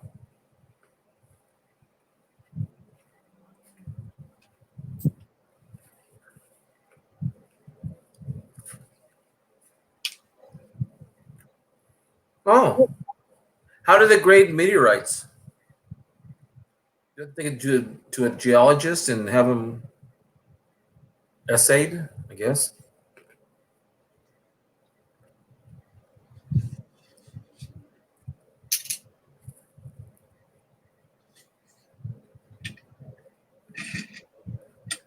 $49 years ago.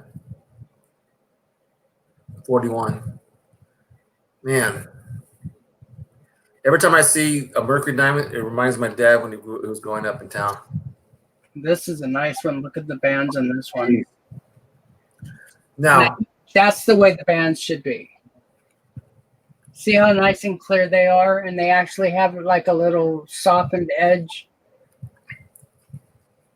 Now, Rich, those three bands, if they're there, is there anything else that causes wear that downgrades the coin itself?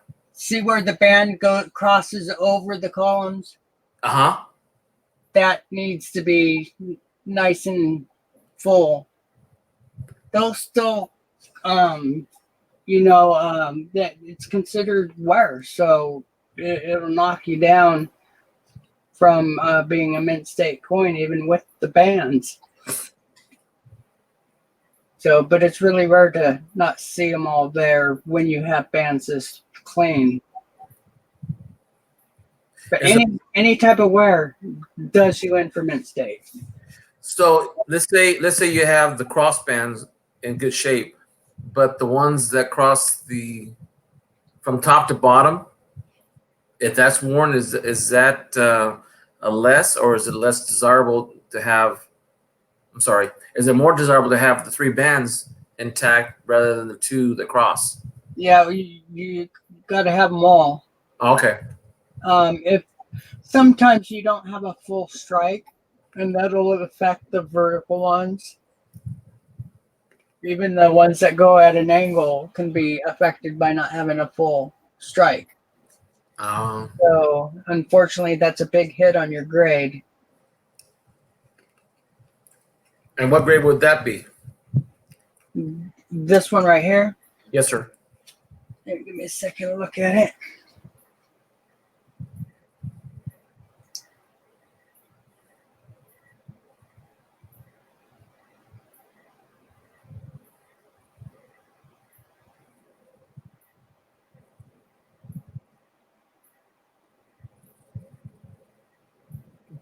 Probably 64.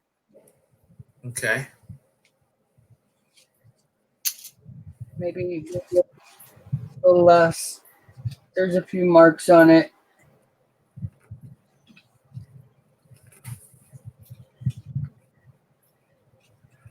Is there something under your chin? No, it's just the way the tone is. Okay.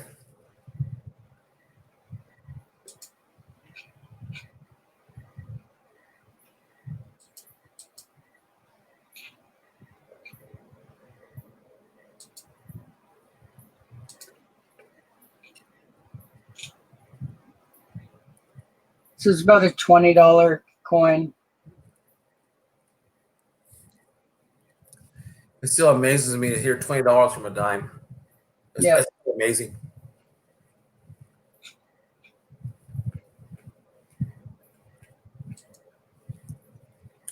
DeMarlis and Glasser really have a good conversation on metal detecting. Cool.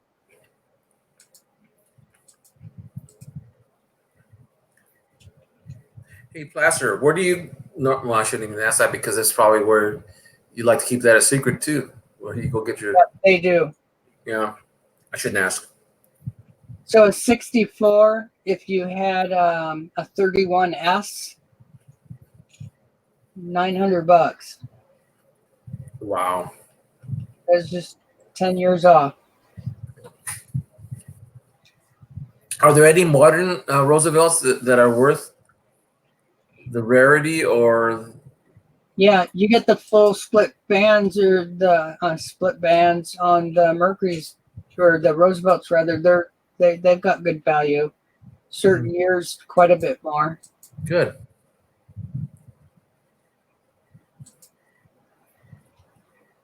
So, and they do, the split bands and the Roosevelts all the way up to the 80s and 90s. So, well, the 80s have value, but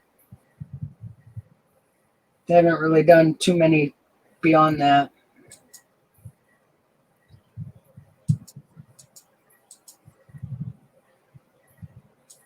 And I have a lot of the 60 ones with full bands. The 61s are still 90% silver. Yeah. If they get 67, they're about 100. About $100. But if you hit 68 on them, which is really possible, they've got 3 for 58D, and it's over $4,000. Wow. I need to start looking at my coins then. Start looking at my Roosevelt before 64. Yeah. Well, even it doesn't have to be silver. Here, let me look up some of the other ones for you. Okay.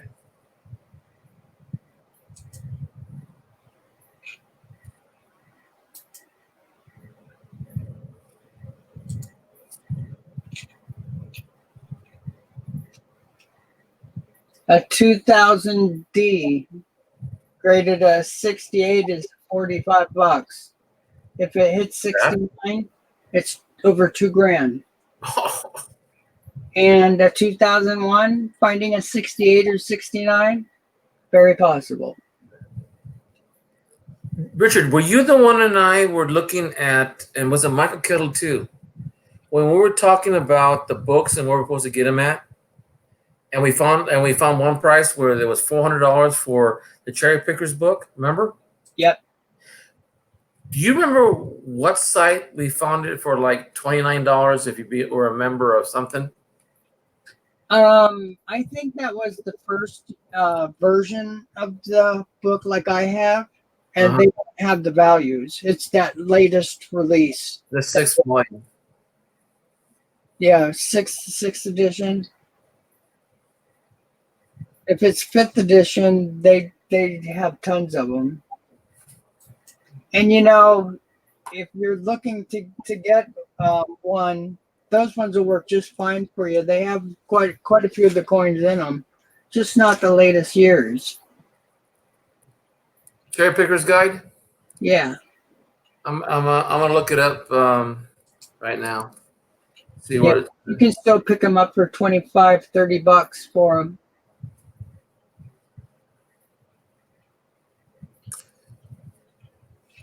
That can't be true right here. Hold on. Cherry Picker's Guide, 6th edition. Oh, it's an ebook. I was wondering why it was only $15. Well, that's not bad considering not being able to get them. Ha! Here's one for $656 from Abe's Books.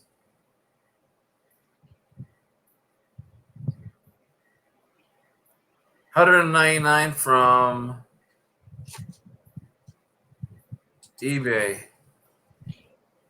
$488 from Abe's Books. Dang. Okay, here's another dime for you.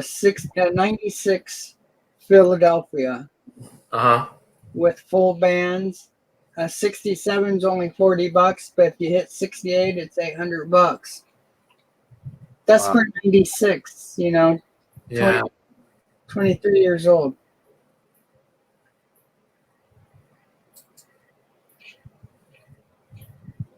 You see, my grandson's father, he's into day trading. That's what he does right now for a living. And he'll make 3%. And that 3% equals to about 96 cents on 10 shares. That's but he's built it over the time. He's built it over time. He's hit some good spots on day trading. Yes, they're all out of print. Here you go. A 2016 Philly with full bands and 68 is $750. Oh, That one's only 3 years old. A 68 should be fairly easy to hit. There's only been 4 turned in, but people just don't know. The only issue here is demand. Demand is low for them. Richard, didn't you also tell me about the 67 Jefferson nickel with full steps? Yeah. And that's a rare one because of what? Because of the minted? Just didn't have full steps. They don't even, here, let me go to make sure I don't get it wrong, but if I'm remembering correctly, they don't even show where it had full steps. They don't list the full step designation for that one. Yeah, 67 just has mint state coins. It doesn't have a full step option. Wow. So if you found one, Exactly. oh my gosh, it would be probably 20, 30 grand. For a nickel. Well, a 67 without the full bands is almost 4 grand. So, gosh, it'd probably be 10 to 20 times that. And that's because people don't know. I mean, they don't hear this knowledge. Well, in this case, it's because the mint screwed up and just did horrible coins. Or there was an issue. You know, sometimes there's an issue where they just didn't get a full strike, so the steps didn't show up.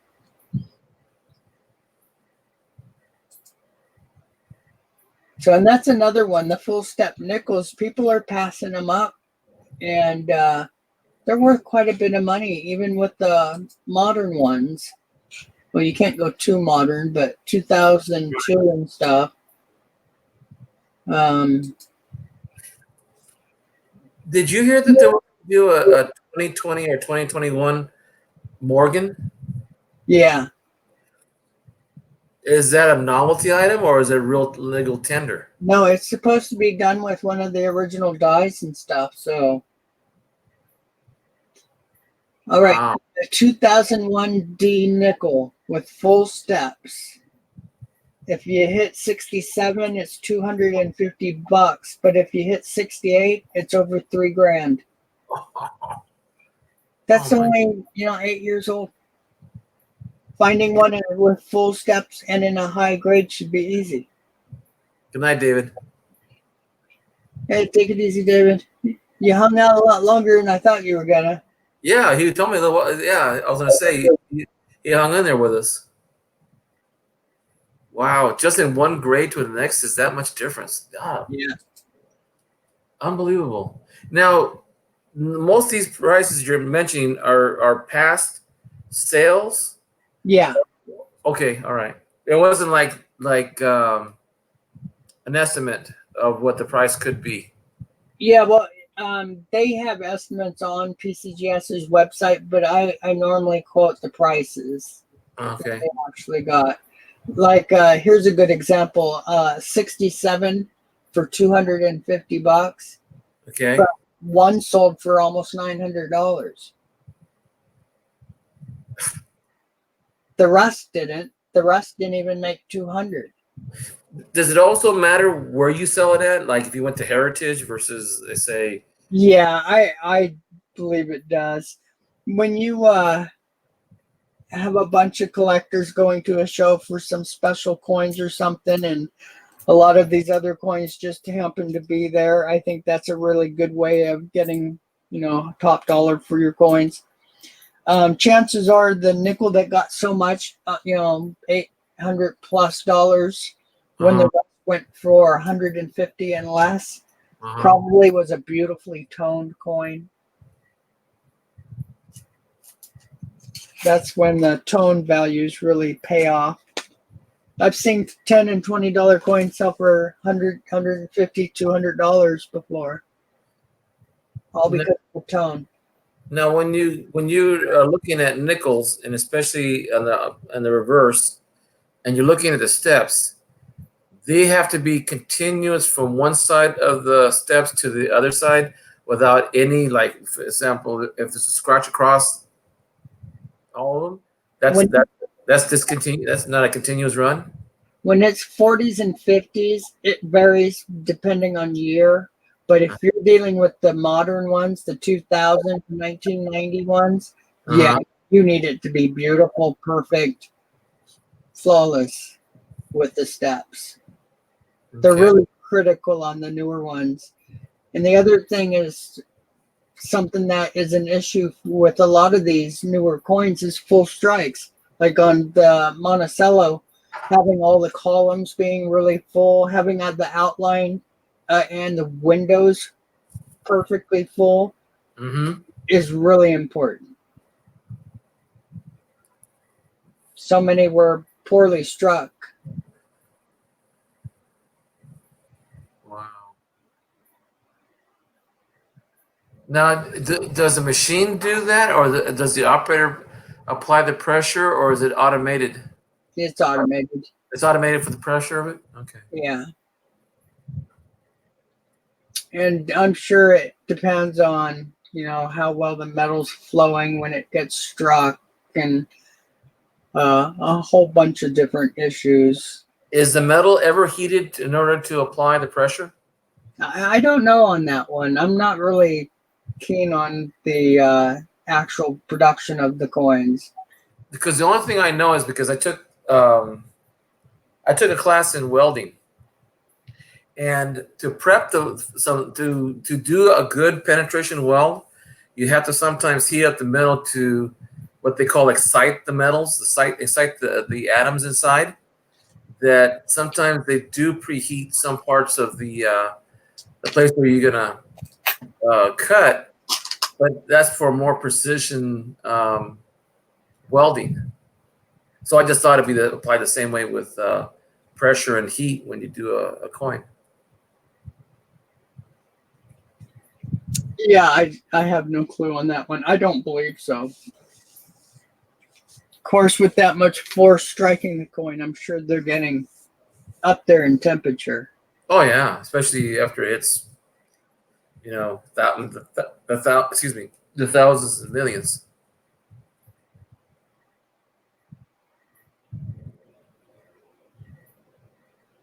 And funny how a 2001 can make that kind of money for even for the 67 to be 250. I find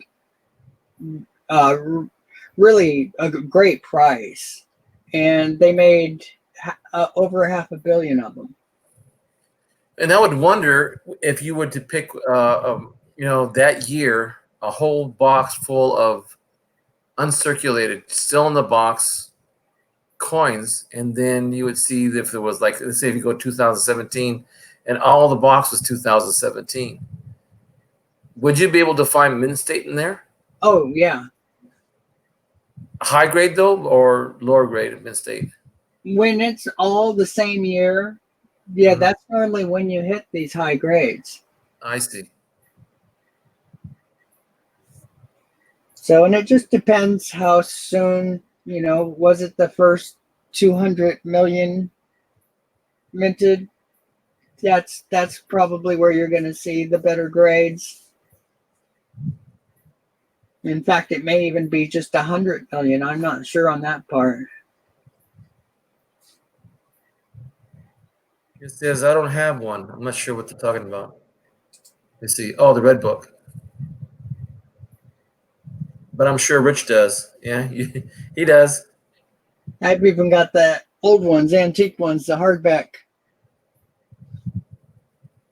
And I've got one somewhere that's from the 20s or 30s, but I've misplaced it. I've tried to find that for quite a while now.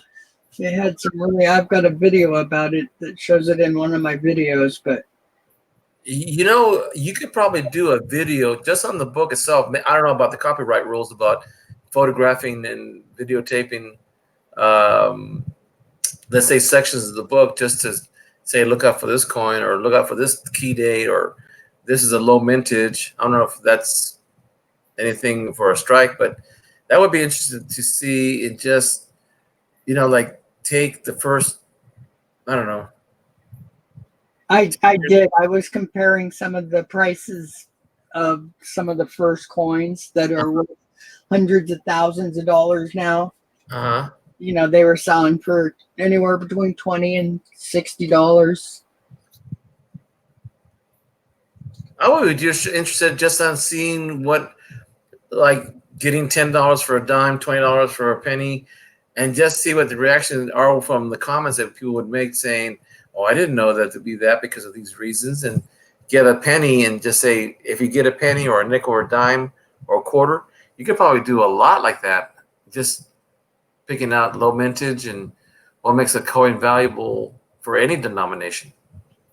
Well, and that's the fun thing too about having a whole bunch of the books, is being able to see the value differences and trying to figure out why some coins ended up being more valuable. Normally it's just, eye of the beholder, and certain coins just catch more attention from certain collectors.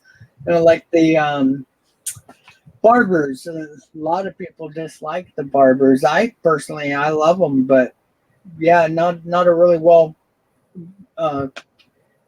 coins. That coin wasn't accepted very well, and there's a few of them through the years, and you see those coins, really drop in value, and newer coins making double or triple their values, and it's strange. Let's see. Yeah, the Marvelous is asking if the author of one of the authors did just pass away, and that's why the books are so yes. full. Away. So, well, isn't Sheldon's last name Wexler?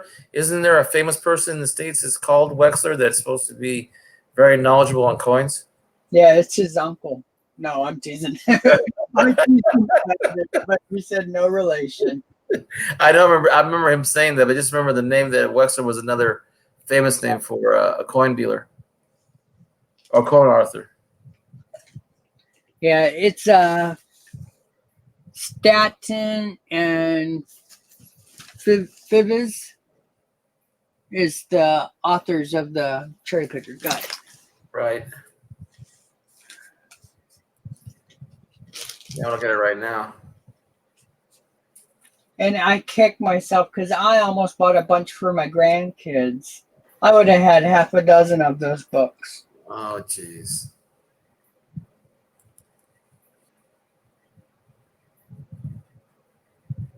Well, the marvelous. I do like school since I'm a school teacher. I like all subjects: art, math, science, history, nursing, whatever.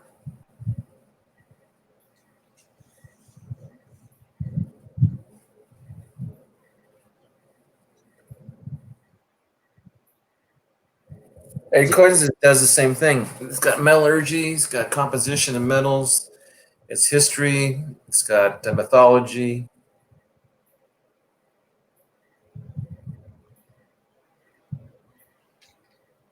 Now, I'm just now getting into the errors and stuff. I've been real slow to that point, and it's a shame. I wish I'd have started a long time ago with the errors, but I looked at so many of my pennies that I definitely know when something's off. When those pennies all got put aside, so I have bags and bags of them. Well, I've got containers and containers of pennies right now. I've kept all the 83 and 82s in a separate container, and I still haven't gone through and weighed them. I got so much of it now. Yeah.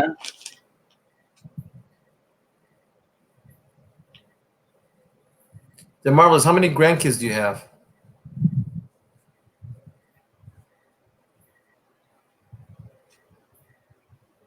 I have 10, and I think Richard's got 10. Yep. I got 2. I have a boy and a girl. What's your composition of grandkids, Richard? Almost 50-50. Oh,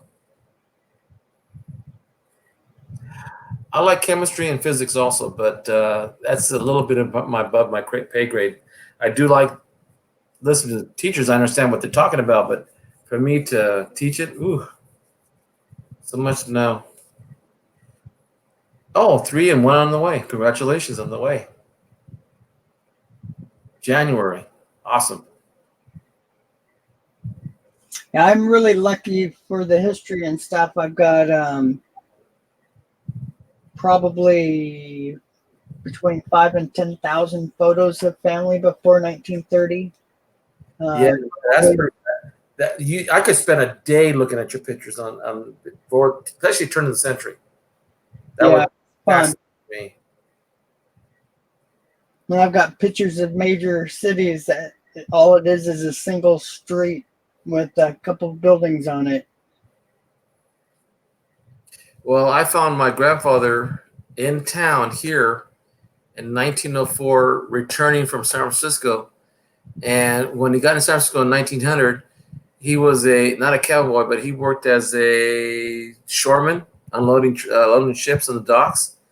And one night he fell asleep, and some men grabbed him, and they tried to Shanghai him to China.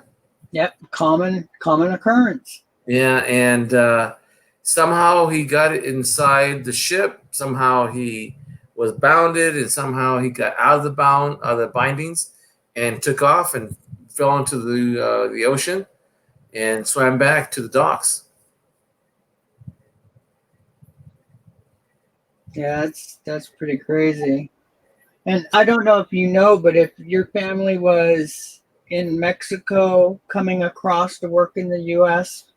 as cowboys and stuff back in the day, turn of the century, they took their photos.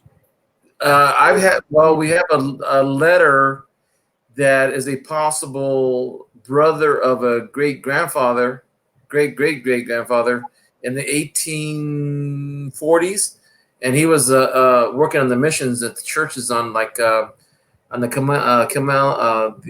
what is it called, the El Camino Real, Uh-huh. one of the ranches along one of them, and he couldn't write that well, so we couldn't really understand a lot of it, but the bits and pieces we can put together. He was in Santa Barbara and also San Francisco del Rey, the missions. Yeah.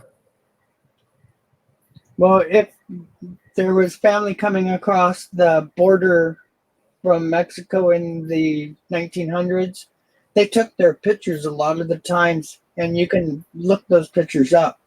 I've got one from the INS. Well, in those days, whatever immigration service was at the border. I've got one of my that looks like, her name is like grandmother, looks like just like her when she was younger. It was 1916 or 1918. I forget which year it was, but they actually have a photo of the three children and herself, and the names match, but they don't have we can't read the last name. If we can figure out what the last name is, then those are my grandparent, the female grandparent, and the three kids. The first three kids of my dad. And the oldest was born in 1912, and the youngest was born in 1916. Can you make me full screen for a minute? Sure. Show one of my treasures here. And it's not coins. Oops, wrong one.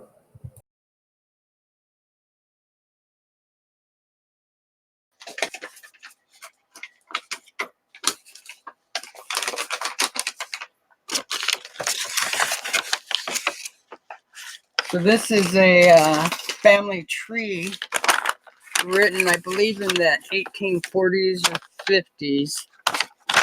And it's the birth and death of one of my great-grandfathers. I think my fourth or fifth great-grandfather. And looks like it's focusing too well. There we go. Taylor was the name.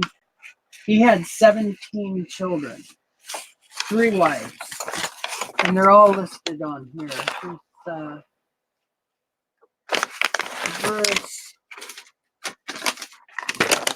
Here's the wives, all handwritten. And I love it because I get on some of these websites and people tell me, oh, he didn't have 17 kids. You have an extra wife in there that a lot of people make that mistake and blah, blah, blah. And it's like, oh, no, you're mistaken. I actually have the handwritten from the man himself. And Benjamin Blythe Taylor, this was one of his sons, but B.B. Taylor was his name. And they were a real big family in Kansas City, Missouri. Owned half the town at one point. But this is the kind of stuff I have. That one's probably 1850s, I think. And then I've got, here's a family tree that was put together by dozens and dozens of families. And this thing folds out to huge. Oops. Actually, I think I grabbed the wrong one. This is the letters that go with it. So, let me check here. I think I got it in this other one.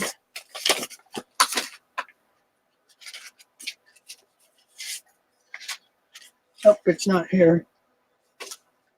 Well, these are some of the letters that I have from family.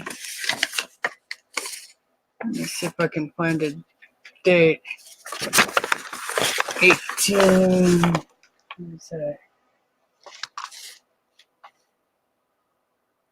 1882, 76, 1876. And I got boxes of these letters. The neat thing is the family sent all the mail back to the main person that was collecting all this stuff. So I have both sides of the conversation for everything.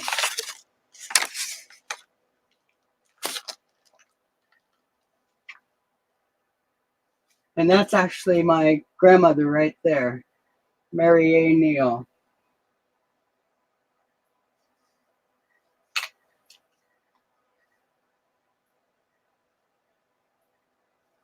Are you still there?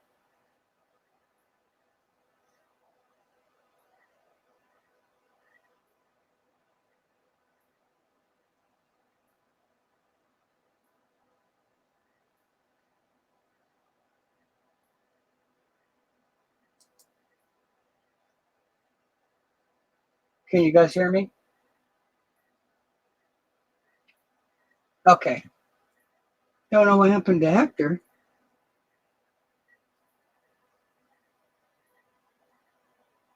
Oh, okay.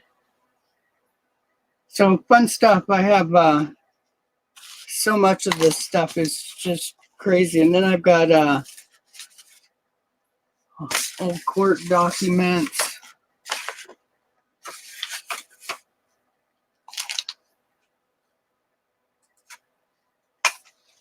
A lot of old court documents and different Oops. pretty cool stuff.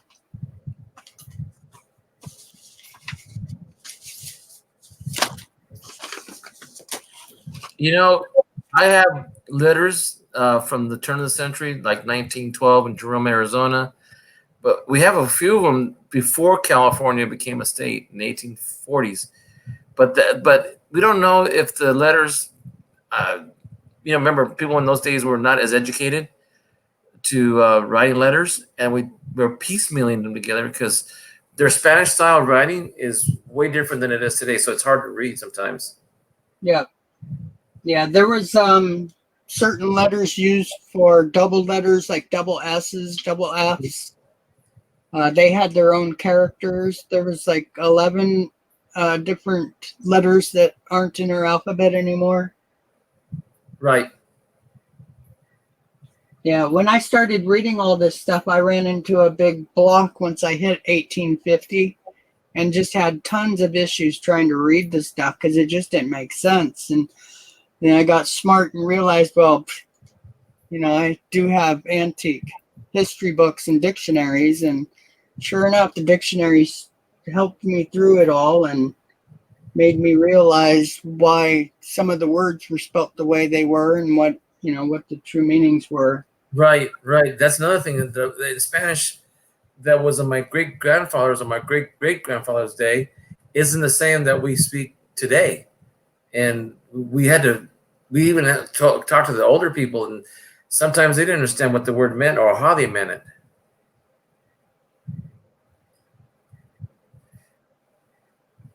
It says the Marvelous says that's cool. I love history. Like that I do genealogy research. Rich Kelly 21. Love doing deed searches and the land ownerships as part of my metal detecting preliminary research on the property to detect. Awesome. I have a lot of metal detector guys in the family, and they asked me to do some research and give them not the best places to look, but the best eras to look for. And the 1900 to 1916 is really a great time. There's so many really rare coins. But back then, people were leaving pennies on their mailboxes out by the street. And when a wagon goes by, imagine it, not staying where it was put. They were friends with all their postmen. So, if you had a letter to mail and didn't have a stamp, it was no big deal to leave a penny out there. He'd just grab it and put a stamp on it. That happened a lot. My cousin started searching around the street edge in front of these houses and started finding all kinds of pennies. So unfortunately, the pennies don't do too good here because of certain minerals in the ground, but I know they do okay in other areas, and even nickels from that era. There's a lot of really neat dates, better values and stuff. There's a lot of fun doing the research. Yeah. Yeah. Supposedly, my wife's family, they're Cherokees, and they were in Oklahoma and also in southern Texas, and they have some old deeds, but the matching ones didn't, I guess, did not match up with the ones in Texas because I remember. Oh, okay, yeah. A lot of older people don't know how to do cursive write. My vice principal, I sent him a note in my cursive handwriting, and he couldn't read it. He said, "Pretty handwriting, but I just can't read it." So he told me. It's a shame. Oh, this was actually one of the old family trees. I just didn't unfold it enough. Have you digitized any of that information?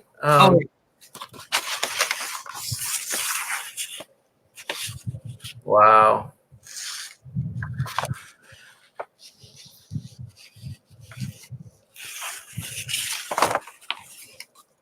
Yeah, and there's actually a tree drawn on some of it.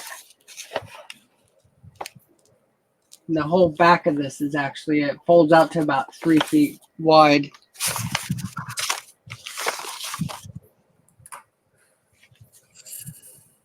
And the best part is the photos. The photos, my fourth or fifth great grandmother was part of the Eastman family. And Eastman actually saved Kodak back in the 1860s or 70s when photography just started out. Kodak was really big, but had some issues. And by 1870s, they had, grown too big for themselves. But Eastman came in and fixed a lot of their issues that he had patents on that was holding them up. And they made a fortune together. And my grandmother actually did all her own photography and all her own developing and did thousands of photos. Before 1870, I probably have over 1,000 photos rather easily. And it grew more and more every 10 years. It's ridiculous the amount of photos I have. The Marvelous Digging wanted to know, did that say 1862? Yeah. Yeah, it's my stuff goes back to 1799 is my oldest letter. Almost as old as our money, our coins.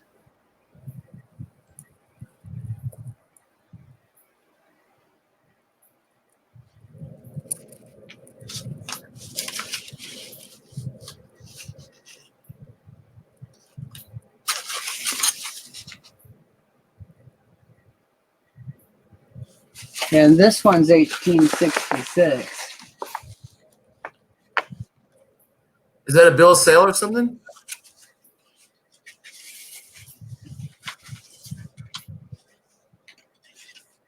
It's Office of the Clerk of the Board of Supervisors for the state of Iowa, Woodbury County.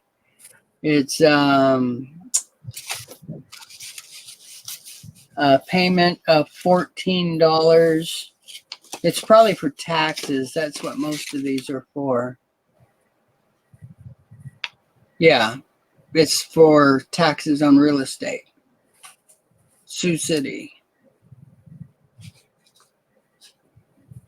For the years 61, 2, and 3.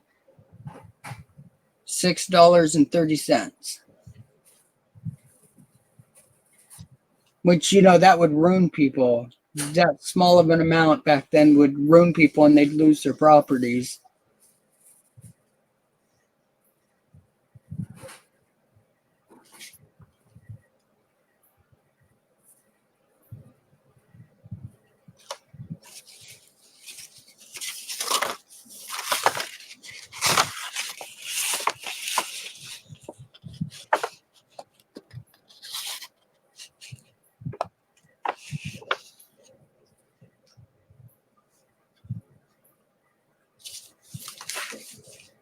Yeah, I'm lucky I got into photography as a little kid. My grandfather had his own darkroom and professional equipment.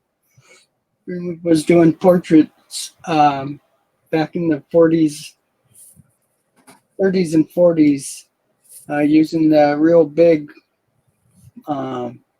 large format cameras like Ansel Adams was using. So that's how I learned photography, was through my great grandma and my grandfather.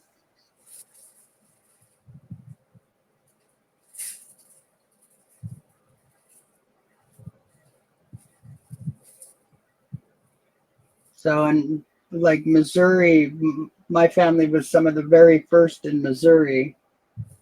Some say it was Daniel Boone's family. Some say it was the Clay family.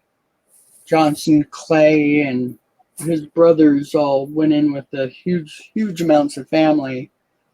They were on opposite ends of the state. One of my grandmothers was one of the first females born in the state.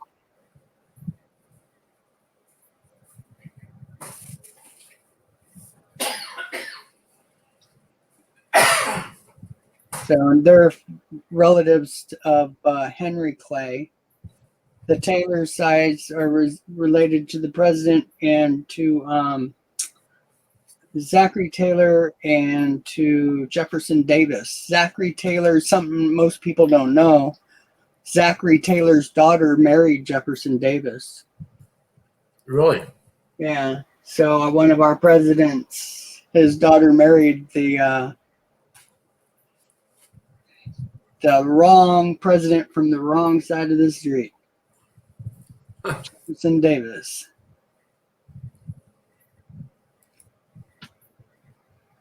The one that was leading the South in the war.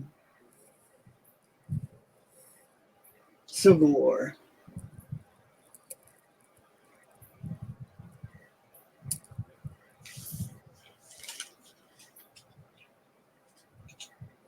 Yeah, I should do a thing on some of my photos and my paperwork. And I've got a huge collection of Civil War letters too that aren't family that I collected as a young man, and have a huge box of them.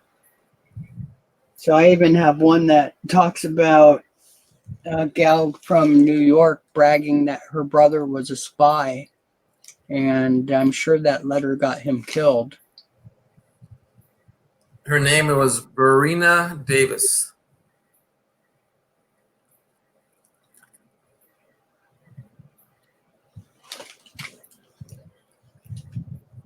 She was the second wife of Jefferson Davis.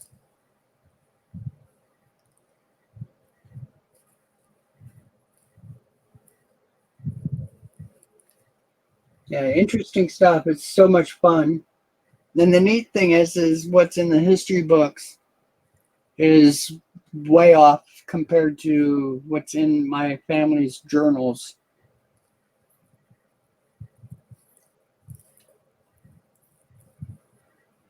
Just like Sacagawea and that story, they say that she found her brother while they were on there, or met up with her brother when they were on the expedition, and that they had picked a group that she was part of. But the story that my family has, and that has been in many newspapers back in the 1860s, was that Colonel Richard Sparks, one of my family members, was kidnapped as a young boy, 10, 12 years old. And Sacagawea was also kidnapped. The Indians would kidnap people to replace children that were killed by other tribes or groups of people, to replace the loved ones lost. And they grew up together for several years and became best of friends. And then when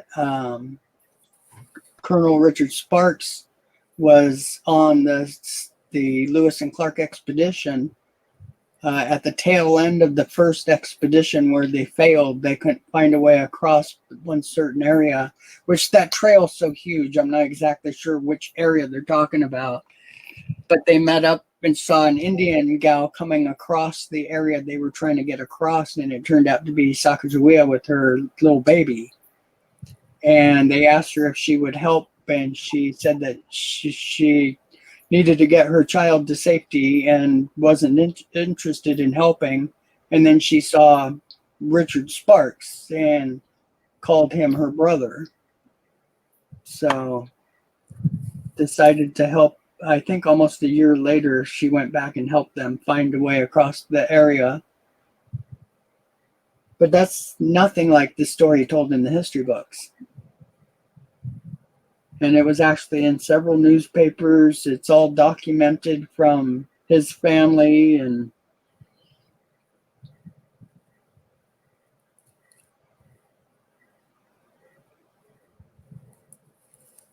That's all interesting. I could live on history. It's fun. yeah, Good night, Bogus. Vein of gold, A, and silver.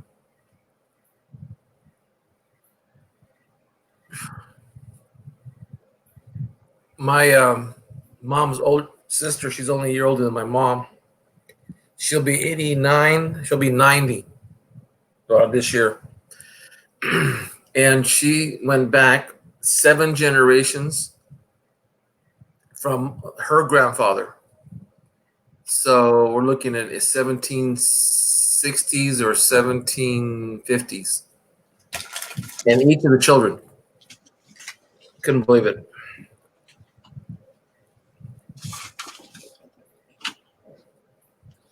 Placer, I like National Treasure with Nicolas Cage. Movies like that.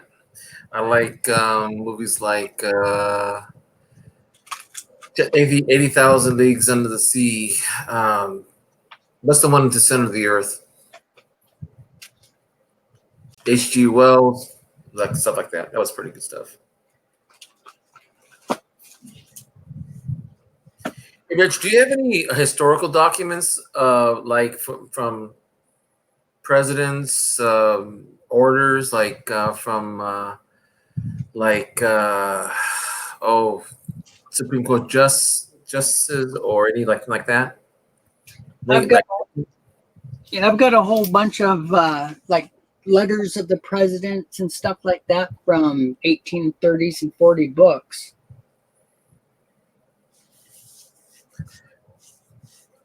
I almost bid on John Kennedy's watch. Oh, I remember you saying. I would have loved to have gotten one like that, and I still plan to get one. But I want the authentic, not the style, not the brand, but the actual one that he wore. Yeah, that'd be pretty crazy. Yeah. I wouldn't mind a campaign button from Lyndon Baines Johnson.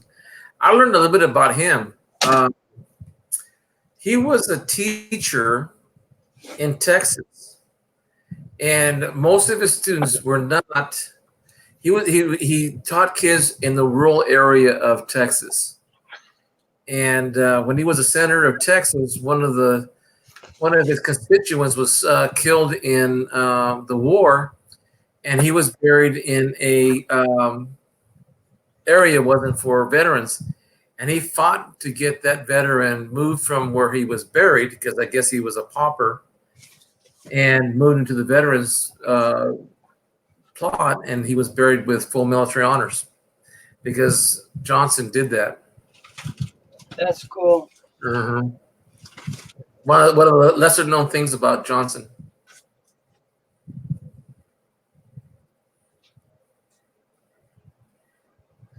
I sleep the TV on.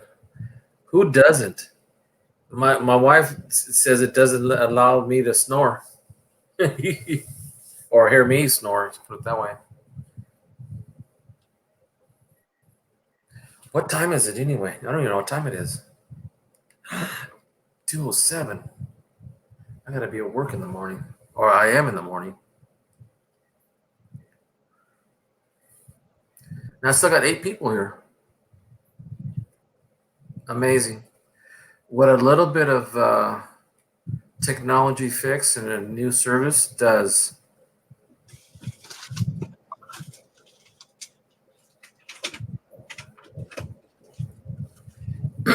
The only thing I don't see on here is comments at the end of my live streams. Do you get any comments at the end of your live streams, Rich? Yeah. You do? Yeah, I don't get. Not a whole bunch, but I get a lot of views after. Yeah, I do too. But I did a small video on a test run today. I did this one. I'm putting together right now my video so I can do my comment because I got to get that done. I was supposed to do that tonight, but that's all right. I'll get it to him tomorrow and send it out.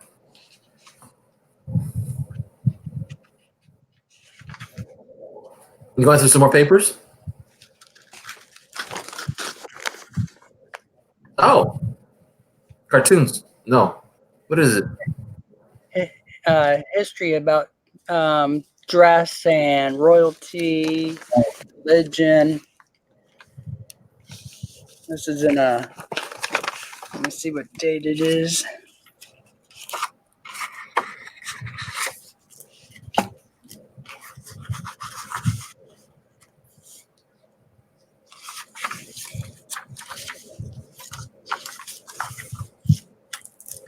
Pastor, I'm interested in the future, the present, and the past. I've been a history nut for all of it. What becomes the past becomes the present. What becomes the present will become the future. Can you see the date? 1844. Wow. The Encyclopedia of History. Only one book? Or is that oh Yeah, my goodness. it's just one book. It's huge though. I was gonna say that's when you pulled it up, I saw how big it is.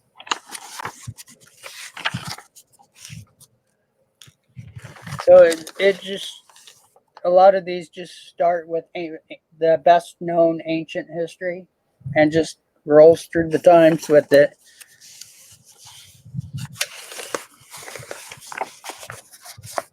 So here's something neat. That leaf's probably 200 years old. Wow. 175 years old. Did someone use it as a bookmark? I'm not sure. I think they were just pressing it in. It might have been a keepsake.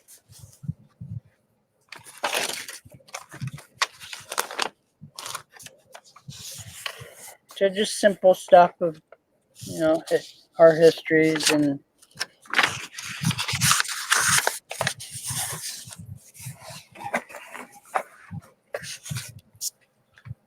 not bad detail for 1840s. I wonder what happens to all the old pictures like that, like this.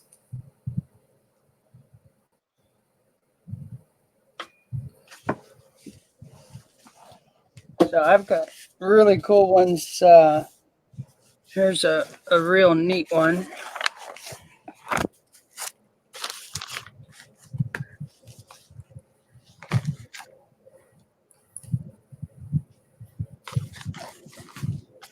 The first century of the United States.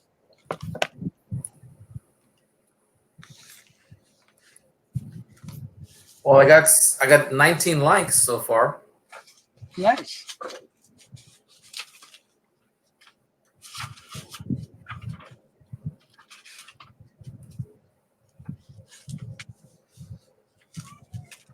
This one's not as old, but boy, this one's a great read. 1875. From the discovery of America to the end of The first 100 years of American independence. Wow. Do you remember, Richard, the first time we started talking, you said about I love history, but it's history of a point of view. So, and you said, I said, yes, I understand because it's whose point of view. Yep. Sometimes knowing the wrong history is almost as good as knowing the correct history. American Indian and what? Other folk dances. This is Really? just a book of dances. Native American dances? Yep. Oh, photographs too.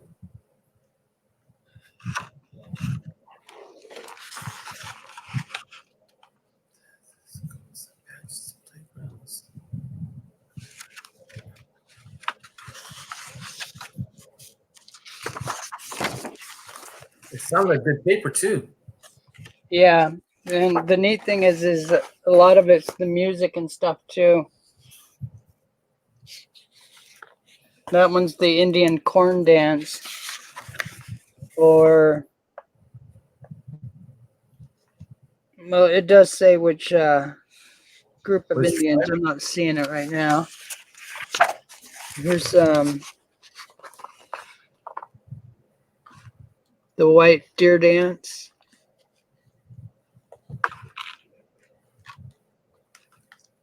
Wow.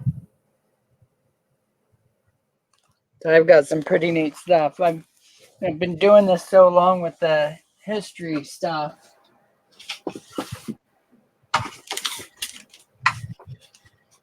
You got a $2 bill and a sleeve right there between the shirt and another book.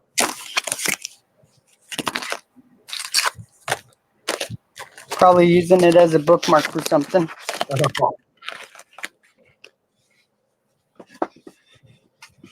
had a red seal on it.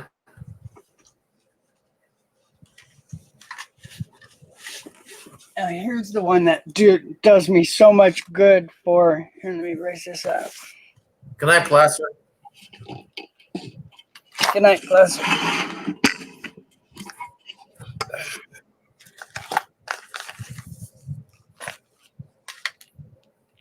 A biography. An encyclopedia biography? For Massachusetts. Oh. And the neat thing is if your family name is in here, it goes back to the beginning of U.S. history. And it's all by family name.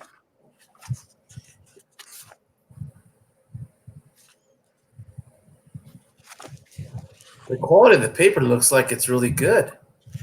Yeah, I was really careful on what I was buying. I didn't care what the outside looked like as long as it didn't smell and was really clean on the inside. I didn't care. Hooker. Is that paper in between the pages? Yeah. Is that bounded with it or is it added to it? It's bounded. It's the original. Wow. So it gives all judges and all political or religious figures.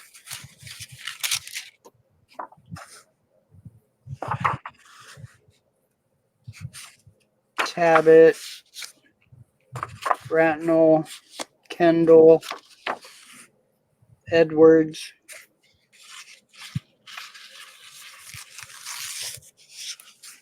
Even gives monuments.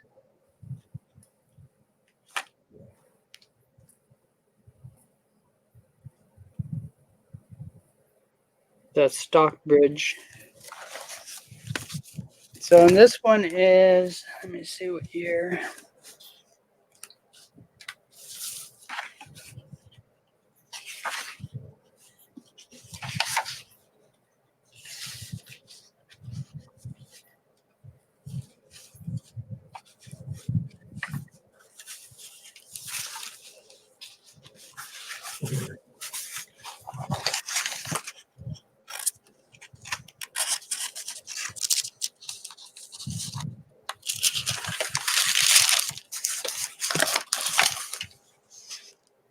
In 1916 for this one, which is great because sometimes you get a little older.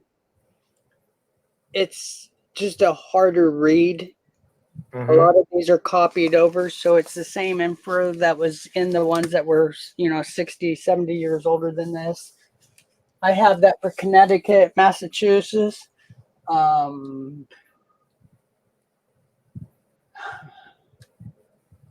got New York and I think Maryland. Not Maryland. Because it's one of the original states.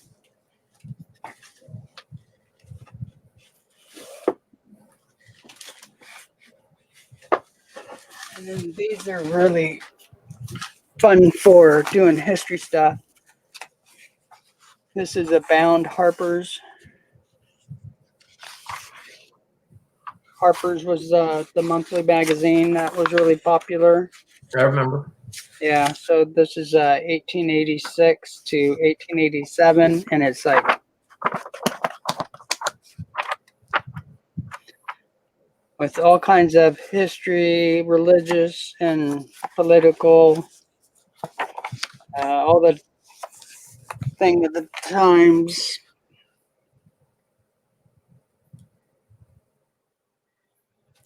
Nice. Some of it's even like little love stories and stuff like that. It's pretty hilarious to read through. But you can find those bound sometimes. They're pretty neat to get because if you have the original stuff, they're normally pretty tattered.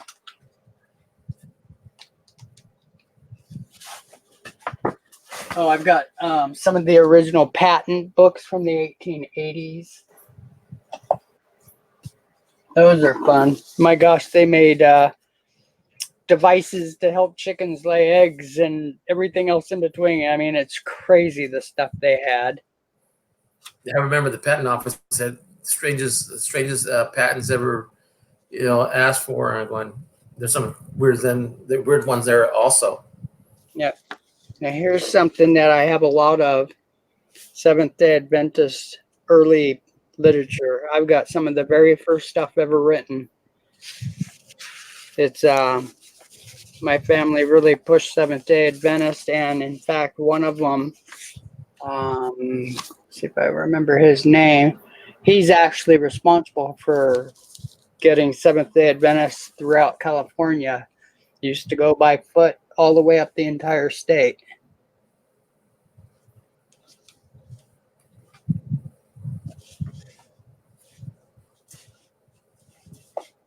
And then stuff like this is fun too. The original Gulliver Travels. Yeah. When you read some of this stuff, oh my gosh, it's so funny because, Gulliver Travels is fun. This one's 1864. But I have like Swiss Family Robinson. It's the same era, 1860s. They ate everything from the mice to every bird that flew, and that's all they talk about is what everything tasted like. And the story that we've seen from Disney has nothing to do with the original story. No. Even Pinocchio was different.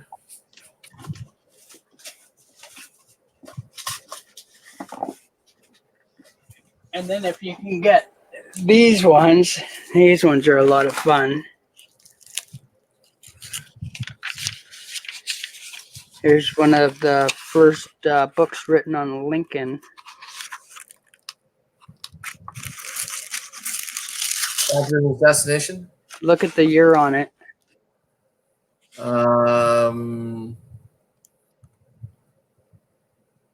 1866, 2 years after he got shot. A year after he got shot. Yep.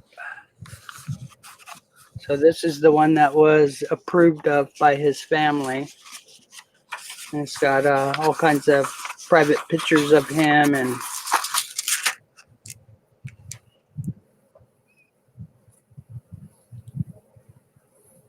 some of his writings are in here. It's pretty in depth. It's almost 600 pages. Here's another one of the books that they're making an ad for. I've also got the photo one that has all the gory pictures of the Civil War. Oh. That one's huge, and it has both sides of the battle at all the major, both sides of the, the soldiers and all the different battles, and showing some of the battlefields. Oh my gosh, it's horrid. Mm-hmm. I remember seeing some of those photos where their animals were bloating up and men were too, and stacked in lines because when they were shot, they were walking towards the fire, and the return fire was exchanged. It was straight lines, like it's unbelievable.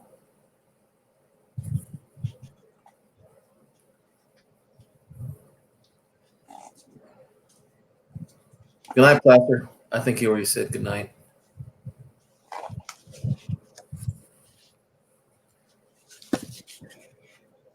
Hey, Rich, about 7 more minutes. I think I need to call it a night. I got to at least get 4 hours of sleep before I go to work tomorrow. All right. Missouri Anthology. Now that would be interesting. And this one's signed by the author. Is it dated? 1932. Yeah, and she did tons of history. She's, I believe she was family. So I have a lot of places marked that has my family's history in here.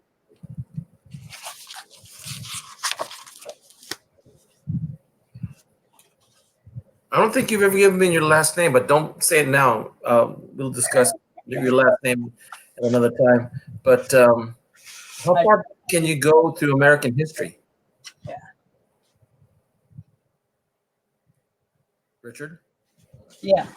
How far can you go back in your American history? All the way.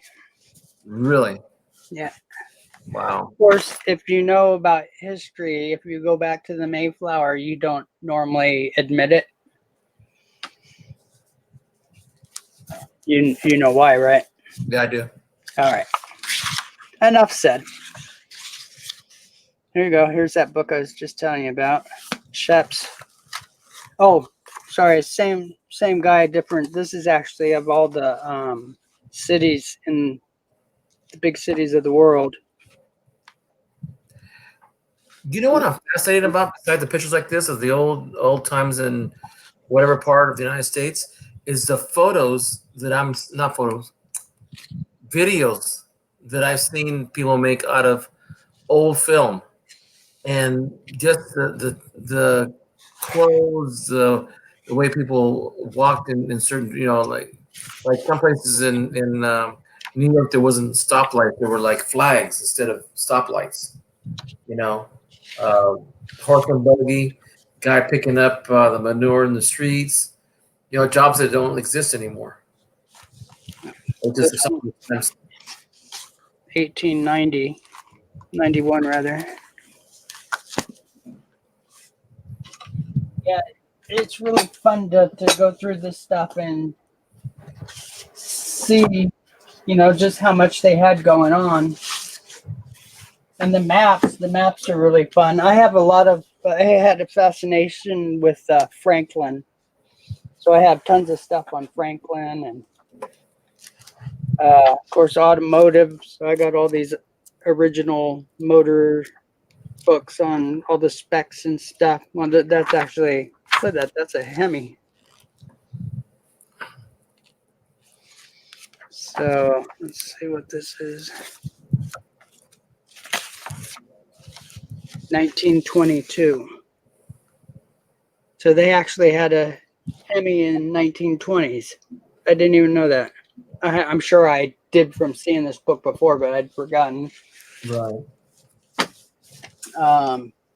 McKinley, Sherman. I've got books on all of them, especially Franklin. I've got tons of really good ones on Franklin. He was actually a really odd fella.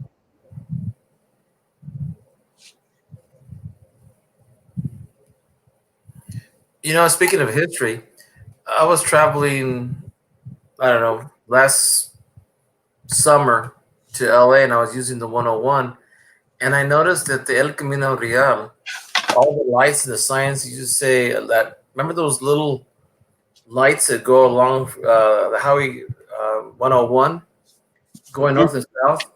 The markers are gone, and very few of them have the marker that says El Camino Real, and the lights are either not being used anymore. They're missing in between. I used to remember there used to be a mile marker every mile. There would be a light that says El Camino Real, or the lamp would be there.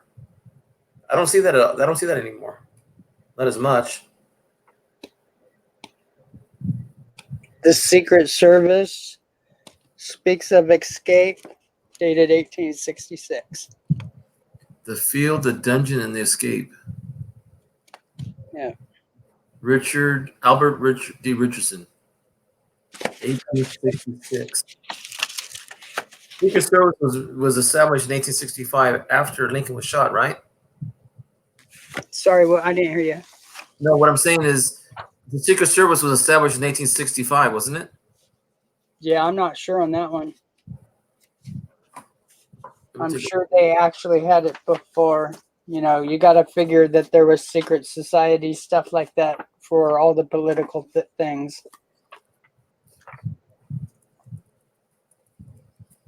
But that one's a really interesting read. There's a lot of really neat stuff in that one. Secret Service was established July 5th, 1865.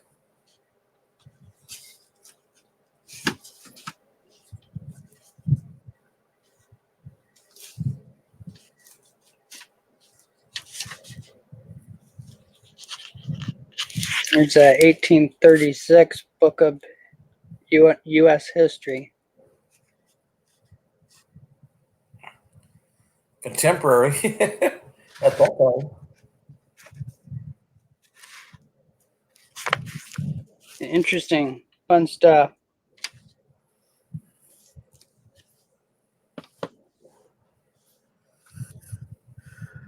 Okay. I'm getting really tired now. I tell you, Rich, it was a pleasure, an immense pleasure. Yep. Talking with you. Ooh, what's this one? 5 weeks in a balloon. Journeys of Africa. Isn't that 80 days around the world? It's Joel really, Burke. yeah. That's where I got the name from. Awesome. Now you woke me up. I've got so much. It's crazy. I have so much packed away. Please, anytime you have time, please, I'm interested in all kinds of history, coins, any kind of subject you can think of. I am interested in almost everything. Yeah, me too. And I've got Mark Twain. I have dozens of Mark Twain books. I even had one that was worth $11,000, but it got stolen from me by family. Oh no!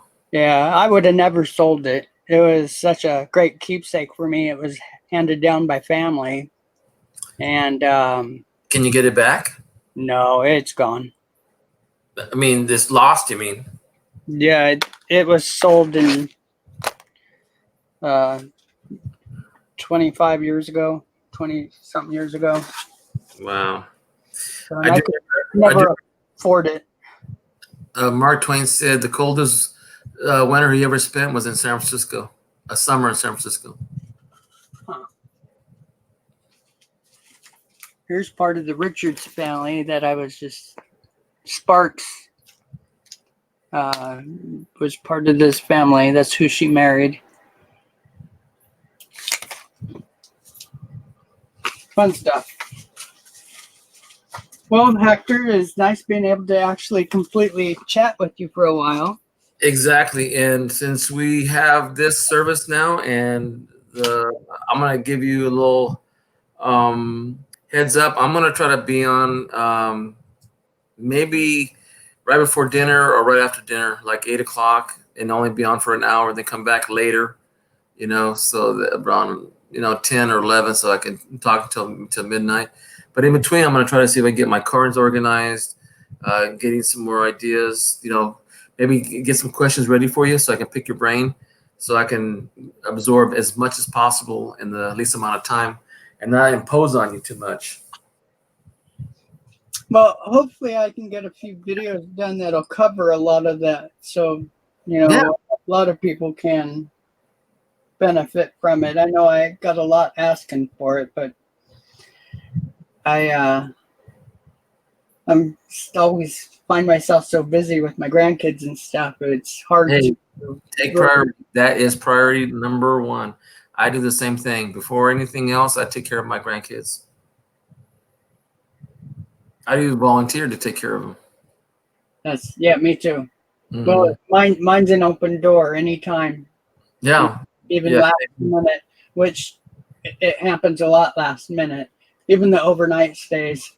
Because sometimes my kids will take off to other families, that are a couple hours drive out of town, and they just don't want the baby going that far late at Oh, night. yeah.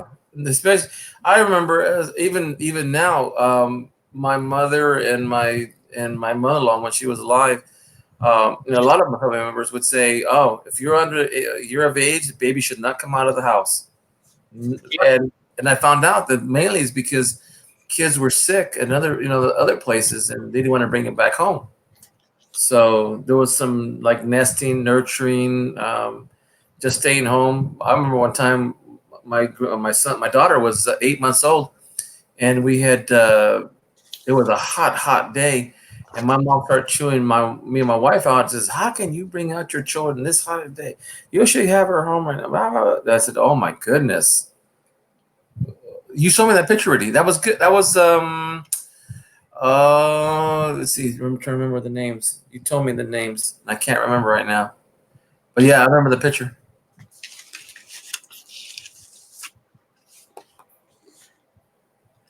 Hey, the Marvel is still with us. Are these the sisters or the brothers? This is actually part of the Taylor family Okay. that one older letter is from. But I mean, look at the hat. Look at how I fancy know. it is. I have all my pictures on computer because I made copies of every old picture I can get around the turn of the century. Uh-huh. But I don't know how to display them here. Yeah, you'd have to share your screen while you're running like a screen show or a slideshow. Now, does he look like the captain of a boat? Yep. Yeah, works his entire life. Great. What's that? Great. Grandpa Richards. Oh, okay.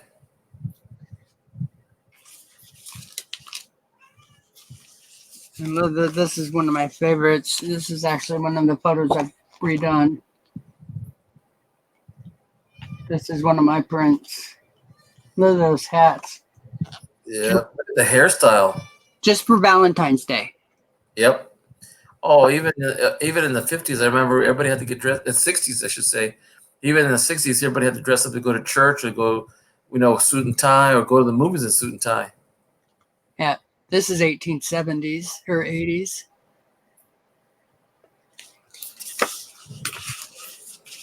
Yeah, fun stuff. I can go on all night. The Marvelous says, "Good night, you two. I have really enjoyed this for sure. Hector's interest in coins and Rich Kelly. Same here, Hector." Thanks, guys. Yeah, same here. Same here, Marvelous. Del Marvelous. That's one thing about this community. There's a lot of good folks here. Yeah, there's some crudeness and some lack of decorum, but for the most part, I enjoy this.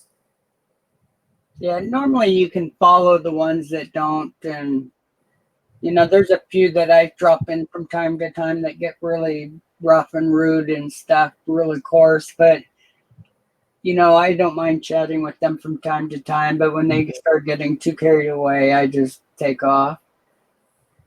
And then there's a lot of groups that are, minding what they say, because a lot of them are monetized, so they have to.